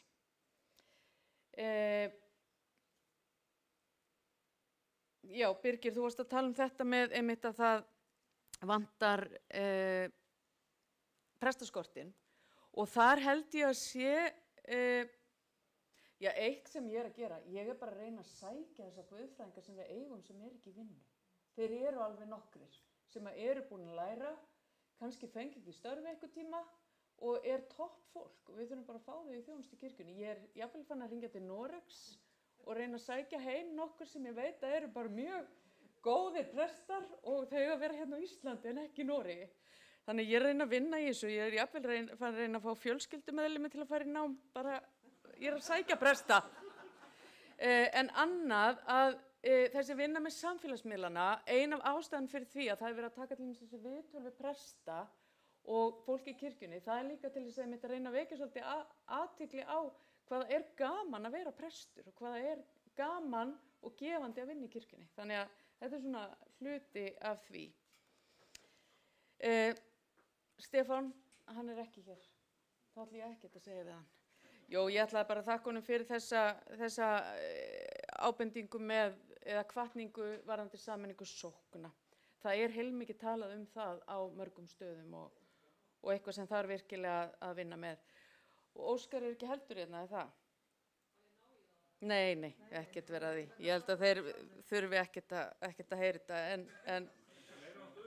en ég ætla samt, já þeir bara hlusta upptökunar, en ég vil samt segja að því að hann var að tala um þarna með þetta voru væntanlega orð mín þarna í lokin áðan varðandi djákna og æskulis fólki til að starfa í æskulismálunum. Þar er ég eiginlega að vísa í þar sem að Halldór talar að fólk svolítið að tala að vanti hendur og dekk og það svo misjafnt á hverjum stað hvers konar hendur eða hvers konar þekking það sem að vantar og það hvarflar ekki að mér að við séum að setja annað fólk en presta í presstörf og prestar eru náttúrulega lykil fólk í preststöðum. Við erum ekki, djáknar eru ekki míniprestar, það algjörlega á hreinu. Djáknar vinna alltaf á þjónustu og hún alveg ofboðslega mikilvæg sem slík, ekki sem eitthvað annað. Starfsþjálfunin, já, ég ætlaði bara að segja við þið Sigurður Grétar, starfsþjálfunin í ofboðslega góðum málum núna. Það búið að taka hana alla í gegn og hún í góðum farvegi og eiginlega orðin mjög fagleg og flott, virkilega gott mál. Þura, einmitt, þetta svo mikilvægt sem þú varst að tala með álagið að það alveg rétt að einmitt það fer svolítið eftir hverjum presti hversu mikið álagið Við erum áhugasöm, við erum mismunandi stödd í lífinu og það mjög frjálst hvernig við þjónum og hvernig við vinnum okkar störf. Og þess vegna einmitt mjög varasamt að tala bara við presta á ákveðnum stöðum til þess að kanna hversu mikið álagið Það þarf að tala við fleiri, það þarf líka að skoða tölur og rýna í gögn og ég veit að hann að gera það líka og hann náttúrulega búinn að skoða sameiningamál í öðrum vettvangi en þessum, þannig hann nokkuð vanur því og já, þannig ég hef ekki áhyggjur beinlínis af þessu því að við erum mjög meðvituð einmitt þetta og það væri náttúrulega draumur ef við gætum bara sett einhverja forskrift svona á þetta vera og allir fara bara eftir því. En svo líka annar ákveðin sjarmur við þetta starf að þú mótar það svolítið sjálf. Þannig að, og megum heldur ekki taka það í burtu. Þannig að þarna spurningum svona eitthvað ákveðið jafnvægi. Og hann mun hitta Einar Má. Ég alveg viss það. Hann á einmitt eftir að fara á Austurlandið. Benjamín, hugmyndin æskulýðssjóð, frábær. Við tökum hana bara til okkar. Ég ekkert viss hún fær endilega inn í þetta. Hilda, tala við kirkjuþing unga fólksins. Takk, virkilega gott. En það sem mér finnst vera gott við það sem Halldór að gera, að hann ekki bara að situr heima við tölvun og gerir kannanir, eða les skýrslur, heldur hann að hitta fólk og hann að tala við fólk og hann að fara á staðina. Og það held ég sé nefnilega algjört grundvallaratriði. Og að þegar tillögurnar koma, að þá upplifi þau sem að tóku þátt í fundunum með honum og samtölunum, bæði vígt fólk og starfsfólk og grasrótin í kirkjunni, að þau eigi eitthvað í þessum tillögum. Auðvitað fá samt ekki allir það sem við vilja og ég veit að hann mjög skýr með það. En það líka mjög mikilvægt að ég ekki með honum á þessum fundum. Biskupar ekki með á þessum fundum vegna þess að fólk á bara að fá að tala frjálst og frítt hvernig þetta og ekkert að vera að hugsa nú biskup að hlusta. En takk fyrir þessa góðu umræðu, við tökum þetta allt með okkur.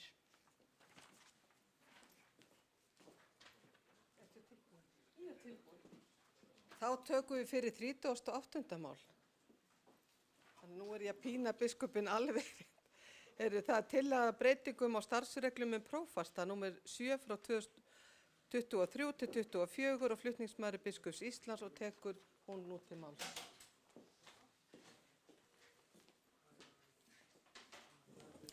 Forseti, þá það tillaga starfsreglum breyting á starfsreglum prófasta. Breytingarnar sem ég legg til eru eftirfarandi. Önnur grein orðast svo. Biskup Íslands auglýsir starf prófasts innan hvers prófastdæmis með sambærilegum hætti og önnur presstörf. Einungis starfandi prestar í viðkomandi prófastdæmi geta sótt starfið. Áskilja ber þekkingu og reynslu af kirkjustarfi, stjórnunar- og skipulagsstörfum, sálgæslu og mannauðsmálum. Prófastar í Reykjavíkurprófastsdæmi eystra, Reykjavíkurprófastsdæmi vestra og Kjalnesprófastsdæmi geta ekki samtímis gegnt stöðu sóknarprests. Biskup setur, og 3. grein orðast svo, biskup setur nágranna prófast til að gegna starfi prófast stundasakir ef sérstaklega stendur á, svo sem vegna leyfis, veikinda eða lengri fjarveru. Starfsreglur þessar eru settar með heimild í 8. grein laga þjóðkirkjuna, já, þið þekkið þetta. Greinagerð. Núverandi starfsreglur prófasta voru samþykktar á kirkjuþingi árið 2023. Þá voru starfsreglurnar styttar og einfaldaðar og engar efnislega breytingar gerðar. Með aukinni kröfu faglegar ráðningar og gegnsæi eru hér lagðar til breytingar sem snúa að ráðningu prófasta og afleysingu. Auk þess þykir rétt að ákvæði í starfsreglum sé í samræmi við stefnur þjóðkirkjunnar í jafnréttis- og mannauðsmálum. 1. greinina í nýlega samþykktri mannauðsstefnu þjóðkirkjunnar segir: hjá þjóðkirkjunni skal staðið löglega, formlega og faglega að öllum ráðningum. Skipun og ráðning starfsfólks skal fylgja almennum reglum ráðningar kirkjunnar, svo sem að auglýsa störf, gera ráðningasamninga og þess háttar. Ennfremur segir í jafnréttisstefnu þjóðkirkjunnar: öll störf hjá kirkjunni skulu standa öllum opin, óháð kyni. Við ráðningar verði leitast við að jafna hlutföll kynjana ef að ræða jafnhæfa einstaklinga og stuðla að jafnri stöðu kynjana í stjórnun og áhrifastöðum. Hér því lagt til að allar lausastöður prófasta verði auglýstar opinberlega sem gefur prestum í viðkomandi prófastsdæmi tækifæri til að sækja starfið. Auglýst skal með sambærilegum hætti og preststöður, það er á opinberum vef þjóðkirkjunnar, og eðlilegt þykir í ljósi þeirra verkefna sem prófastar sinna að gerðar séu sérstakar kröfur varðandi hæfni, þekkingu og reynslu af fjölbreyttu kirkjustarfi, af stjórnunar- og skipulagsstörfum, sálgæslu og öðrum mannauðsmálum. Ekki eru þó gerðar skýlausar kröfur sérnám í þessum fræðum, heldur talað þekkingu og reynslu. Lagt er til að biskup ráði í stöðu prófasts að fenginni umsögn ráðgjafarnefndar biskups í mannauðsmálum sem hann kallar sér til aðstoðar. Og ekki þykir nauðsynlegt að tilgreina sérstaklega hverjir skipa þá ráðningarnefnd þar sem biskupsstofa hefur á að skipa öflugu starfsfólki á mannauðssviðinu, og þá er ég að hugsa til dæmis mannauðsstjóra og lögfræðing. Umfang prófatsembættanna hefur stöðugt verið að aukast á liðnum árum og prófastum sífellt falin aukin verkefni. Hér er því lagt til að prófastar í fjölmennum prófastsdæmum eins og í Reykjavíkurprófastsdæmi eystra, vestra og Kjalnesprófastsdæmi gegni ekki stöðu sóknarprests á sama tíma. Með stækkun prestakalla og auknum þjónustuþunga í stórum sóknum er auk þess mikilvægt að virða stöðu sóknarprests og rétt þykir því að tekið sér skýrt fram í starfsreglum að prófastar gegni ekki stöðu sóknarprests í þeim prófastsdæmum. Er það gert í ljósi umfangs prófastþjónustunnar og til að tryggja þjónustu sóknarprestana í söfnuðinu. 2. grein. Í núverandi starfsreglum er ekki tilkynnt sérstaklega hver leysir prófasta af ef tímabundna fjarveru er að ræða, og í ljósi þeirra sérhæfingar sem fylgir störfum prófasta þykir eðlilegt að biskup feli nágrannaprófasti að leysa af, enda vinna prófastar alla jafna mikið saman að sambærilegum málum. Og 3. ákvæði þarfnast ekki skýringa. Og ég leitaði umsagna hjá og ræddi við prófasta þetta mál og þeir studdu það, allir sem einn. Ég leitaði umsagna hjá stjórn prestafélagsins og þau eru heldur ekki með neinar sérstakar athugasemdir. Einhverjir hafa lýst áhyggjum af því að ef að það er prestur í prestagalli sem að gegnir stöðu prófasts, að þá sé prófasturinn orðin yfirmaður sóknaprestsins, en það er ekki þannig nú að sóknapresturinn sé yfirmaður prestsins, heldur vinna þau hlið við hlið. Og það er reynsla á 2 stöðum þar sem að prestur er prófastur en ekki sóknapresturinn, og það er bara akkurat ekkert vandamál. Og ég hef sjálf unnið í fjölmennu prestagalli hér á höfuðborgarsvæðinu. Ég hefði ekki viljað bæta við prófastskyldum óna það.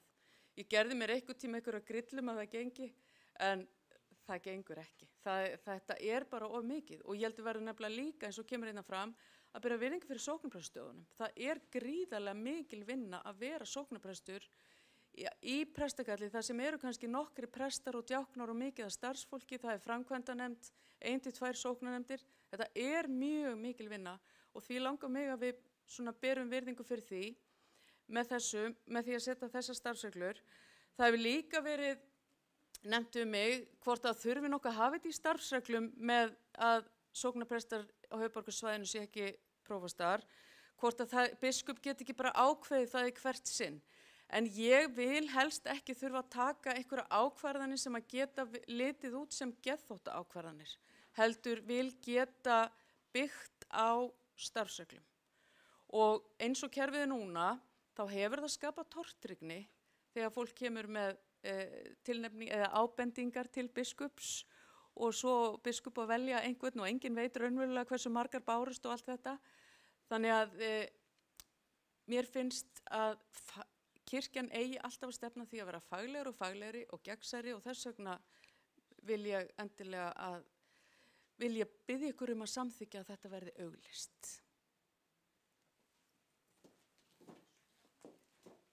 Orðið er laust og til máls tekur Steindór R. Haraldsson.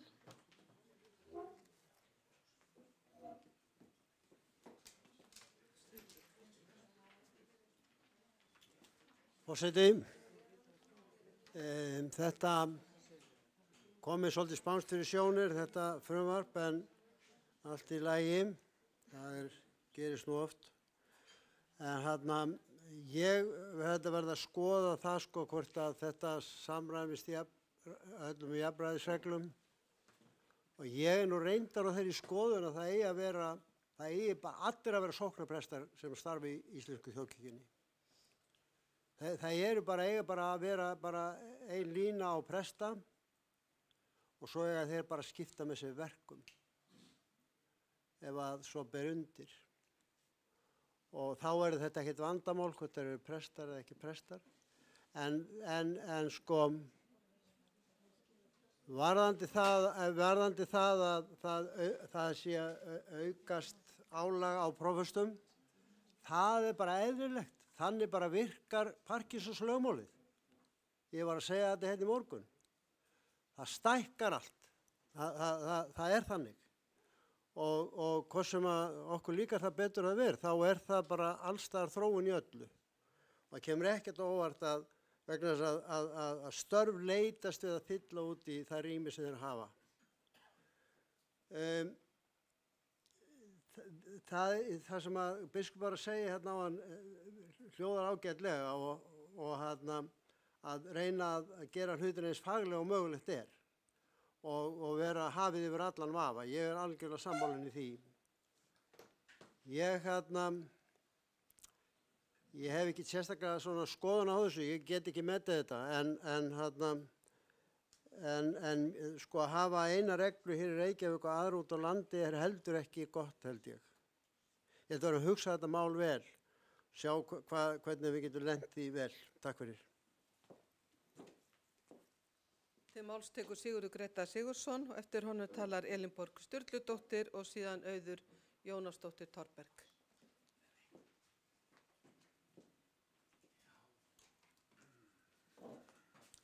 Forseti, takk fyrir þessa greinargóðu kynningu, og mér finnst svona nokkri fletir sem ég myndi vilja svona kasta fram til umræðu þetta mál, og vænti að verði kannski svo tekið fyrir í þeirri nefnd sem fjallar um þetta mál. það fer ekki milli mála að viljinn með þessu er mjög góður og að auka gagnsæi og hluti séu meira upp á borð. Ég dreg algjörlega það ályktun.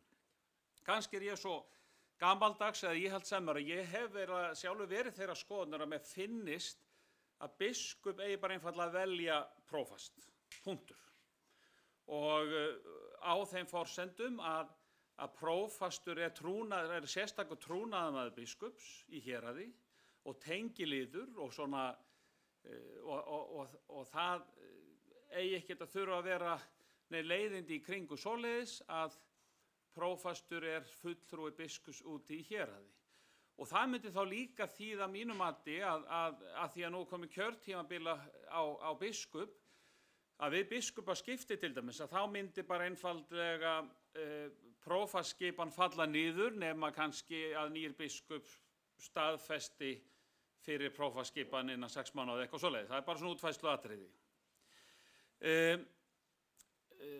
Svo ef ég fer aðeins og skoða rýna betur í þessar hugmyndir og tillögur og ég skil vel rökin þegar sagt er að eins og á höfuðborgarsvæðinu, þessi 3 prófastdæmi eins og þau eru núna, að þá geti sóknarprestur ekki sótt prófasembætti og það er rökstutt alveg í máli biskups.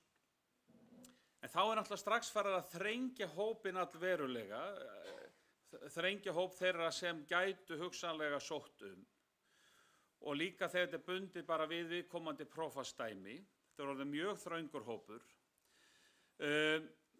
Og þá vaknar líka spurning með þessum miklu og auknu starfsskildum og sem að hafa í rauninni, sem þróunin hefur svolítið verið, hefur manni virst undanfarin ár, að prófastskildum hefur fjölgað. Það er allt annað held ég að vera prófastur í dag heldur en fyrir 20 árum, sko. Að hefur þá söfnuður viðkomandi prests eitthvað en það að segja, heyrðu, erum við að fara að missa hérna hluta þínum starfskröftum að því þú ert að fara að verða prófastur. Og þá vaknar aftur pæling hvort að því til dæmis eins og í Reykjavík eystra, þá er nú prófastur og héraðsprestur sama manneskjan ekki satt, sko ætti að horfa á þetta kannski jafnvel þannig að prófasembættið sé skilgreint sem eitthvað tiltekið stöðugildi, það kemur ekki fram í tillögunum. Það væri held ég alveg til bóta að menn fengju það svolítið upp að prófasembætti í Kjalarnesprófastsdæmi eða Reykjavíkurprófastsdæmi er skilgreint sem svo og svo mörg prósent og þá hugsanlega að prófastur sé einnig héraðsprestur og það sé bara gengið út frá því að þetta er bara fullt starf sem að skiptist x hlutfall milli prófastþjónustu og restin af hlutfallinu í héraðsprestþjónustu. Það sem að hugsanlega myndi vinnast með því líka og það mætti halda því opnu að bara allir geti sótt það. Þannig að við getum séð fyrir okkur að prófastur kannski sem hefur þjónað sem prófastur einhvers staðar út á landi í einhver ár, hann gæti sótt faststöðu á höfuðborgarsvæðinu með sína reynslu sem prófastur en að breyta vettvang og koma inn á annan stað og er þá í héraðsprestþjónustu til viðbótar og það er margt svona vinn-vinn svolítið í að tengja þessi embætti svolítið saman held ég vegna þess að prófastur er þá í gegnum héraðsprestþjónustuna í ákveðnum tengslum við söfnuð í gegnum afleysingar og þess háttar. Þetta eru svona nokkri punktar sem ég vildi setja inn í þessa umræðu, hvernig sem umræðan fer. Til máls tekur Elínborg Sturludóttir og eftir henni talar Auður Jónasdóttir Torberg.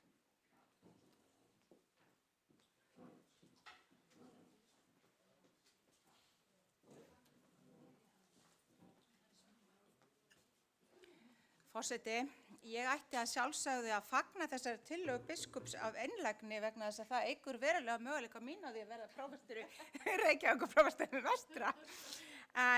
Og ég fagna, en það er engan síður þannig að ég er með nokkrar athugasemdir. En mér finnst mjög virðingarvert að biskup vilji efla faglega afgreiðslu stjórnsýslulegra mála á vettvangi kirkjunnar og ég er innilega og hjartanlega sammála biskupi hvað það varðar, að við eigum að gera hlutina faglega og við eigum að reyna að standa þannig að þeim að þeir séu gagnsæir og það sé ekki, það sé ekkert annarlegt sem að menn telja geti verið á bakvið ákvarðanir á kirkjulegum vettvangi.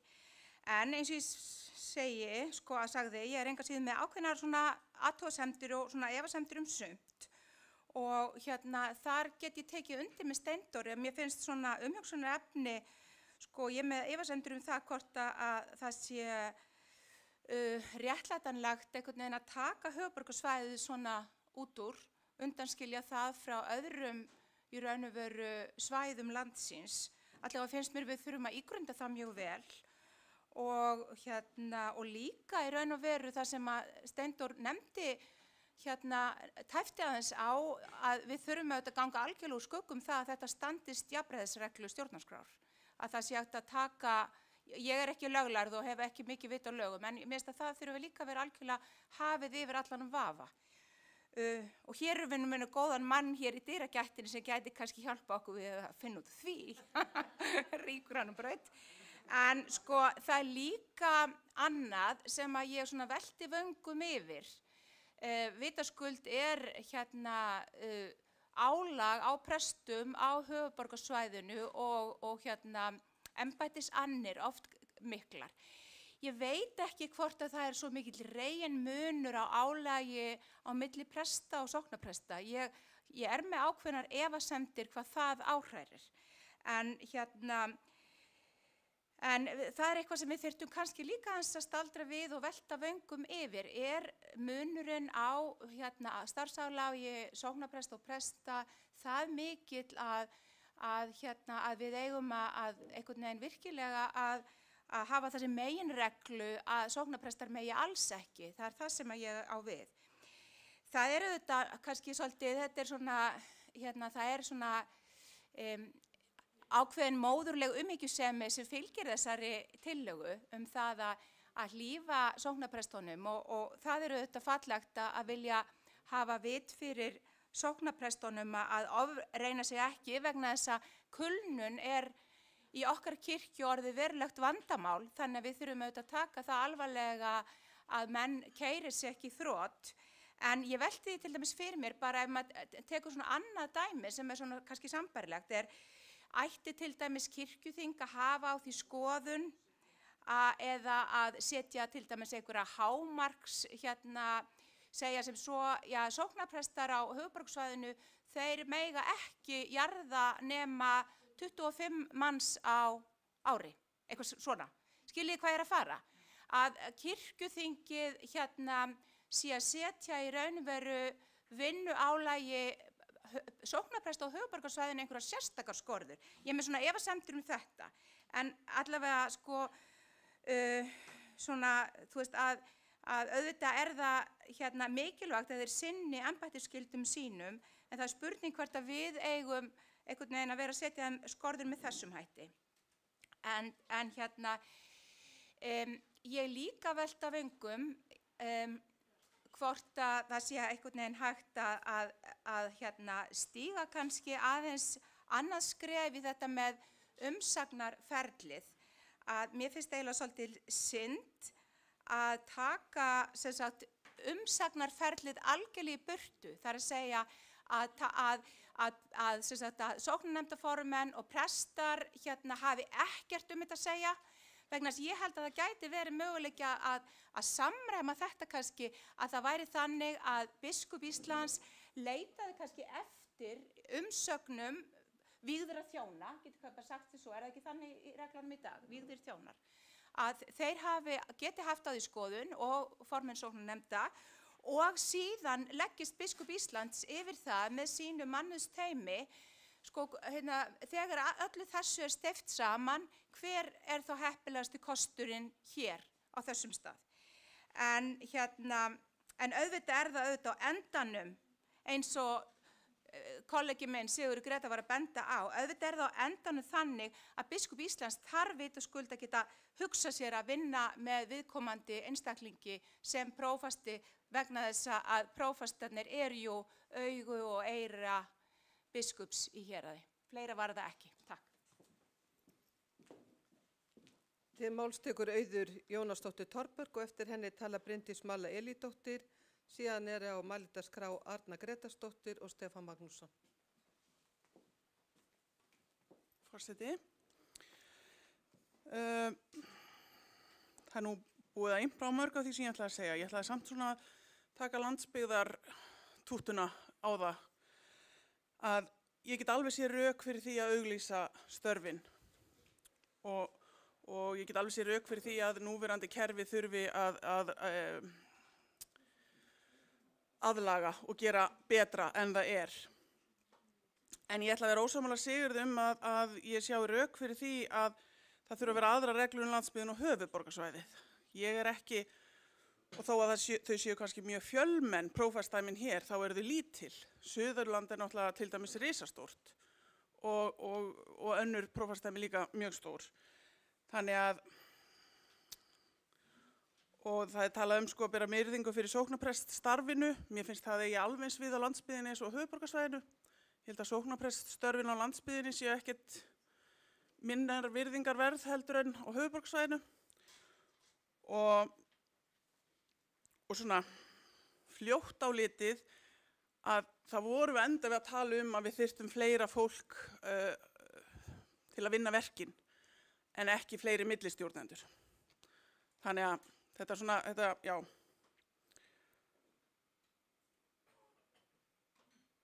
Þannig að, já, það var það sem að auglýsing getur verið mjög gott og að þurfa að endurskoða eitthvað en að gera þennan skýra mun á landsbyggð og höfuðborgarsvæði held ég að sé ekki farsælt. Til máls tekur Bryndís Malla Elídóttir og eftir henni talar Arna Gretarsdóttir.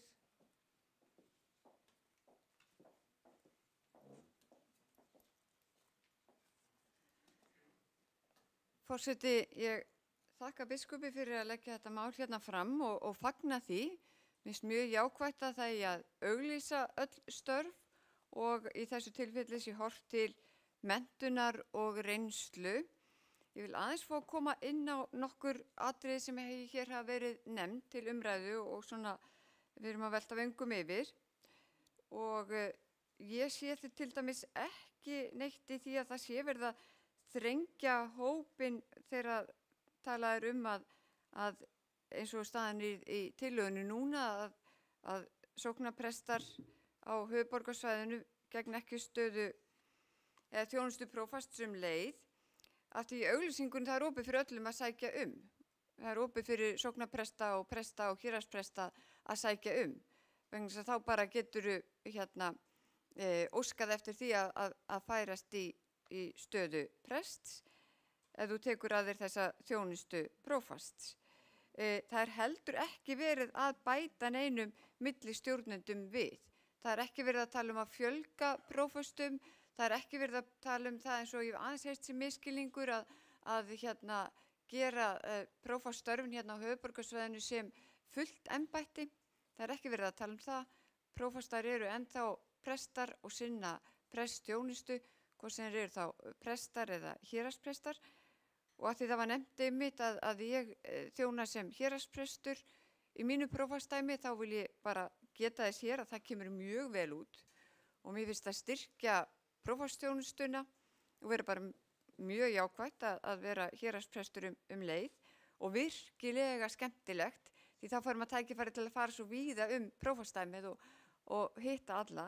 Því mér stundum það gleymast líka þegar við erum að tala prófastanna sem sannarlega eru fulltrúar biskups í prófastdæminu en við sinnum líka margvíslegri þjónustu við sóknarnefndir, starfsfólk safnaðanna og bara almennt kirkjufólk. Þannig að við erum ekki bara að sinna ýmsu sem snýr að henni vígðu þjónustu heldur alls ekkert síður að sóknunum sjálfum með ýmsum hætti. Nú varðandi landsbyggðina þá finnst mér, þetta eru góð sjónarmið sem hérna eru virkilega að koma fram, en það er líka alltaf lægi eins og við höfum verið svolítið að ræða hérna í morgun að það sé sveigjanleiki, það þurfi ekki eitt að ganga fyrir alla. Nú á einum stað allavega þannig að prófastur ekki sóknarprestur út á landi, kemur bara mjög vel út. Og það er kannski alltaf að taka þetta bara eitt skrif einu, byrja á að samþykja tillögurnar svona og það má þá jafnvel sjá það fyrir sér að það myndi sjálfkrafa breytast á landsbyggðinni, jafnvel þá bara með óskum þeirra sem að koma að því máli. Sko ég sé ekki, og það verðum við bara að fá úr því skorið, ég sé ekki að af hverju við megum ekki setja skilyrði fyrir ráðningum. Ég er nú stundum að lesa hinar þessar auglýsingar ráðningum og oft eru sett einhver skilyrði fyrir því að ráði sé ákveðna stöður. Þannig ég sé ekki að af hverju við megum ekki setja ákveðna skilyrði fyrir einhverjum hlutum hjá okkur. Ég fæ ekki sé að það stangist á við eitt eða neitt en þá verður þá aðrir að leiðrétta það. Móðurleg umhyggjusemi er alltaf bara dásemdin ein og það er spurning hvort að Gísli Jónasson hafi mitt haft hana í huga þegar hann óskaði eftir því að verða ekki lengur sóknarprestur í einni minnstu sókn höfuðborgarsvæðisins af því hann var prófastur og prófaststarfið, er kannski að þenjast út, það veit það ekki, en verkefnin eru ærin og hann lagði það til að hann fengi að þjóna sem héraðsprestur en þyrfti ekki að bera ábyrgð á sinni sókn í Breiðholtinu þar sem hann hefði þjónað lengi og vel og ef að það var móðurleg umhyggja þá er það bara hið besta mál sem að ég tel að við ættum bara endilega að fylgja hans góða fordæmi með að sóknarprestar, hvort sem þeir eru í litlum sóknum hér á höfuðborgarsvæðinu eða stórum fjölmönnum sóknum þar sem að starfið er ærið að það sé ekki kannski rétt að þeir gegnum leið prófastsþjónustunni sem er sannarlega líka ærið starf og mikið og það hvort að sé, sko þegar við vorum líka í svo skemmtilegri umræðu áðan og mér setja allt hanga svo vel saman, þetta við vorum að tala áðan út frá áfangaskýrslunni góðu sem biskup flutti hér áðan fyrir okkur, starfagreiningu, þarfagreiningu og allt þetta að meta umfang þjónustunar, hvort að það sé svo mikill munur á presti og sóknarpresti. Við höfum ýmislegt til þess að meta það og skoða það sannarlega, en við höfum líka starfsreglurnar, starfsreglur presta og starfsreglur söfnu og sóknarpresta. Og þar eru alveg skilgreint sérstak ákvæði ábyrgð sóknarpresta sem þeir hafa umfram prestana. Og þess vegna eru þeir líka á aðeins betri launum heldur en prestarnir, að þeir hafa þessa umfram skildur sem sóknarprestar. Þannig að hvað sem okkur finnst síðan álag og annað og það er bara þannig svolítið eins og Steindór var að benda okkur á að starfið alltaf vex að því verkefnin eru ærin og dugmikið og kraftmikið fólk sem vinnur allstaðar í söfnuðunum. En þá getum við ekki horft fram hjá þessu að það eru ákveðna skyldur sem sóknarprestarnir hafa umfram prestana og þess vegna tel ég þetta bara vera mjög farsæla leið að þetta sé lagt fram svona núna, að þetta sé gerðar þessa svona kröfur og mér finnst bara gott þetta standi á hreinu starfsreglum, að það sé ekki biskupinn sem hún segir að ákveða bara svona, nú ætla ég að gera þetta svona en næst ætla ég að gera þetta öðru seldur, þetta sé bara skýrt, fara eftir starfsreglum og það sé byrja bara svona, eitt skrif í einu, byrja hérna á höfuðborgarsvæðinu og ef að hérna næst er að vera auglýst eftir prófast út á landi, hvort að þetta komi þá krafa þetta, það geti vel verið og þá veit ég að kirkjuþing myndi hlusta á heima fólk eins og við jafnan leitumst við að gera. Þannig ég tel þetta mál bara vera mjög gott og ætti að vera auðvelt fyrir okkur að samþykja því það er líka svo mikilvægt fyrir okkur að tryggja alltaf þetta gegnsæi sem hefur talað og sjálfri fannst mér til dæmis svolítið sérstakt og ég bara einhvern veginn fattaði ekki einu svona að tala það þegar ég var útnefnd sem prófastur og þá var ég aldrei spurð hvað viðbótar framhaldsmenntun ég hefði. Kannski bara vissi biskupinn það, getur vel verið sko, en það var ekki fyrir en eftir á sem ég sagði við hana, já hérna, en svo er með þessa viðbótar menntun, mér svo sjálfsagt þess tekið með að því, en líka sé ekki gerð þessi skýlausa krafa, mér finnst það líka mjög jákvætt. Það er ákveðin sveigjanleiki þarna því það mist líka skipta rosalega miklu máli og þess vegna fannst mér svo jákvætt að þetta væri bundið við að það er viðkomandi prestar í prófastsdæmunum sem geta sótt starfið, af því það hefur reynst svo vel að hafa ákveðna þekkingu á prófastsdæminu sem þú ert að fara að starfa inn í. Ekki það að prestur annar staðar frá gætu auðveldlega sett sér hratt og örugglega inn í öll málefni prófastsdæmisins. En það er þessi þjónusta við söfnuðinn og sóknina líka sem skipta svo miklu máli og þar er gott að það sé þekking og reynsla til staðar hjá prófasti sem tekur við þessari þjónustu. Þannig ég fagna þessu máli og hlakka til að fjalla það frekar í löggjafarnefnd en vonast til þess að það verði síðan bara samþykkt hratt og örugglega hjá okkur. Til máls tekur Arna Gretarsdóttir og eftir henni talar Stefán Magnússon og síðan Magnús Erlingsson og Þuríður Björg Víum Árnadóttir og þá að lokum biskup. Svo kaffi og eftir þetta búið. Forseti, já, ég ætla bara að fá að fagna þessum breytingum á starfsreglum og sérstaklega út frá því að þarna örlar á því að það er verið að setja okkur mörk. Það er verið að setja störfum okkar mörk og ramma sem skiptir alveg gríðarlega miklu máli. Og hérna, ég svo sem held ég talaði það áður úr þessu ræðupúlti eða eitthvað staðar annarri kirkjunni, að út í Noregi þá er það þannig að þú ert bara með sálgæslu, þá máttu vera með 3 sálgæsluviðtal á dag. Ef þú ert að taka sálgæslu meðfram öðrum prestörfum, þá eru það 3 viðtöl á viku. Nú, útferðarnar eru allt annars eðlis í Noregi heldur en hér, það er ekki svona mikill undirbúningur vegna vítunar og annara viðtala, veit ég. Þannig að það eru 3 útferðar á viku, 4. útferðin fer á næsta prest. Og þannig að starfsmaðurinn, presturinn, veit nákvæmlega hvaða mörk hann hefur í vinnunni, hvað hann má gera. Það er bara ekkert markaleysi. Þannig að ég fagna þess út af þessu að það er verið að setja ákveðin mörk varðandi vinnutíma og vinnuálag og annað það sem mér finnst svolítið heillandi við þetta að það er verið að dreifa ábyrgð. Takk eftir því. Það er verið að dreifa ábyrgð. Sóknarpresturinn hefur ákveðna ábyrgð umfram prestana í prestakallið sem eru fleiri og prófastur hefur annars konar ábyrgð, þannig að það er verið að dreifa og ég er alltaf hlynnt í að dreifa svolítið svona ábyrgð og álagi. Nú, síðan finnst mér að mér finnst eiginlega algjörlega að þurfi að koma skýrt frá kirkjuþingi að biskupar ræður þessu. Prófastar eru trúnaðarmenn biskups með náttúrulega fjölbreytt verkefni eins og Bryndís Mál kom hérna inn á, en fyrst og síðast eru prófastar trúnaðarmenn biskup Íslands, augu og eyru og ég þarf ekki að fara með það allt saman, þetta vitum við. Og það eru stækkandi prestaköll og hafa út landi, þannig að mögulega þetta módel sem við erum að fara að stað núna með varandi Reykjavík og höfuðborgarsvæðið, að það mögulega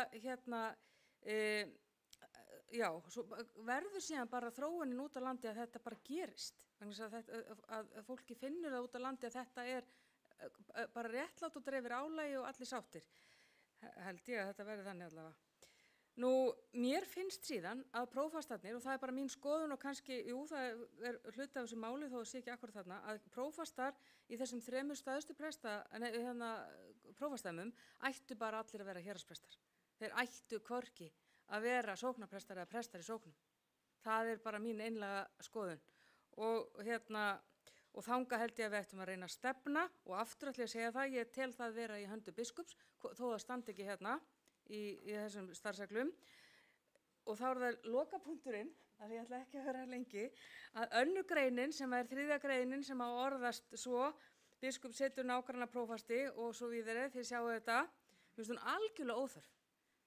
Og ástæðan þetta er bara eðlilegt fyrirkomulag og úrlausnar efni inn á mannusviði biskups. En ég skil þegar að biskup segist vilja fá ramman hérðan, en mér finnst þessi grein óþörf, mér finnst þetta eðlileg framvinda starfsmanna mála bara inn á borði mannustjóra og biskups. Takk. Til máls tekur Stefán Magnússon og síðan Magnús Erlingsson.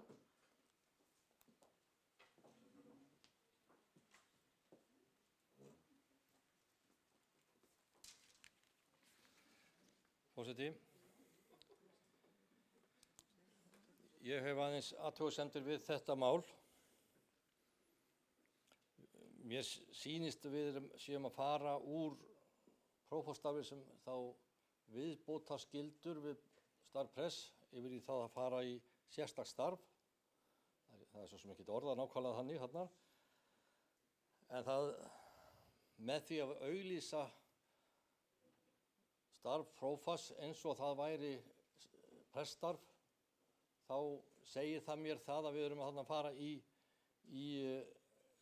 starf, ekki viðbótarskyldur. Og ég spyr því, hvert er starfshlutfall prófasts? Er það bara eitthvað svona hipsum haps eða er það eitthvað fast mótað?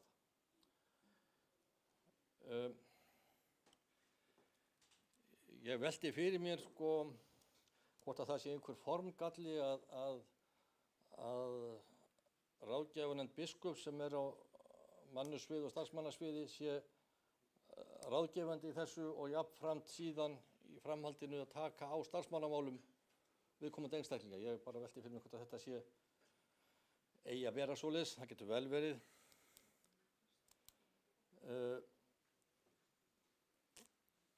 Ég tek nú undir með Örnu að önnur greinin í þessu plaggi er nú sjálfur sér óþörf, en við erum gjarnan í þeim gírnum í kirkjuna við þurfum að hafa starfsreglur allt mögulegt og ómögulegt. Þetta er náttúrulega bara, eitthvað sem að biskup eða þjónustumiðstöðin bara sér Ég velti líka fyrir mig hvort að það að sóknarprestur geti ekki verið prófastur, hvort að er það ekki brot á jafnræðisreglu. Mér finnst þetta mjög skrítið. Ef maður les starfsreglur presta, þá sé ég ekki þennan geigvænlega mun á hlutverki sóknarprests og press. Er þetta orðið eitthvað miklu meira jobb sóknarprestaðan heldur en prestaðan, heldur en kemur fram í starfsreglum? Það getur vel verið, ég hef ekki orðið var við það allavega á mínum vettvangi.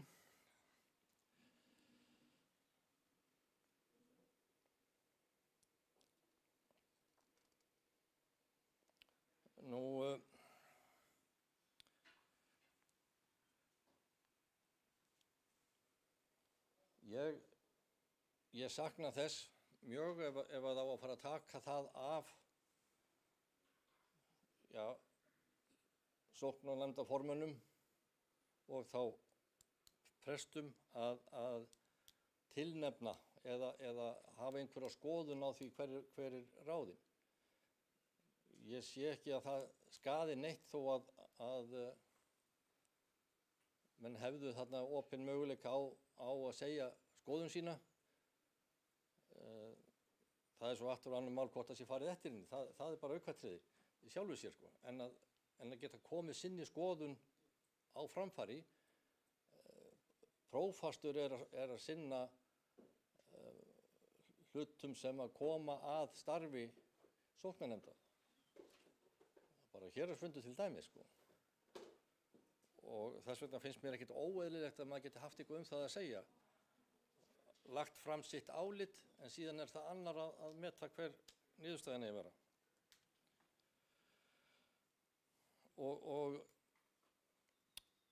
Mér finnst þetta líkta svolítið að því sem verið að bæta millistjórnendum.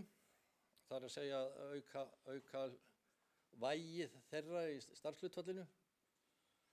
Og ég spyr bara hvaða aukna skyldur hafa verið komið á prófastarfið sem að kallar á þetta.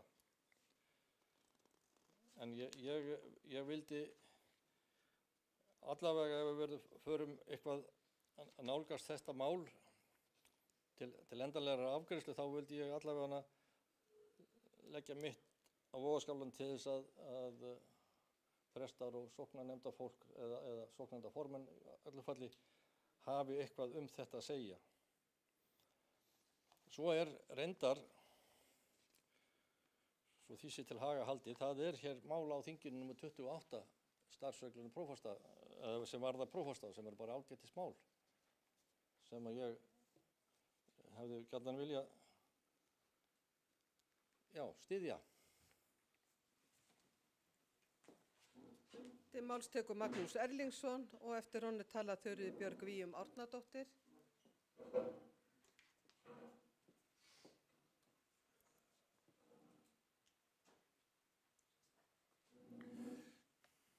Forseti, það virðist vera sérstakt trúaratriði hér á kirkjuþingi í sem flestum málum að hnykkja á því og halda því fram að allt sé stærra og viðameiri en í Reykjavík en út á landi.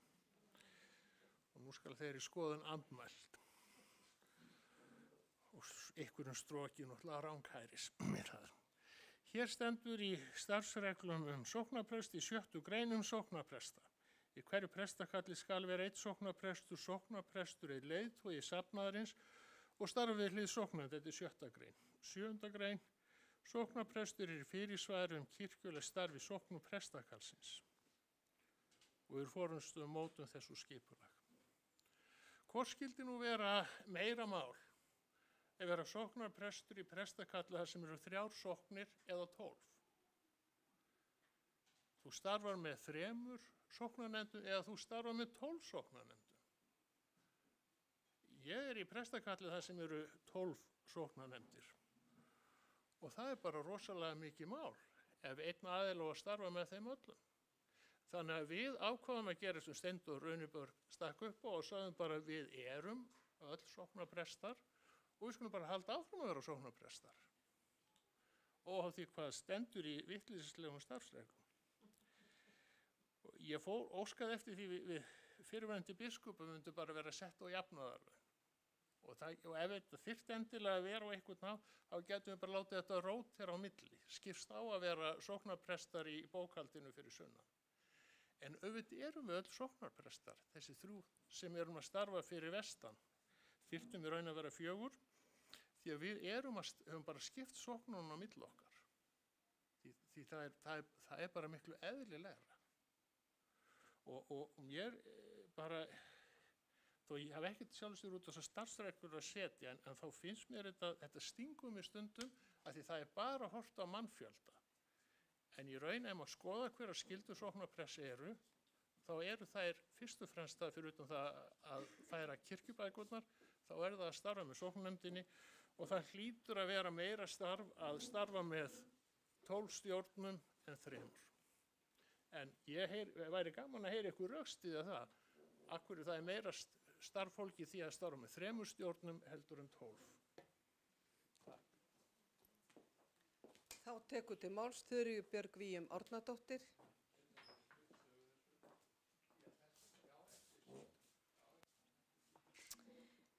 Forseti, þakka Stefáni fyrir að minna á 28. mál sem að við komum með hérna fram í haust, þar sem að við komum með svona einhverja tilraun til þess að reyna að skerpa aðeins á þessu vali á prófastum og ýmsu öðru sem okkur fannst kannski þurfa að skerpa á. Þetta mál auðvitað gengur miklu lengra og ég held að sé að mörguleiti bara mjög gott.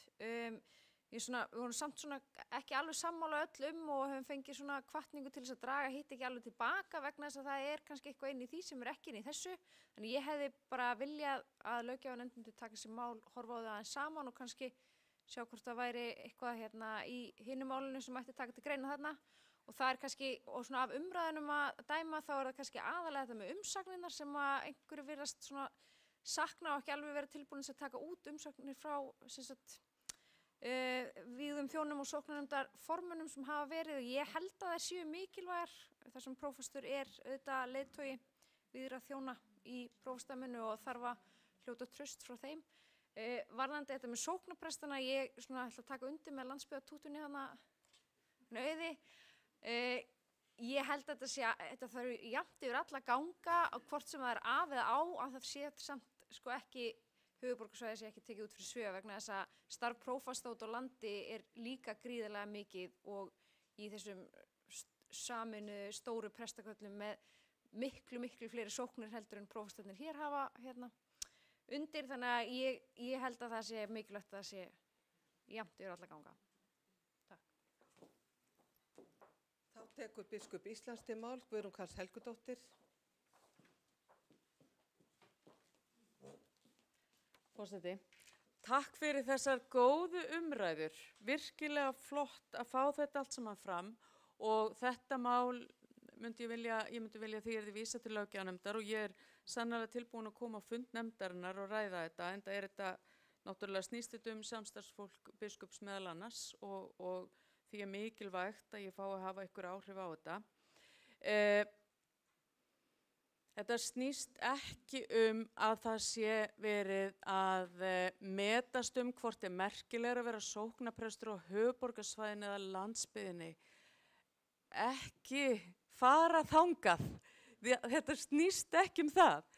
Aftur á móti það þannig að í nánast öllum prestaköllum á höfuðborgarsvæðinu eru fleiri en einn prestur. Það aðeins á öllu höfuðborgarsvæðinu, öllum þessum 3 stóru prófastsdæmum, þá eru aðeins 2 prestaköll með 1 presti. Allstaðar annarstaðar eru fleiri prestar. Það engin jafnræðisregla brotin vegna þess að hvaða prestur sem getur sótt þetta og óskað eftir að stíga í aðra stöðu sem prestaða. Þannig það ekki verið að brjóta jafnræðisregluðar. Ástæðan fyrir því að landsbyggðin ekki með í þessu einföld. Hún ekki vegna þess að landsbyggðin sé eitthvað ómerkilegra verri, sannarlega ekki, bara ekki halda ég sé að hugsa þannig, heldur það vegna þess að ennþá eru einmennis prestaköll á landsbyggðinni svo mörg að við værum að taka það af svo mörgum að geta orðið prófastar. Það ástæðan. Ef það væri sama staða á landsbyggðinni varðandi þetta, þá væri hægt að setja þetta yfir allt landið. Og það náttúrulega á að vera munur á því að vera sóknarprestur og prestur. Það launamunur og það á að vera munur á skyldunum í þessum 2 störfum. Það segir sig eiginlega sjálft og það ekkert endilega meira, ég hugsa að það sé ósköp svipað að vera sóknarprestur í stóru prestakall á höfuðborgarsvæðinu þar sem mikið af starfsfólki og að vera sóknarprestur í stóru prestakall á landsbyggðinni þar sem einmitt mikið af sóknarnefndarformönnum og sóknum á kirkjum. Þannig auðvitað kemur þetta út á eitt. En vegna þess að það svo mikið af einmennis prestaköllum ennþá á landsbyggðinni þá ekki hægt að hafa þetta þar. Auðvitað getum við alveg ákveðið að þetta sé ekki svona og biskup geti bara ákveðið með sjálfum sér eða sjálfur sér að sóknarprestur sé ekki líka prófastur og við erum svo sem alltaf að setja starfsreglur ýmislegt, en ég vil ekki taka ákvarðanir sem geta litið út eins og geðþóttaákvarðanir, bara alls ekki. Varðandi,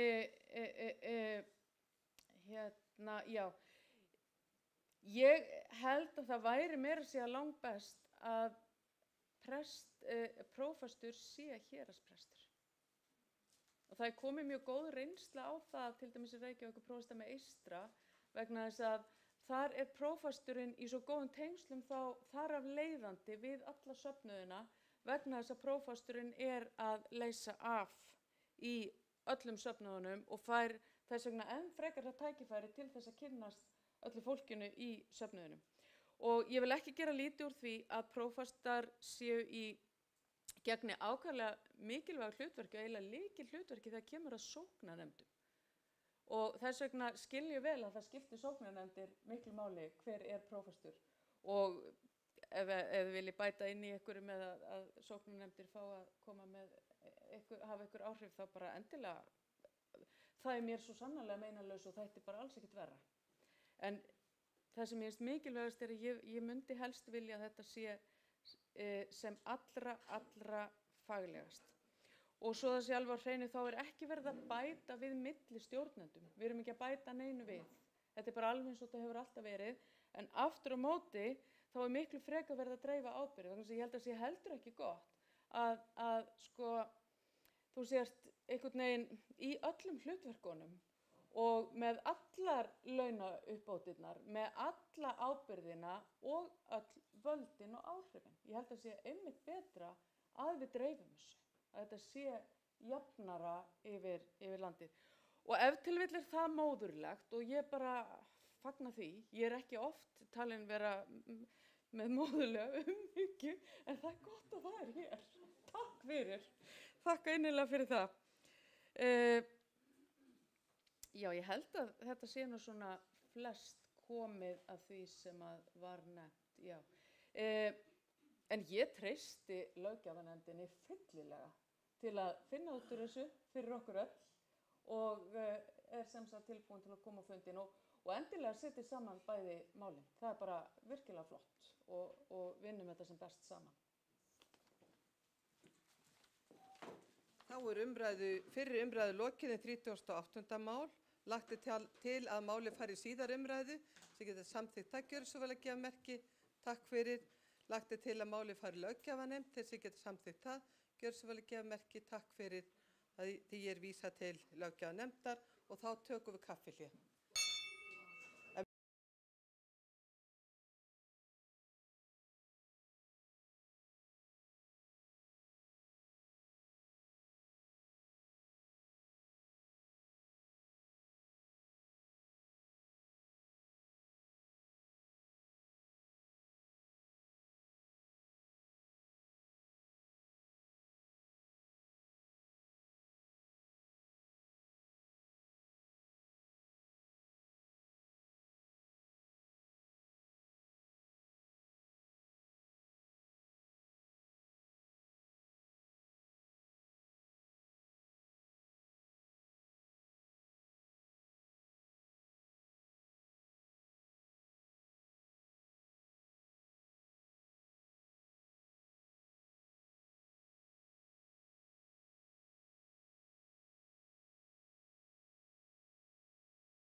Fundi er framhaldið og fyrir er tekið 35. mál á þingskjali 35, það er fyrri umræða, tillaga breytingum á starfsreglum kjör til kirkjuþings, númer 8 frá 2021-22. Flutningsmaður er Auður Torberg og meðflutningsmenn er Einar Örn Björgvinsson og Magnús Erlingsson og tekur flutningsmaður til máls Auður Torberg.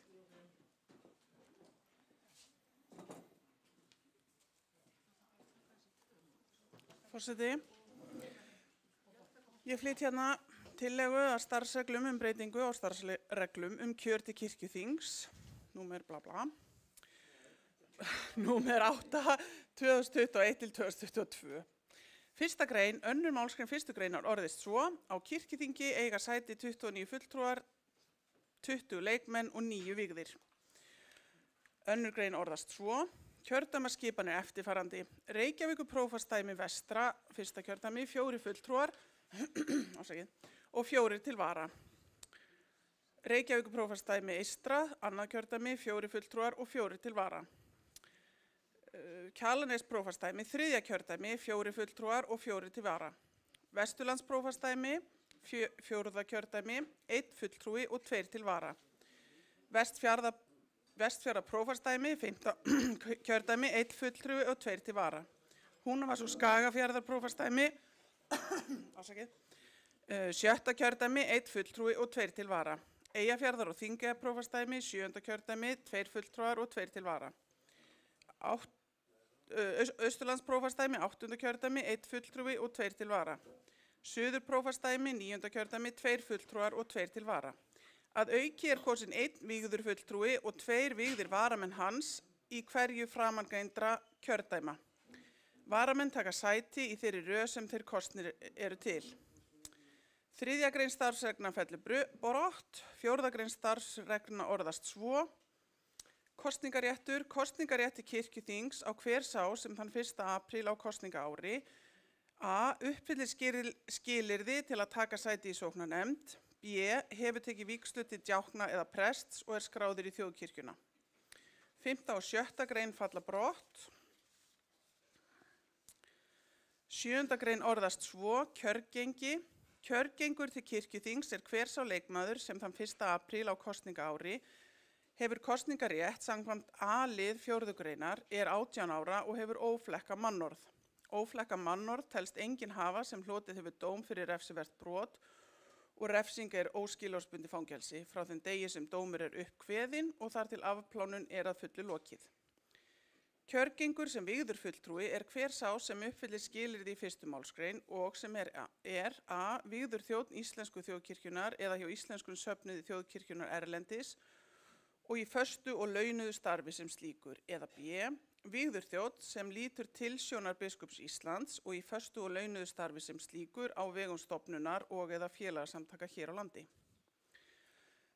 Ráðning í starf samkvæmt A- og B-liðum skal vera til að minnstakosti 1 árs eða ótímabundið.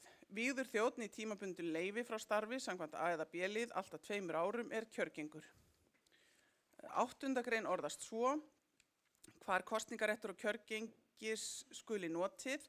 Kosningaréttur og kjörgengi samkvæmt 7. grein er í því kjördæmi sem lögheimili leikmanns er skráð í þjóðskrá en vígðs þjóns í því kjördæmi þar sem aðalstarfsstöð hans er. Sé aðalstarfsstöð erlendis telst hún tilheyra Reykjavíkurprófastsdæmi vestra. Miða skal við lögheimilisskráningu leikmanns og aðalstarfsstöð vígðs þjóns þann 1. apríl á kosningaári. 8. grein í stað orðana 3. og 4. grein, samanber 7. grein, í 2. málsgrein 9. grein komi 4. grein. 9. grein í stað 7. grein, í 5. málslið 1. málsgreinar 10. greinar komi 4. grein. 10. grein, starfsreglur þessar sem settar eru með heimild í 8. grein laga þjóðkirkjuna nr. 77 frá 2021 öðlast gildi við birtingu. 4. greinagerðin. Hún er löng og ítarleg. Tillaga þessi að breyttum starfsreglum kjör til kirkjuþings felur í sér eftirfarandi meginbreytingar á starfsreglum kjör til kirkjuþings nr. 8 2021-2022. Kosningaréttur er rýmkaður þannig að allir sem eru í þjóðkirkjunni og hafa náð 16 ára aldri hafa kosningarétt. Sérstakar kjördeildir leikra annars vegar og vígðra hins vegar eru aflagðar. Í staðinn eru teknar upp sameiginlegar kjördeildir leikmanna og vígðra.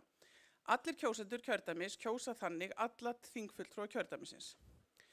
Kjördæmi leikmanna, það er hvert prófastsdæmi sig, verða sameiginleg kjördæmi leikra og vígðra. Sérstök kjördæmi vígðra, 3 talsins, eru þannig aflögð. Sæti vígðra þjóna á kirkjuþingi verða 9 í stað 12. Í hverju prófastsdæmi verður kjörinn 1 vígður fulltrúi á kirkjuþing. Leikmennum verður fjölga samsvarandi þannig að 1 fulltrúi bætist við í stærstu prófastsdæmunum 3 á suðvesturhorninu. Fjöldi kjörina fulltrúa á kirkjuþingi helst þannig óbreyttur. Fleiri breytingar eru lagðar til. Til að þessi er flutt í framhaldi af skýrslu sem unnin var, samkvæmt ályktun í 11. máli 65. kirkjuþings 2023-24. Skýrslan er lögð fram á 67. kirkjuþingi 2024-25 í 34. máli. Með skýrslunni fylgir lögfræði álit Dr. Davíðs Þórs Björgvinssonar lagaprófessors dagsett í febrúar 2025. Þar kemur fram að til að kosningareglur kirkjunnar samrýmist lögum þjóðkirkjuna jafnræði og lýðræði verði að rýmka kosningarétt í þjóðkirkjunni og gera hann almennan. Er því lagt til að allir leikmenn sem geta tekið í sóknarnefnd þann 1. apríl á kosningári hafi kosningarétt. Kosningaréttur vígðra þjóna er rýmkað þannig að allir sem vígslu hafa hlotið verið skráðir þjóðkirkjuna geti kosið. Sama gildir kjörgengi, það er að allir leikmenn í þjóðkirkjunni geti boðið sig fram til setu á kirkjuþingi. Miða verði við eins og verið hefur að frambjóðandi verður hafa náð 18 ára aldri, lögræðisaldri. Reglur kjörgengi vígðra þjóna eru óbreyttar, einnig kemur fram í ofangreindri skýrslu að núverandi fyrirkomulag með sérstökum 3 kjördeildum vígðra sem kjósa vígða þjóna á kirkjuþing og 9 kjördeildum leikmanna sem kjósa leikmenn á kirkjuþing samrýmist ekki heldur framangreindu ákvæði þjóðkirkjulaga. Er því lagt til að sú aðgreining falli brott þannig að allir kjósendur í hverju kjördæmi kjósu leika jafnt sem vígða frambjóðendur í kjördæminu. Sú breyting er einnig rökrétt afleiðing rýmkunar kosningaréttar. Þá er rökrétt í þessu sambandi að sameina kjördæmi leikmanna og vígðra, flutningsmenn leggja til eins og í skýrslunni greinir og sem þar er rökstutt nánar að prófastsdæmi landsins verði kjördæmi. Einnig er lagt til að sætum vígðra á kirkjuþingi verði fækkað úr 12 í 9 og leikmönnum fjölgað 3. Með þessari breytingu verði vígði þjónar 31% kjörina fulltrúa á kirkjuþingi. Að öllu framangreindu virtu telja flutningsmenn tillögu þessa nauðsynlega og í raun óhjákvæmilega til að næsta kirkjuþingskjör árið 2026 uppfylli skilyrði 4. greina laga þjóðkirkjuna jafnræði og lýðræði. Einstakar greinar tillögunar. Ég ætla kannski ekkert að fara í þetta. Ég er búin að gera ágæta grein fyrir málinu. En þetta snýst náttúrulega þar sem við vorum að tala áðan skýrsluna, að sameina kjördæmin, gera þetta einfaldara og meiri og skýrara og náttúrulega auka lýðræðið. Já, ætla ekki það.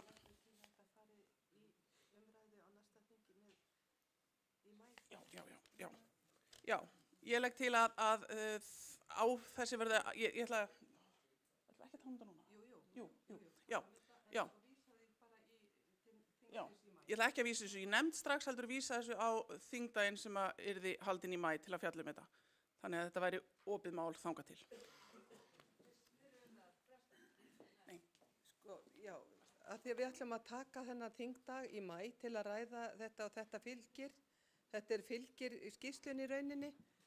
Þannig að en umræða leyfð núna, en við erum ekki að setja þetta í nefnd, heldur ætlum að ræða þetta dýpra í maí. Þá tekur til máls... Nei, það verður bara umræðu frestað. Þegar við erum búin að ræða þetta núna, þessi 2 mál sem fylgja, að þá verður umræðu frestað í maí og þá tökum við dýpri umræðu sem verið að kalla eftir. En til máls tekur Kristrún Heimisdóttir. Hún fellur frá orðinu, þá tekur til máls Guðni Már Harðarson. Bara sem skilji, geti tekið þátt í 1. umræðu í maí?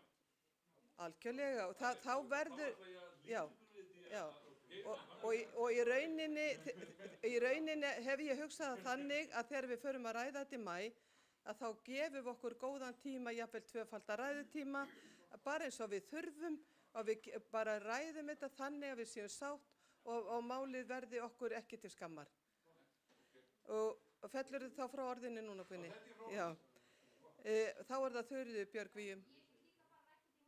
Já. En ef það er eitthvað Já, það þarf ekkert að samþykja það, forseti getur ákveðið það. Já, forseti getur ákveðið það sé... Já, forseti getur ákveðið að það sé... Ég veit það, en forseti getur ákveðið að það verði þingdagur í maí. Það þarf ekki að fara fyrir forsætisnefnd. Nei, það þarf ekki. En ég talaði við ykkur öll hérna og það eru bara flestir á því. Ég talaði við allan þingheim hér í dag. Nei, þetta hefur nú gerst oft áður að það forseti getur boðað til fundar ákveðið málefni og það hefur forseti gert nokkru sinnum á þessum tíma sem hann hefur verið forseti. En þá tökum við fyrir 30.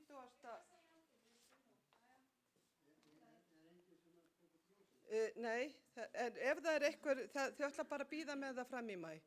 Þá tökum við...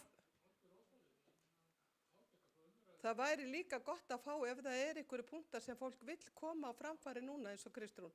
Ef þú vill koma einhverju inn í umræðuna núna, þá væri það bara mjög gott.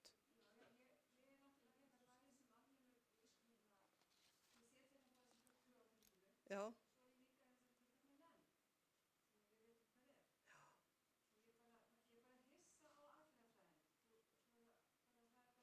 Ég bar þetta bara undir allt þingið og það getur forseti gert. Forseti getur ráðið dagskráni eins og hann vill. Þannig er það bara í þingsköpum kirkjuþing. Alveg sama þó að fólk hristi höfuðið og allt það, þá er þetta bara þannig. En ég bar þetta hér upp og þá hefðu allir getað mótmælt þessu en það samþykktu þetta allir. Og ég tel bara að þetta sé rétt, að þetta sé gert á þennan hátt til þess að við fáum dýpri umræðu og vandaðri vinnubrögð þessi kosningamál. Steindór Haraldsson, þú varst að biðja orðið, gjör svo vel.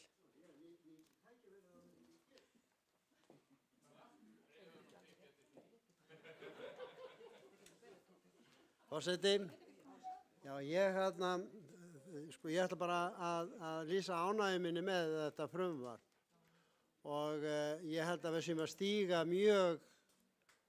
mjög þarft skref og ég held að það verði eftir þessu tekið í samfélaginu að við séum að breyta kjöri til kirkjuþings og að verða að stíga svona skref og ég ætla ekki að fara út í nein smáatriði með það en mér sýnist þetta afskaplega vel unnið og sanngjarnt eins og þetta lítur út, finnst mér.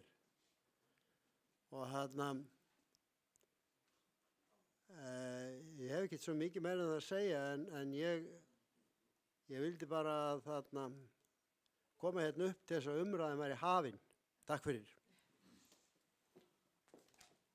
Til máls tekur Þuríður Björg Víum Árnadóttir og eftir henni talar Árni Helgason.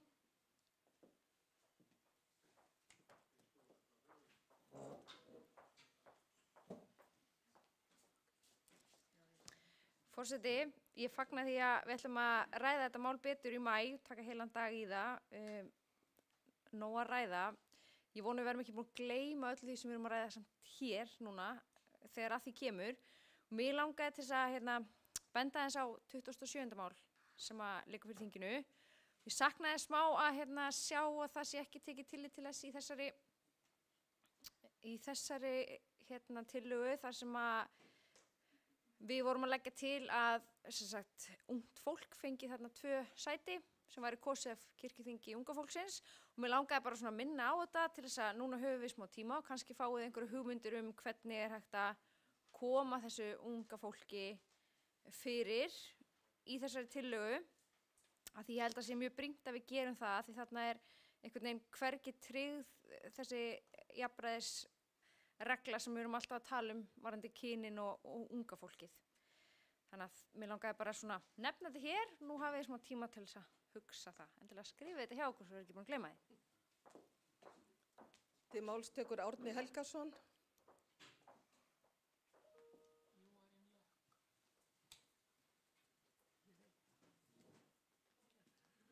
Forseti, Ég saði nú mest af því sem ég vildi segja þetta mál hefur rætt skýrslun áður. Ég vildi bara aðeins koma hér upp vegna þess að ég verð ekki á landinu 10. til 25. maí og mér skýrst að hann standi til að halda þetta þing á þeim tíma.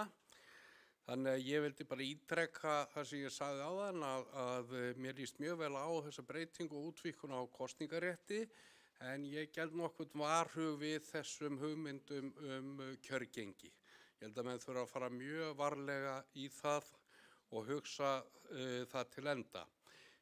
Síðan er ég ekki sannfærður það að það sé skynsamlegt að nota prófast undæmin sem kjördæmi því að það kann að vera að þeim verði breytt og þá er spurning hvað gerist. Það mætti hugsa sér að skipta landinu í fjórðunga eða jafnvel í 2 svæði, höfuðborgarsvæðið og landsbyggðina, eitthvað slíkt til þess að tryggja að það væru fulltrúar frá landsbyggðinni. Ég myndi ekki vilja sjá eitt kjördæmi því að þá er hætta á því að stærstu sóknirnar á höfuðborgarsvæðinu myndu vera með hér bil alla fulltrúana og það gengur ekki. Ég vildi bara segja þetta því að útlit fyrir að ég verði ekki þarna í maí sem að mér þykir mjög miður og vegna þess að mér finnst þetta mjög merkilegt mál. Takk. Til máls tekur Arna Gretarsdóttir.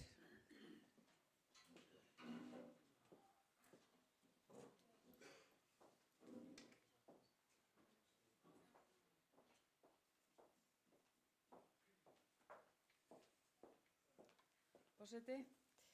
Já, ég ætla aðeins að bara koma hérna upp til þess að ég er búin að segja ýmislegt sem varðandi þetta mál þegar ég tók til máls vegna skýrslunar.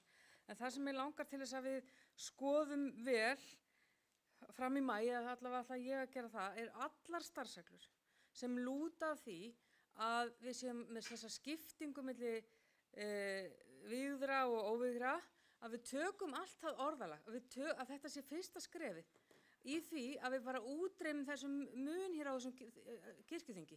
Við erum bara öll hérna kirkjuþingsfólk og síðan er ákveðin skipting með að við það hlutverk sem við erum í út í sóknunum.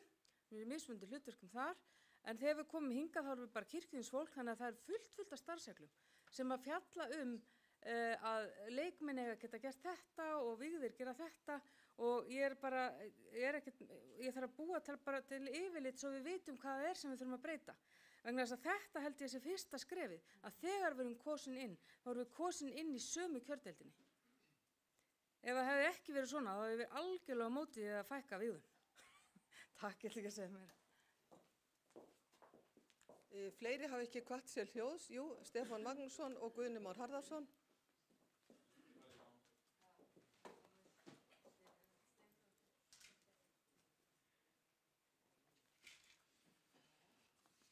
Forseti, við megum nú ekki falla í þá gryfju að beita fyrir okkur frestunaráætluninni og ætla að koma hérna í maí og byrja þá á núllpunkti. Þannig að það er eins gott að hefja umræðuna. Sko, fyrsta grein hérna sem segir 29 fulltrúar, 20 leikmenn og 9 vígðir. Og í mínum huga er þetta rökrétt niðurstaða miðað við hvernig málið er sett upp og þess vegna ger ég svo sem ekki athugasemdir við hana. Ég ger heldur svo sem ekki athugasemdir við kosningaréttinn en ég tek undir með Árna að kjörgengi þarf að skoða verulega vel. Og það er nú til fyrirmyndir innan kirkjunnar nú þegar að í biskups- og vígslubiskupskjöri þá er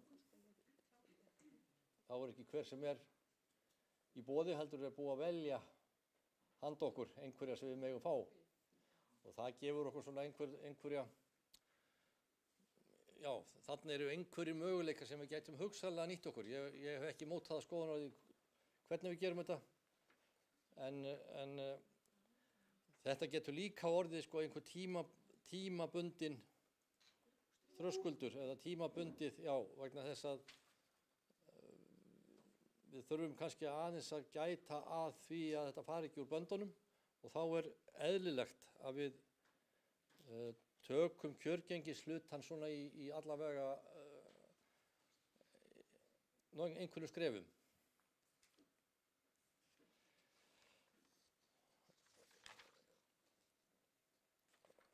En þetta nú svona það sem ég vildi leggja inn í þetta mál að sinni.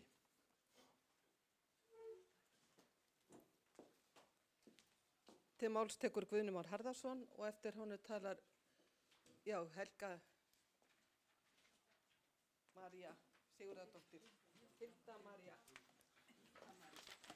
Forseti, mér langar aðeins að víkja hér að kirkjuþingi unga fólksins og undrast mjög að ekkert sé minnst á það því að það er annað mál í gangi þar sem að því var vísað til kirkjuþings að finna út leiðir til þess að tryggja þetta. Í skýrslunni sem við höfum nú öll sagt að það hefur verið mjög góð, þá kemur meðal annars fram að á Norðurlöndum eru dæmi það að það séu einmitt fullgildir fulltrúar, ekki bara áheyrnarfulltrúar, heldur fullgildir fulltrúar kosnir af kirkjuþingi unga fólksins. Við erum að horfa til Norðurlanda í mörgu í þessum breytingum, allavega í skýrslunni, og þarna held ég að það sé eitthvað sem við eigum bara að horfa til. Tillagan okkar gekk mjög stutt og er ekki kostar mikið. Við erum nú þegar með fulltrúa kirkjuþings sem að fær greitt en má bara ekki kjósa. Við þyrftum svo bara bæta einu við og okkar tillaga var að það yrði einn frá landsbyggðinni, einn frá höfuðborgarsvæðinu. Og ég hvet bara til að þetta verði sett inn í, þannig að við verðum þá með 31 fulltrúa fullgildan. Svo meiri sem sé alveg hægt að bæta við þá, það er þannig í sumum Norðurlöndunum að það er einn eða tveir fullgildir og svo eru líka áheyrnarfulltrúar. Og ég undrast líka, það er aðeins tæft á þessu hérna, ef ég man þetta rétt, ég las þetta nú frekar seint nótt einhvern tímann þegar ég gat ekki sofið, en þá er vikið aðeins að það væri tækifæri til þess að fá ungt fólk með þessum nýju tillögum og þá er það sérstaklega tekið fram í þeim kjördæmum þar sem eru margir leikir, að þá sé tækifæri til að gera þetta og þá hugsaði ég, eru þá að segja að við erum að hafa sérstaklega tækifæri til að gera þetta á höfuðborgi en ekki það sem eru færri. Mér finnst það ekki alveg jaft, en til aðeins að við vorum með held ég að sé bara mjög góð og ég hvet eindregið til að hún sé sett inn. Ég ætla að endurtaka líka sumt af því sem ég sagði áðan, því að það var skýrsluna, nú er ég að gera athugasemdir við þetta mál. Mér finnst skrítið að það sé ekkert gert til að laga og svo ég tali bara út frá mínu kjördæmi, þá er að snarvestna hversu mikið að fulltrúum við höfum mikið kirkjufólki. Það er nífaldur munur næstu því, eða áttfaldur að minnstakosti miðað við mitt sem er stærsta kjördæmið, miðað við hvernig það er á Vestfjörðum. Og mér finnst það ekki rétt, þannig að í skýrslunni þá segja hann yfirleitt er miðað að það sé ekki meir en tvöfald. Og þegar við erum komin í áttfald, þá finnst mér það ekki forsvaranlegt, þegar við erum að tala að við ætlum að fara í lengra lýðræðisátt, að skila ekki þá tillögum að við bara fjölgum þá í þeim kjördæmum sem að vestar hlutfallið er í þá átt. Þannig að mér finnst það skynsamlegt að fjölga þannig að það sé ekki þannig að Vestfirðir séum með 1200 á baki hverjum er það ekki svoleiðis, en við séum með 9000 og eitthvað. Svo hef ég líka áhyggjur af því að það er til dæmis tala hér að fella það brott að það sé ekki að krafa að fólk sé skýrt. Mér finnst það bara svo sjálfsögð krafa. Og ef við erum að tala að Lúther sé að segja að allir séu jafnir, Lúther var rosalega mikil skýrnakall, sko. Og það er bara aðgangur inn og að það sé erfitt að finna sönnur á það. Ég meina þetta er núna, mættu þið með skýrnaskírteini ykkar? Nei, við vitum bara, þetta er bara krafa sem við eigum að gera. Og að því að það sem getur gerst ef við tökum þetta út er að fólk sem er ekki skýrt, það hefur þá möguleikann á því að bjóða sig fram, trúleysingja, hópar og aðrir og svo finnst mér allt í lagi að hugsa það, hvort að það sé allavega einhvers konar stimpill sem þú þarft einhvers staðar að fá, þú ert, kjörgengi sé ekki alveg bundið hverjum sem er. Nú er það þannig að sóknarnefnd þarf, ef þú ert ekki í sóknarnefnd, þá þarf alltaf sóknarnefnd að segja, já, þetta er einhver sem við teljum að sé rétt að bjóða sér fram til kirkjuþings, að það þurfi ekki bara einn smell inn á Ísland.is og þá sértu honum kjörgengur. Mér finnst það svolítið stutt. Og mér finnst líka svolítið ruglandi í umræðinu þegar alltaf verið að tala elítuna, að tala sóknarnefnda fólk sem elítu og svo verið að segja að það hefði til dæmis, eins og þú Magnús sagðir að það var maður sem vildi endilega fara inn á kirkjuþing, hann ætti sko alls ekki verið sóknarnefnd. Það finnst mér vera elítuhugsun. Að þú nennir ekki að vinna sjálfboðavinnuna og vera alls þar, en þú ert tilbúin að koma á kirkjuþing, þessum peningarnir eru. Já, ég veit það ekki. Ég bara segja, mér finnst við alveg geta gert kröfu það að við fáum okkar besta kirkjufólk sem daglega gengur hér fram úr rúmuna þegar það ætlar að gera kirkjuna betri og er að leggja ýmislegt til og það sé ákveðin, og ég vil ekki horfa sem elítu, að við séum að reyna að fá það fólk inn í ríkara mæli. Og svo vil ég líka bara benda á að kjördæminn mætti vera stærri, það gæti kannski minnka líka þetta erfiða atkvæðamagn, hvað það eru fáir að baki á landsbyggðinni og margir á höfuðborginni. Já, mér langar að segja það og ég held nefnilega líka að það sem getur gerst í þessu er að þú ert með persónukjör sem að þú þarft ekki endilega að lofa neinu bara, og það þýðir líka, við vitum það, ef þú ert mögulega frægur, ef þú hefur stórt tengslanet og alls konar svona þættir gera líklega að komist inn. Og ég get bara sagt að ég væri í lykilstöði í mínu kjördæmi í stærstu sókninni, ef að ég vildi berjast fram, þá er þeir sem er í Breiðholtskirkju hafi ekki sama e-mail-lista, sama heimasíðu, skilji, að því leyti held ég að svona listi eða eitthvað svoleiðis gæti verið betri. Allavega einhverjir ástæðum fyrir að Norðurlöndin er að nota listana, en leið hef ég líka smá varhug gagnvart í að listarnir geta líka þýtt að þá bara allt í einu taki KFM yfir kirkjuna eða frímúrarar eða einhver sjálfstæðisflokkurinn eða hvað sem er, skilji.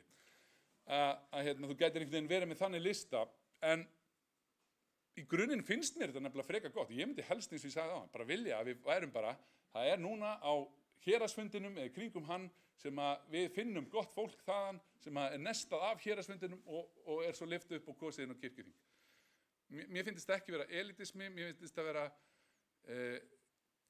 leið til þess að tryggja sem mest af kirkjufólki sem að veit hvað það er að gera og þekkir kirkjuna út og inn. Og aftur sem ég sagði í fyrrumferðinni líka, flestir eru líka að taka organista, starfsfólk á skrifstofum kirknanna og það sem vinna í kirkjunni. Þau vita mest þessar starfsreglur og hvað funksjón er og hvað þarf að gera. Það er ekki gott að geta verið með kerfið þar sem þú getur hreinlega fengið alla leikmenn sem hafa ekki stigið inn í kirkju í langan tíma en smeltu á eitthvað á Ísland.is og skráðu sig í þjóðkirkjuna. Óskýrð. Til máls tekur Hilda María Sigurðardóttir og eftir henni talar Sigurður Grétar Sigurðsson og að lokum Auður Torberg. Forseti, eins og réttilega var bent á þá þarf að tryggja stöðu ungs fólks á kirkjuþingi og það þarf að vera inn í svona reglum. Áður en að við byrjum allar umræður rýmkun kosningaréttar þá var ég þeirra skoðunar að ef þú kýrst ekki þá færði ekki að hafa skoðun og ef þú hefur, það er spurning hvernig það virkar þegar þú hefur ekki einu sinni rétt á að kjósa. En ég er samt ekki viss að það væri eitthvað voða margir sem að myndu kjósa og það er kannski ekki endilega það sem að skiptir máli. Það sem ég held að skiptir máli er að kynna þetta fyrir fólki, að fólk hafi þennan möguleika. Ég er ekki svona alveg ennþá viss hvernig ég kýrst til kirkjuþings. Ég veit ekki hvernig ég geti komist í þá stöðu. Þetta er kynningamál og að kynna fólki þannig hvernig það getur haft áhrif á kirkjuna og þannig draga fólk að kirkjuna og ekkert endilega að opna fyrir öllum af því að kirkjan er opin öllum og það geta allir komið á aðalsafnarfund og þess aftar. Þannig að Ég held að þetta sé, já, kynningamál og ég myndi leggja til að það sé gerður einhver þjóðarpúlus eða kannað hver áhugin áður en að það sé farið í að bara að kollvarpa þessu öllu og það er náttúrulega tími núna að fara í maí til að kanna hver áhugin hjá sóknunum og fólkinu í landinu að taka þátt í þessum kosningum. Til máls tekur Sigurður Greta Sigurðsson og síðan lýkur Auður Torberg umræðunni. Já, forseti, takk fyrir að fínt að fá þessar umræðu svolítið að stað nefnilega og ég geld svolítið varhug við svona mikla opnun og get tekið undir margt af því sem Hilda var að segja og Guðni og eins og þetta með að þurfum að því það hefur verið talsveit umræðin að tryggja ákveðið hlutfall ungs fólks og mér hugnast ekkert allt of vel að fækka fulltrúum víðra og það kannski tengist meðal annars því að mér hefur stundum þótt vera svona gerða svolítið sterkar tilraunir til þess að reyna að reka fleyg á milli leikra og lærðara sem að ég tel vera algjörðan óþarfi og líta á okkur sem eina heild en manni svona finnst sérstaklega kannski fyrir hluta þessa kjörtímbils hafa of mikið borið á því. En svo kemur nefnilega þessu að þegar þetta er orðið mjög opið að þá náttúrulega lengist í rauninni, svo í talningum ef bara landið er eitt kjördæmi eitthvað svona, að allir kjósi, þá lengist í rauninni línan á milli þess sem er í framboði og þess sem er að kjósa. Og það er bara mál sem að þarf að íhuga og þarf að ræða vegna þess eins og Guðni benti á að þá snýst þetta svolítið hversu kannski þekkt andlit viðkomandi er. Þannig að jú, við getum kannski fyllt allt hérna af stjórnmálafólki og leikurum og listamönnum og bara kannski fáum fínt kirkjuþing út af það. En ég hef alltaf talið að kirkjuþing verður að vera samsett af fólki sem að svona lifir og hrærist í kirkjun og þannig hefur manni fundið samsetningin oftast vera að megnunni til. Fólk sem er búið að vera aktíft tengslum við sína sóknarnefndir og það má vel vera að finna einhverja svona millileiðir og ef prófasdæmin er orðin kjördæmi og þá auðvitað fara héraðsfundin að geta gengt ákveðnu lykilhlutverki sem að kalla saman auðvitað reynda bara fulltrúa frá sóknunum. Nú það er spurningar hérna var nefnt með starfsfólk að það er kannski eitt skref að útvíkka það er að taka inn alla sem eru virkir í starfi kirkjuna, sannarlega virkir, sem sagt launaðir starfsmenn, sjálfboðaliðar, kórfélagar, auðvitað náttúrulega sóknenda fólki, æskulýðsleiðtogar, þannig að við getum mjög fljótt verið komin í kannski nokkur þúsund manna kjörmannahóp og það er samt sem að þá allt fólk sem er í miklum tengslum við kirkjuna á sínum stað og ég held að það sé bara mjög mikilvægt og svo kemur enn eitt þetta með að frambjóðendur þá þurfa að kynna sig og í því felst kostnaður, það er nú búið að vera talsvert í umræðunum til dæmis styrki til stjórnmálaflokka, þýðir það að kirkjuþing þarf að fara að setja einhverjar fjárveitingar í það til þess að allir sitja við sama borð að menn fá einhvern styrk til þess að kynna sig og á að gera það með einhverjum ákveðnum hætti eða fer fjármagni þar að skipta öllu máli, einhverjar auglýsingar í fjölmiðlum og sjónvarpi og svona til þess að koma einstaklinga framfæri. Til máls tekur Auður Torberg og síðan Magnús Erlingsson. Hann fellur frá orðinu þannig að Auður lýkur umræðinni.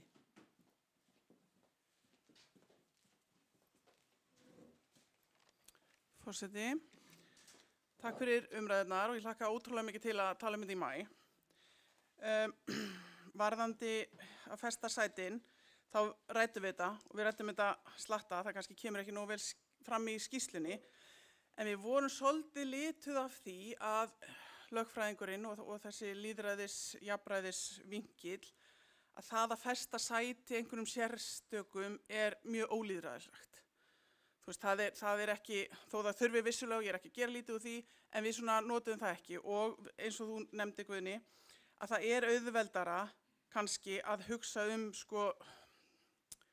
aldursdreifingu og kynjadreifingu og ýmsa dreifingu þegar þú ert komið með aðeins stærri hóp. Þannig að, og auðvitað á það við landsbyggðina líka. Skírnin sem það var þröskuldur. Það er erfitt kannski að vita, þú veist, það er erfitt að sanna það að maður sé skýrður. Já, og það er svona viss þröskuldur og við vorum að reyna að setja fram tillögu sem að bara opnaði mjög mikið og gerum að sjálfsögur ráð fyrir að hún breytist í meðförum þingsins eins og eðlilegt er. Þannig að það var svona það sem að við vorum svolítið að tala um. Skýra nýja fulltrúa í byrjun hvers þings. Algjörlega. Kjörgengið, bara endilega hlakka til að sjá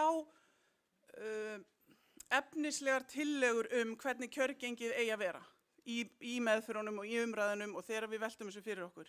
Og er ekki ósammála því að það eigi að vera eitthvað. Hlutfallið og atkvæðamagnið og margir og fáir og margir kjósendur á baku hvern fulltrúa hér, fáir út á landi, landsbyggðarstefnan kostar. Þetta er eitt af því sem hún kostar. Hún kostar að þetta hlutfall er sumstaðar skakt. Og þá þurfum við bara að skera upp við okkur. Hvað finnst okkur mikilvægara? Finnst okkur mikilvægara að vera allstaðar með eða er það aðalmálið að það séu jafnmörg atkvæði? Þannig að þetta er bara svona vogarskál sko. Og ég er ekkert að segja hvað er sanngjarnt eða ósanngjarnt þessar tölur og þú situr og horfir á Excel-skjali þá lítur þetta ekki vel út. En þú þarft að, bara að kynna þetta endilega. Kynni þetta á héraðsfundunum okkar. Hér eru allir á leiðinni á héraðsfund, hvort sem það er í vor eða haust og sumir kannski á fleiri en einn. Og bara kynnum þetta, kynnum þetta fyrir öllum, ræðum þetta við alla. Bara endilega, aldrei að stoppa umræðunar. Og vald og ábyrgð fer náttúrulega saman. Og eins og Hilda sagði, að ef ég hef ekki, ef ég hef ekkert vald, þá fæ ég enga ábyrgðartilfinningu. Og við ætlum að víkka þetta til að fólkið í sóknunum hafi vald og þannig fái ábyrgðartilfinningu. Þetta þarf að haldast í hendur. Og ég held að partur af því að kosningaþátttaka sé léleg er svo að fólk trúir ekki að hafi valdið. Það sér ekki endilega að skipti máli að mæta og kjósa af því að það er einhver annar sem ræður þessu hvort þið er. Og það er náttúrulega kynning sem við þurfum að fara í og sem eins og er búið að koma nokkuð sem fram á eftir að kosta.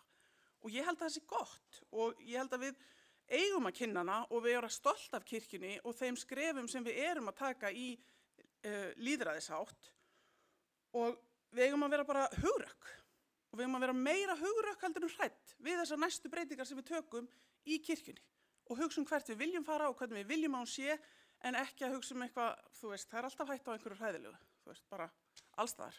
Trúum því að þetta séu góð skref og við erum stolt.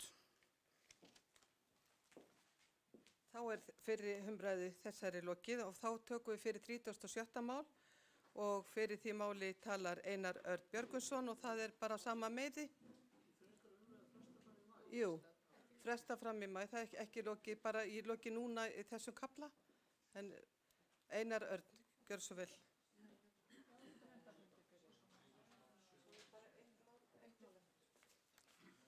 Forseti,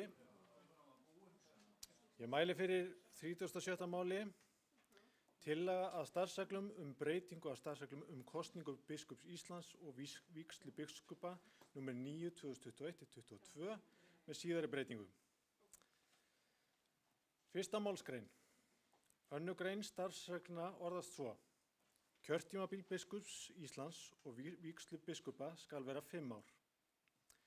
Komi ekki fram skrifleg ósk kosningar biskups eða vígslu biskupa frá 25% þeirra sem hafa rétt til að tilnefna biskup Íslands eða vígslu biskupa ári áður en kjörtímabil rennur út skal forsætisnefnd kirkjuþings endurnýja og staðfesta kjörbréf biskups og vígslu biskupa til næstu 5 ára. Biskup eða vígslu biskup sem hyggst láta af störfum í lok kjörtímabils skal tilkynna það skriflega forseta kirkjuþings með 9 mánaða fyrirvara.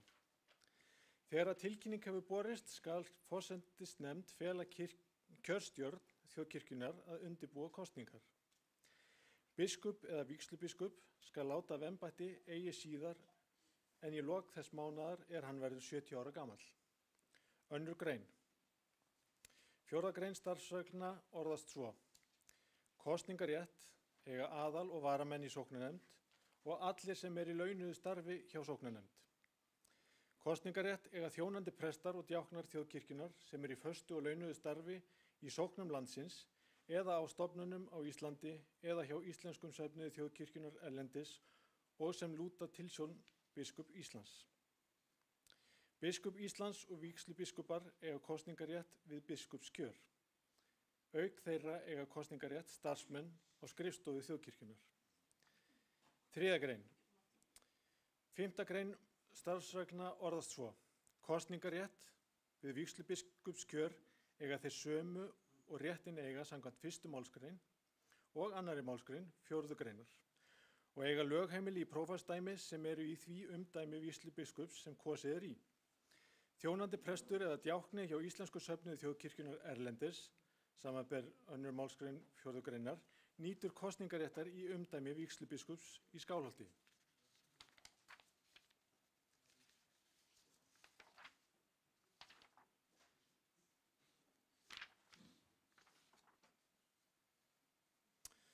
Biskup Íslands og vígslubiskupar eiga kosningarétt við vígslubiskupskjör. Auk þeirra eiga kosningarétt starfsmenn á skrifstofu þjóðkirkjunnar. 4. grein. Við 14. grein bætist ný málsgrein svohljóðandi. Framkvæmdastjóri þjóðkirkjunnar skal sjá til þess að þeir sem eru í kjöri til biskups Íslands eða vígslubiskups geti kynnt sig á vefsvæði og samskiptamiðlum þjóðkirkjunnar. 5. grein. 2. málsgrein 15. greinar orðist svo. Sé einn í kjöri telst sá vera sjálfkjörinn. 7. grein. Starfsreglur þessar sem settar eru samkvæmt heimild í 8. grein laga þjóðkirkjuna nr. 77/2021 öðlast gildi 1. janúar 2026. Og ég lest á greinagerð. Í núgildandi starfsreglum kosningu biskups og vígslubiskupa nr. 9/2021-22 kveðið á að biskup Íslands og vígslubiskupar séu á 6 ára kjörtímabil. Tvisvar hefur verið kosið eftir þessum reglum og því komin nokkur reynsla af þeim.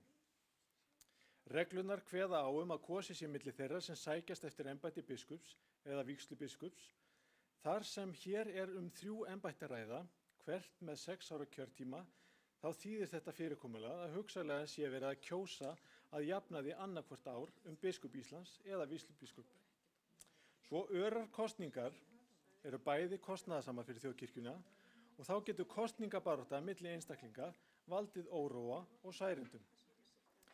Í þessari tillögu lögð til ný útfærsla á starfsreglum kosningu biskups Íslands og vígslubiskupa. Í stað þess að kosið sé nánast sjálfkrafa á 6 ára fresti litið svo á að kjörtímabil hafi komið í stað 5 ára skipunartíma og sé nokkurs konar öryggisventil þegar hægt sé að kalla fram kosningu þegar aðstæður krefjast þess. Oftast myndi það vera vegna þess að biskup eða vígslubiskup hefur gefið út yfirlýsingu að hann ætli að stíga til hliðar þegar yfirstandandi kjörtímabili lýkur eða þá að viðkomandi að verða 70.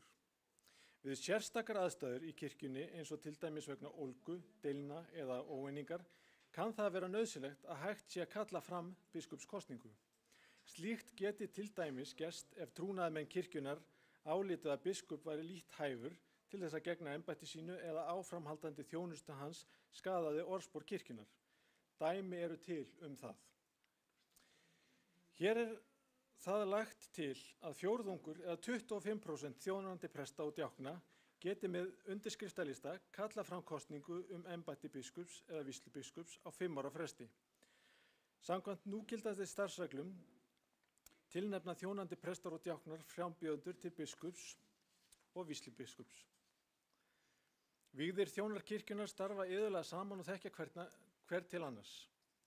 Tilnefningar þeirra eru nokkurs konar faglegt val, þar sem tilnefndir eru þeir sem njóta trausts og hafa með störfum sínum sýnt af sér leiðtogahæfileika og visku. Sýnist eðlilegt að fela þessum hópi það vald að geta á ögurstundu kallað fram biskupskosningu. Þetta nokkurs konar neyðarréttur sem yrði ekki gripið til nema í undantekningatilfellum. Það líka önnur gild ástæða fyrir því að nauðsynlegt að tryggja starfsöryggi biskups Íslands og vígslubiskupa og hún af guðfræðilegum toga. Íslenska þjóðkirkjan er aðilega að Porvó-samkomulaginu. Í 41. grein Porvó-yfirlýsingarinnar segir: Sá siður að vígja einstaklinga til ævilangrar þjónustu með bæn, ákalli heilags anda og yfirlagningu handa minnir kirkjuna á að hlutverk sitt fær hún frá Kristi sjálfum. Þessi siður tjáir líka þann staðfasta ásetning kirkjunar að sýna trúnað og þakklæti frammi fyrir því verkefni og gjöf. Hinn mismunandi hlutverk hinnar einu þjónustu sjást best í uppbyggingu hennar. Hinn þrefalda þjónusta biskups, öldungs innan svegaprests og djákna var viðtekið skipulag í frumkirkjunni. Enda þótt það breyttist síðar töluvert í tímans rás og er reyndar að þróast enn. Tilvitnun lýkur. Hjá nágrannakirkjum okkar í Norður-Evrópu þekkist það ekki að biskupar séu á kjörtíma. Aftur á móti er hjá sumum þeirra regluverk til að setja til hliðar vanhæfan biskup. Biskupsvíslan er kölluð til ævilangrar þjónustu. Þetta sjáum við þegar að biskup lætur af embætti sökum aldurs, þá heldur hann áfram að vera biskup. Hið sama gildir presta. Prestar á eftirlaunum geta tekið að sér tiltekin embættisverk eins og skírn. Við höfum nýleg dæmi að prestar á eftirlaunum sem hafa hlaupið í skarðið og þjónað prestaköllum þar sem presta vantar. Það þarf að vera ákveðin festa og samhengi í biskupsþjónustunni. Flest erum við nú þannig af Guði gerð að við lærum af reynslunni og verðum betri með árunum. Við getum ekki verið að kjósa annað hvort ár biskup eða víslubiskup bara til þess eins að skipta andlit eða persónu. Einstaka greinar. Í 1. grein er lagt til að kjörtímabil biskups og víslubiskups verði 5 ár. Meðan prestar og biskupar voru opinberir embættismenn, þá var skipunartími þeirra 5 ár. Sýnist eðlilegt að kjörtímabilið verði hið sama. Hugmyndin 6 ára kjörtímabil var sett fram þegar einnig var til umræðu hvort ætti að setja þak á hversu lengi biskup geti setið í embætti. Hér er horfið frá því. Þá er lagt til í 2. grein þessari tillögu að kosningaréttur verði útvíkkaður þannig að allir þeir sem eru í launuðu starfi hjá sóknarnefnd hafi kosningarétt. Er það gert til þess að gæta jafnræðis og samræmis við vígða þjóna kirkjunar. Munu starfsmenn kirkjunar hvort sem þeir þiggja laun frá sóknum eða miðlægri launaskrifstofu hafa kosningarétt. Aðal- og varamenn í sóknarnefnd hafa kosningarétt líkt og verið hefur enda er sóknin grunneining kirkjunar.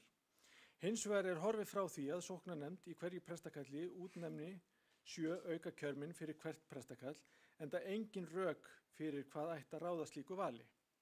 Ekki er lagt til að kosningaréttur við kosningu biskups og víslubiskupa verði almennur. Hjá systur kirkjum okkar í Noregi, Svíþjóð og Finnlandi er kosningaréttur ekki almennur þegar að valið er biskup.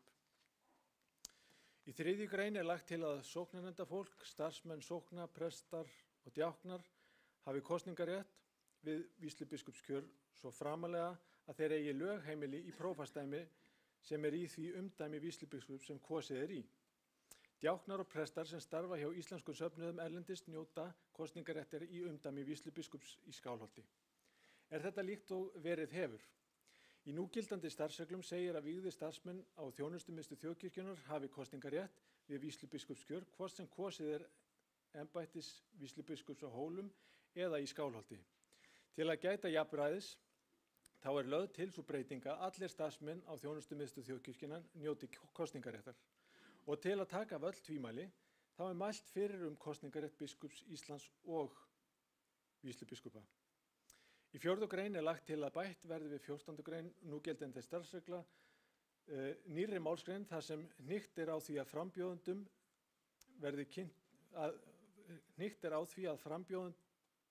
verði kynntir á vefmiðlum kirkjunar, en framkvæmdastjóra falið að tryggja það. Í 5. grein er lagt til að sé einn í kjöri, þá sé hann sjálfkjörinn. Í núgildandi starfsreglum stendur aftur á móti í 2. málsgrein 15. greinar að kosning skuli fara fram þó að einn sé í kjöri, nema endurkjör sé að ræða. Vandséð er hvaða tilgangi það þjónar að kjósa þegar einungis einn er í kjöri. Það er allavega ljóst að slíkar kosningar gætu ekki farið nema á einn veg. Þá óska ég eftir umræðum tillöguna? Þá er hérna orðið laust og til máls tekur Guðni Már Harðarson og síðan Steindór Haraldsson.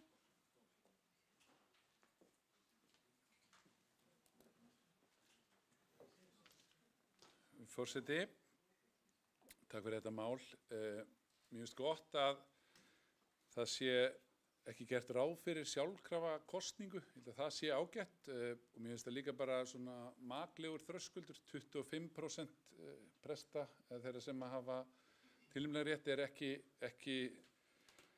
er bara sanngjarnt, það er ekkert of hátt meðan það er það. Það sem mér finnst svo áhugavert í þessu öllu saman er að það er sama fólk hér að koma með þessar báðar tillögur sem ég finnast svo óbóðslega órökrétt, eða einhver rökvillandi sem ég skil ekki alveg. Í þessu máli erum við með mjög skýra sýn á það úr hvaða hópi má kjósa. Það er þetta fyrsta þrep, það sem er tryggt og ég held að það bara sanna sig að það hefnaðist vel í vor. Það voru 3 valin sem að öll hefðu sómt sér vel sem biskup Íslands og svo þegar það var, og prestarnir völdu þau 3 og síðan var öðrum hleypt að til þess að velja. Hér þætti mér mjög sniðugt að bjóða öllum þjóðkirkjufólki að velja milli þessara 3. Af því að það er í anda þess sem þið voru að tala fyrir áðan að í sóknunum þá þarf að vera vald, fólk þarf að finna að það hafi áhrif og annað. En tillagan, hún gengur akkurat í öfugátt.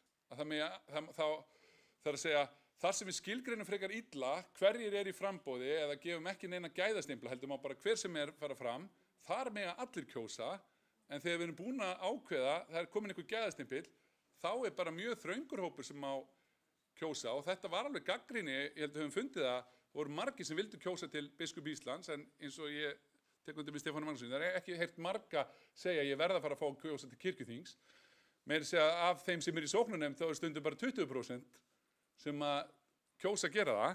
Ég skil ekki alveg af hverju það með ekki allir kjósa bara biskup Íslands hér og ekki bara það, heldur ætli að þrengja hópinn þó nokkuð. Í mínu tilfelli máttu 21 af þeim ég held að séu 12 eða 13.000 skráðir í Lindakirkju, það máttu 21 kjósa. Þeir að leggja til að nú verða bara 14. Það kallast að minnka lýðræði í mínum bókum og ég held að þurfum að skoða þetta eitthvað aðeins. Í báðum málunum þá er ég að segja, ég held að væri gott að auka að sem fleiri kjósi en eftir að það er búið að gefa einhvers konar faglegt mat eða góð kenningu og þetta sé kirkjufólk sem hafi mikið erind á kirkjuþing eða hafi fengið eitthvað svona, eða þetta séu biskupefni sem bæði prestastéttin og svo almenningur sé sátt við. Þannig að mér finnst mjög skrítið að þessi leið sé farin. Til máls tekur Steindór Haraldsson og eftir honum talar Árni Helgason.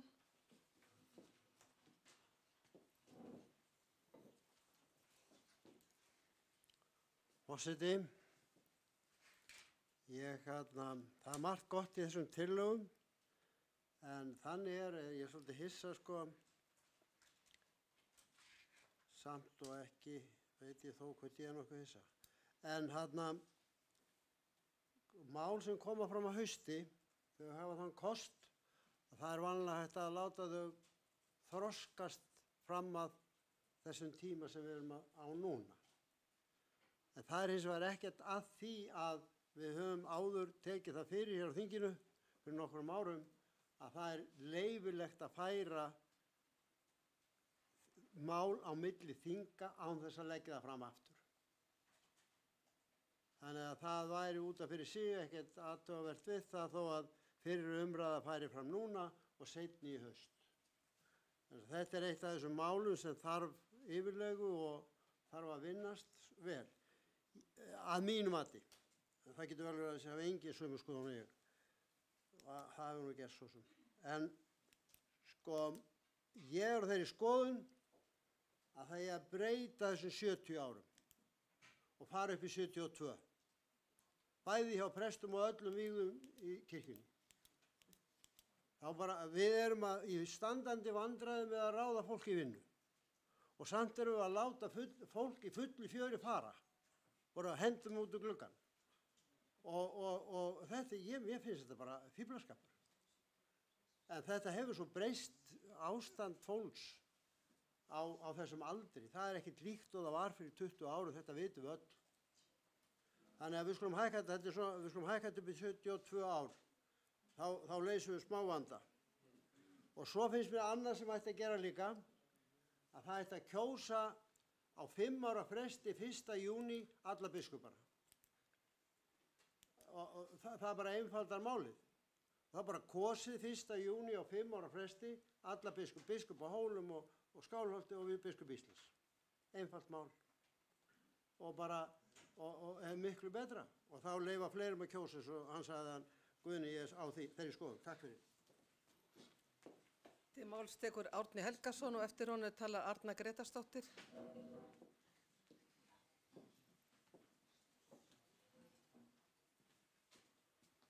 Forseti,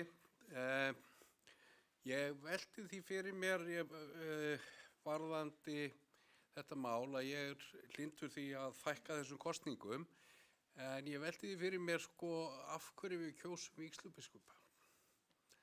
Nú hefur náttúrulega veruleg breyting á kirkjunni, hérna áður voru prestar og biskupar embættismenn, en þeir eru það ekki lengur, þannig að nú er komið á ráðningasamband þjóðkirkjunar við prestana, vígslubiskupana og biskupin í sjálfu sér líka.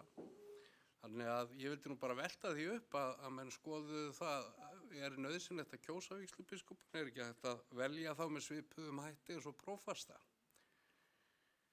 Þar með myndum við náttúrulega koma í veg fyrir þessar kosningar. Það væri mjög einfalt. Síðan langar mig að taka undir með Steindóri með aldurinn við að samaskapi og nú er þetta ekki lengur embættismenn og þetta voru reglur ríkisins það að menn eru að hætta þeir eru 70. Ég sé ekkert á móti því að menn vilja vinna lengur að það væri mögulegt.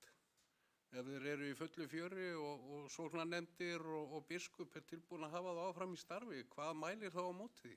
Því að þetta er rétt sem Steindór segir að fólk lifir orðið töluvert lengur og yfirleitt betra lífi lengur heldur en áður var. Takk fyrir. Til máls tekur Arna Gretarsdóttir.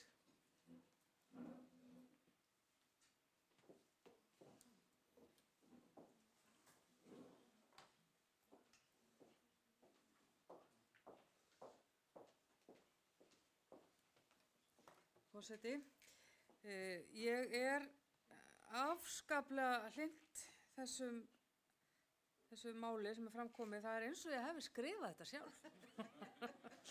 Er það ekki alltaf ágætt? Það er það eru 2 atriði. Fyrsta lagi þá velti ég fyrir mér, við erum með kjörbréfanefnd kirkjuþings sem að staðfestir kjör okkar kirkjuþingsfulltrúa. Okkur er kjörbréfanefndin ekki nýtt í að staðfesta kjörbréf biskupa og vígslubiskupa. Þetta er bara svona pæling en ekki forsætisnefndin, því forsætisnefnd hefur síðan annað hlutverk. En það getur vel verið eitthvað rök fyrir þessu sem ég sé ekki það stendur í þessum tillögum að það sé forsætisnefnd sem staðfestir kjörbréf. Já, núna er það þannig sko. En þarna er lagt til að þess að bara ég velti þessu upp. Þetta verður bara að skoða inn í nefnd, ég veit ekki hvort þetta skipti öllu máli en ég er svolítið upptekin að því að hlutverk nefnda og starfa séu svona nokkuð skýr og allt svona eins og hægt er, þannig að það verður aldrei.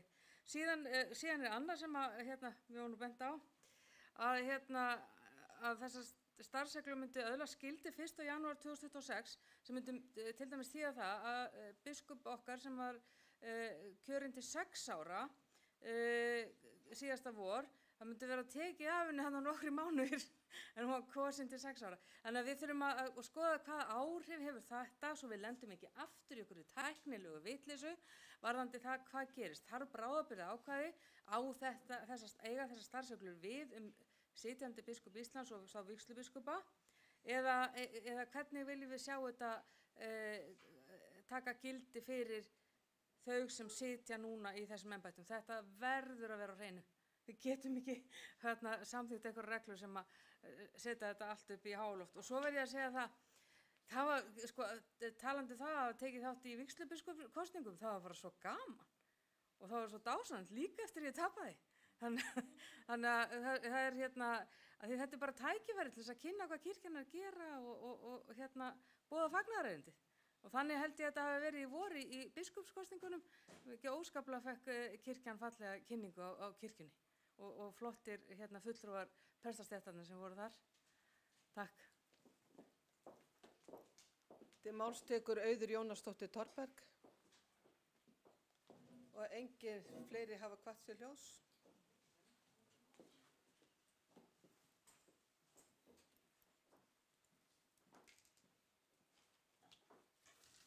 Forseti, takk Gunni bara fyrir að segja þetta, af því að það er alveg rétt, þetta er ekki eins. Og þegar ég í vor, þá var ég bara, af hverju fá ekki allir að kjósa biskup, hvað rugl er þetta? Síðan þá hef ég bara skipt alveg skoðun. Vegna þess að mér finnst vera málefnaleg rök fyrir mismunun til kosningaréttar til biskupskjörs miklu frekar heldur en til kirkjuþingskjörs. Og það vissi ég ekki fyrir ári síðan. Þá varst mér bara sjálfsagt að allir fengi að kjósa biskup og bara skildi ekkert í þessu. En kirkjuþing er bara allt annað heldur en biskup. Og allstaðar, bara það að kynna okkur þetta í starfinni, við vinnslu skýrslunar, að kirkjuþing er allstaðar í kringum okkur opið, en ekkert biskupskjör. Og ég bara svona, akkur allir það sé. Af því að ég hefði byrjað á hinum endanum, sko. Og þá náttúrulega kemur inn með köllunina og lífstíðar og alls konar svona guðfræðilegt, eitthvað sem að allir hérna inni geta útskýrt betur en ég. Þannig ég ætla ekki að fara í það. En ég held að við þurfum að þroska umræðina miklu betur og þess vegna vorum við ekki með tillögu, meðal annars þess vegna, ekki með tillögu að opna algjörlega kjör til biskups vegna þess að þetta er einhver umræða sem við verðum að taka miklu betur, meðal annars í maí og svo aftur í október og á héraðsfundunum og frammi á kaffistofunum, bara allstaðar, að áður við förum að setja biskupskjör út á torg. Takk. Forseti vill geta þess að það verður sendur hlekkur á alla prófasta með skýrsluna og þessi mál, þannig að þeir geti tekið þetta fyrir á héraðsfundum. En þá er umræðu þetta mál frestað og þá tökum við fyrir 39. mál og til fyrri umræðu og það er Rúnar Vilhjálmsson sem tekur nú til máls.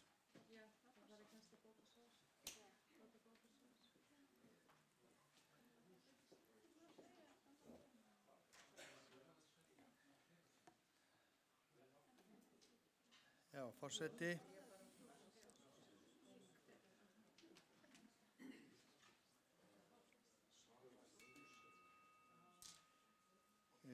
Hér erum að ræða tillögu að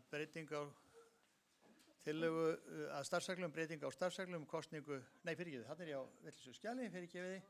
Þetta er tillaga til þingsályktunar sölu fasteigna. Og þetta er númer 39, þingskjal 39a. Og tillaga til þingsályktunarinnar hljómar svo, flutt samhljóða af stjórn þjóðkirkjunnar. Kirkjuþing 2024-2025 samþykkir að heimila sölu fasteignarinnar, íbúðarhús og geymsla að Holti í Önundarfirði. F212 6059, matseiningar 030101 og 050101. Enda fáist viðunandi verð fyrir. Og í greinargerðinni segir, tillaga þessi er lögð fram af stjórn þjóðkirkjunnar. Stjórnin leggur til að heimild verði veitt til að selja íbúðarhúsið að Holti í Önundarfirði. Áréttað er að jörðin og hlunnindi hennar verða áfram í eigu þjóðkirkjunnar, verði tillagan samþykkt. Stofnuð verði ný lóð undir íbúðarhúsið og mannvirki selt samhliða því og gengið verði frá lóðaleigusamningi. Ástæða þess að tillagan er lögð fram er að húsið er í óviðunandi ástandi. Þar sem meðal annars þarf að skipta klæðningu á húsinu og því miður að þá hafa komið þarna fram ummerki bæði raka og myglu í húsinu. Húsið er nú í almennri útleigu í dag, en til þess að þjóðkirkjan sinni viðhaldsskyldu sinni sem leigusali þarf að ráðast í mjög kostnaðarsamar aðgerðir. Í ljósi þess og þar sem húsnæðið er ekki nýtt undir þjónustu kirkjunar og fyrirsjáanlega ekki heldur, leggur stjórnin til að fengin verði söluheimild á húsnæði. Það er þetta mál að segja og ég get tekið það nú strax fram hér að þessi stjórn sem ég seti í hleypur ekki til að selja eignir kirkjunar. Og við fórum mjög vandlega yfir þetta mál. Ég er meðal þeirra sem er mjög íhaldssamir í þessum efnum, svo það sé nú bara sagt. Þetta er afleiðing þess sem við höfum hér áður nefnt og kom fram hér fyrr á þinginu, sem er slæm fasteigna umhirða og umsýsla til margra ára í kirkjunni. Og það er verið að vinna núna ástandsskýrslu eins og hefur verið kynnt og hún mun verða tilbúin í haust. Hún verður grundvöllur síðan víðtækari umræðu okkar fasteignastefnu og það hvernig við viljum halda utan þær fasteignir sem við ætlum okkur að eiga og nýta. Ástand þessa hús er þannig að það kostar okkur mjög mikið að gera það í stand.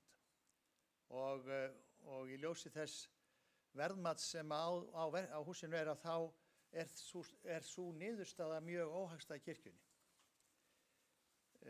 Þetta er ekki tekið upp, er það? Nei, ég bara hérna upphafið og ekki umræður. Og ástæðan fyrir því er svo að þarna býr fólk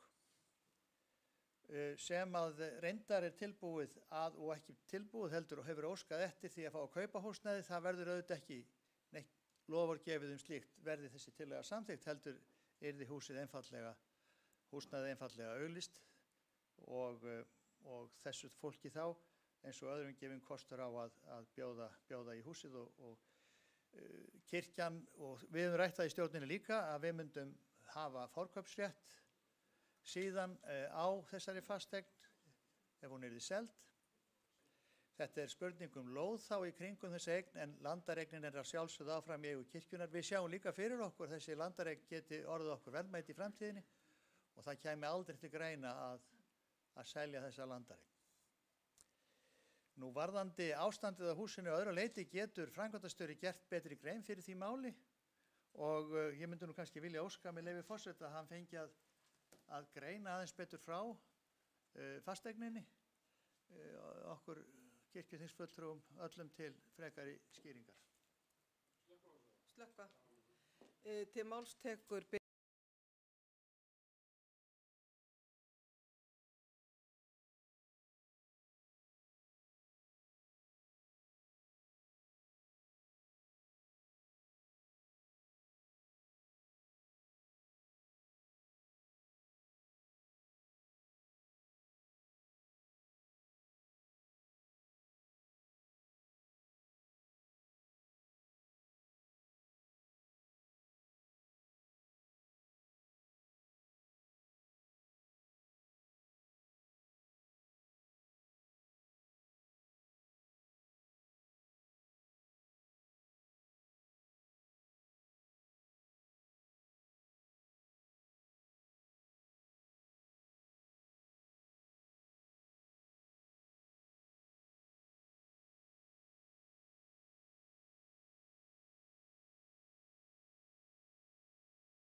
Við byrjum í fyrramáli klukkan 9 með helgistund og förum þá í þessi mál sem á eftir að mæla fyrir og síðan tökum við annar umræðumál og síðan eru kynningar eftir hádegi og svo bara kemur í ljós hvað nefndunum gengur vel að vinna en þá er þessum þingfundi slitið.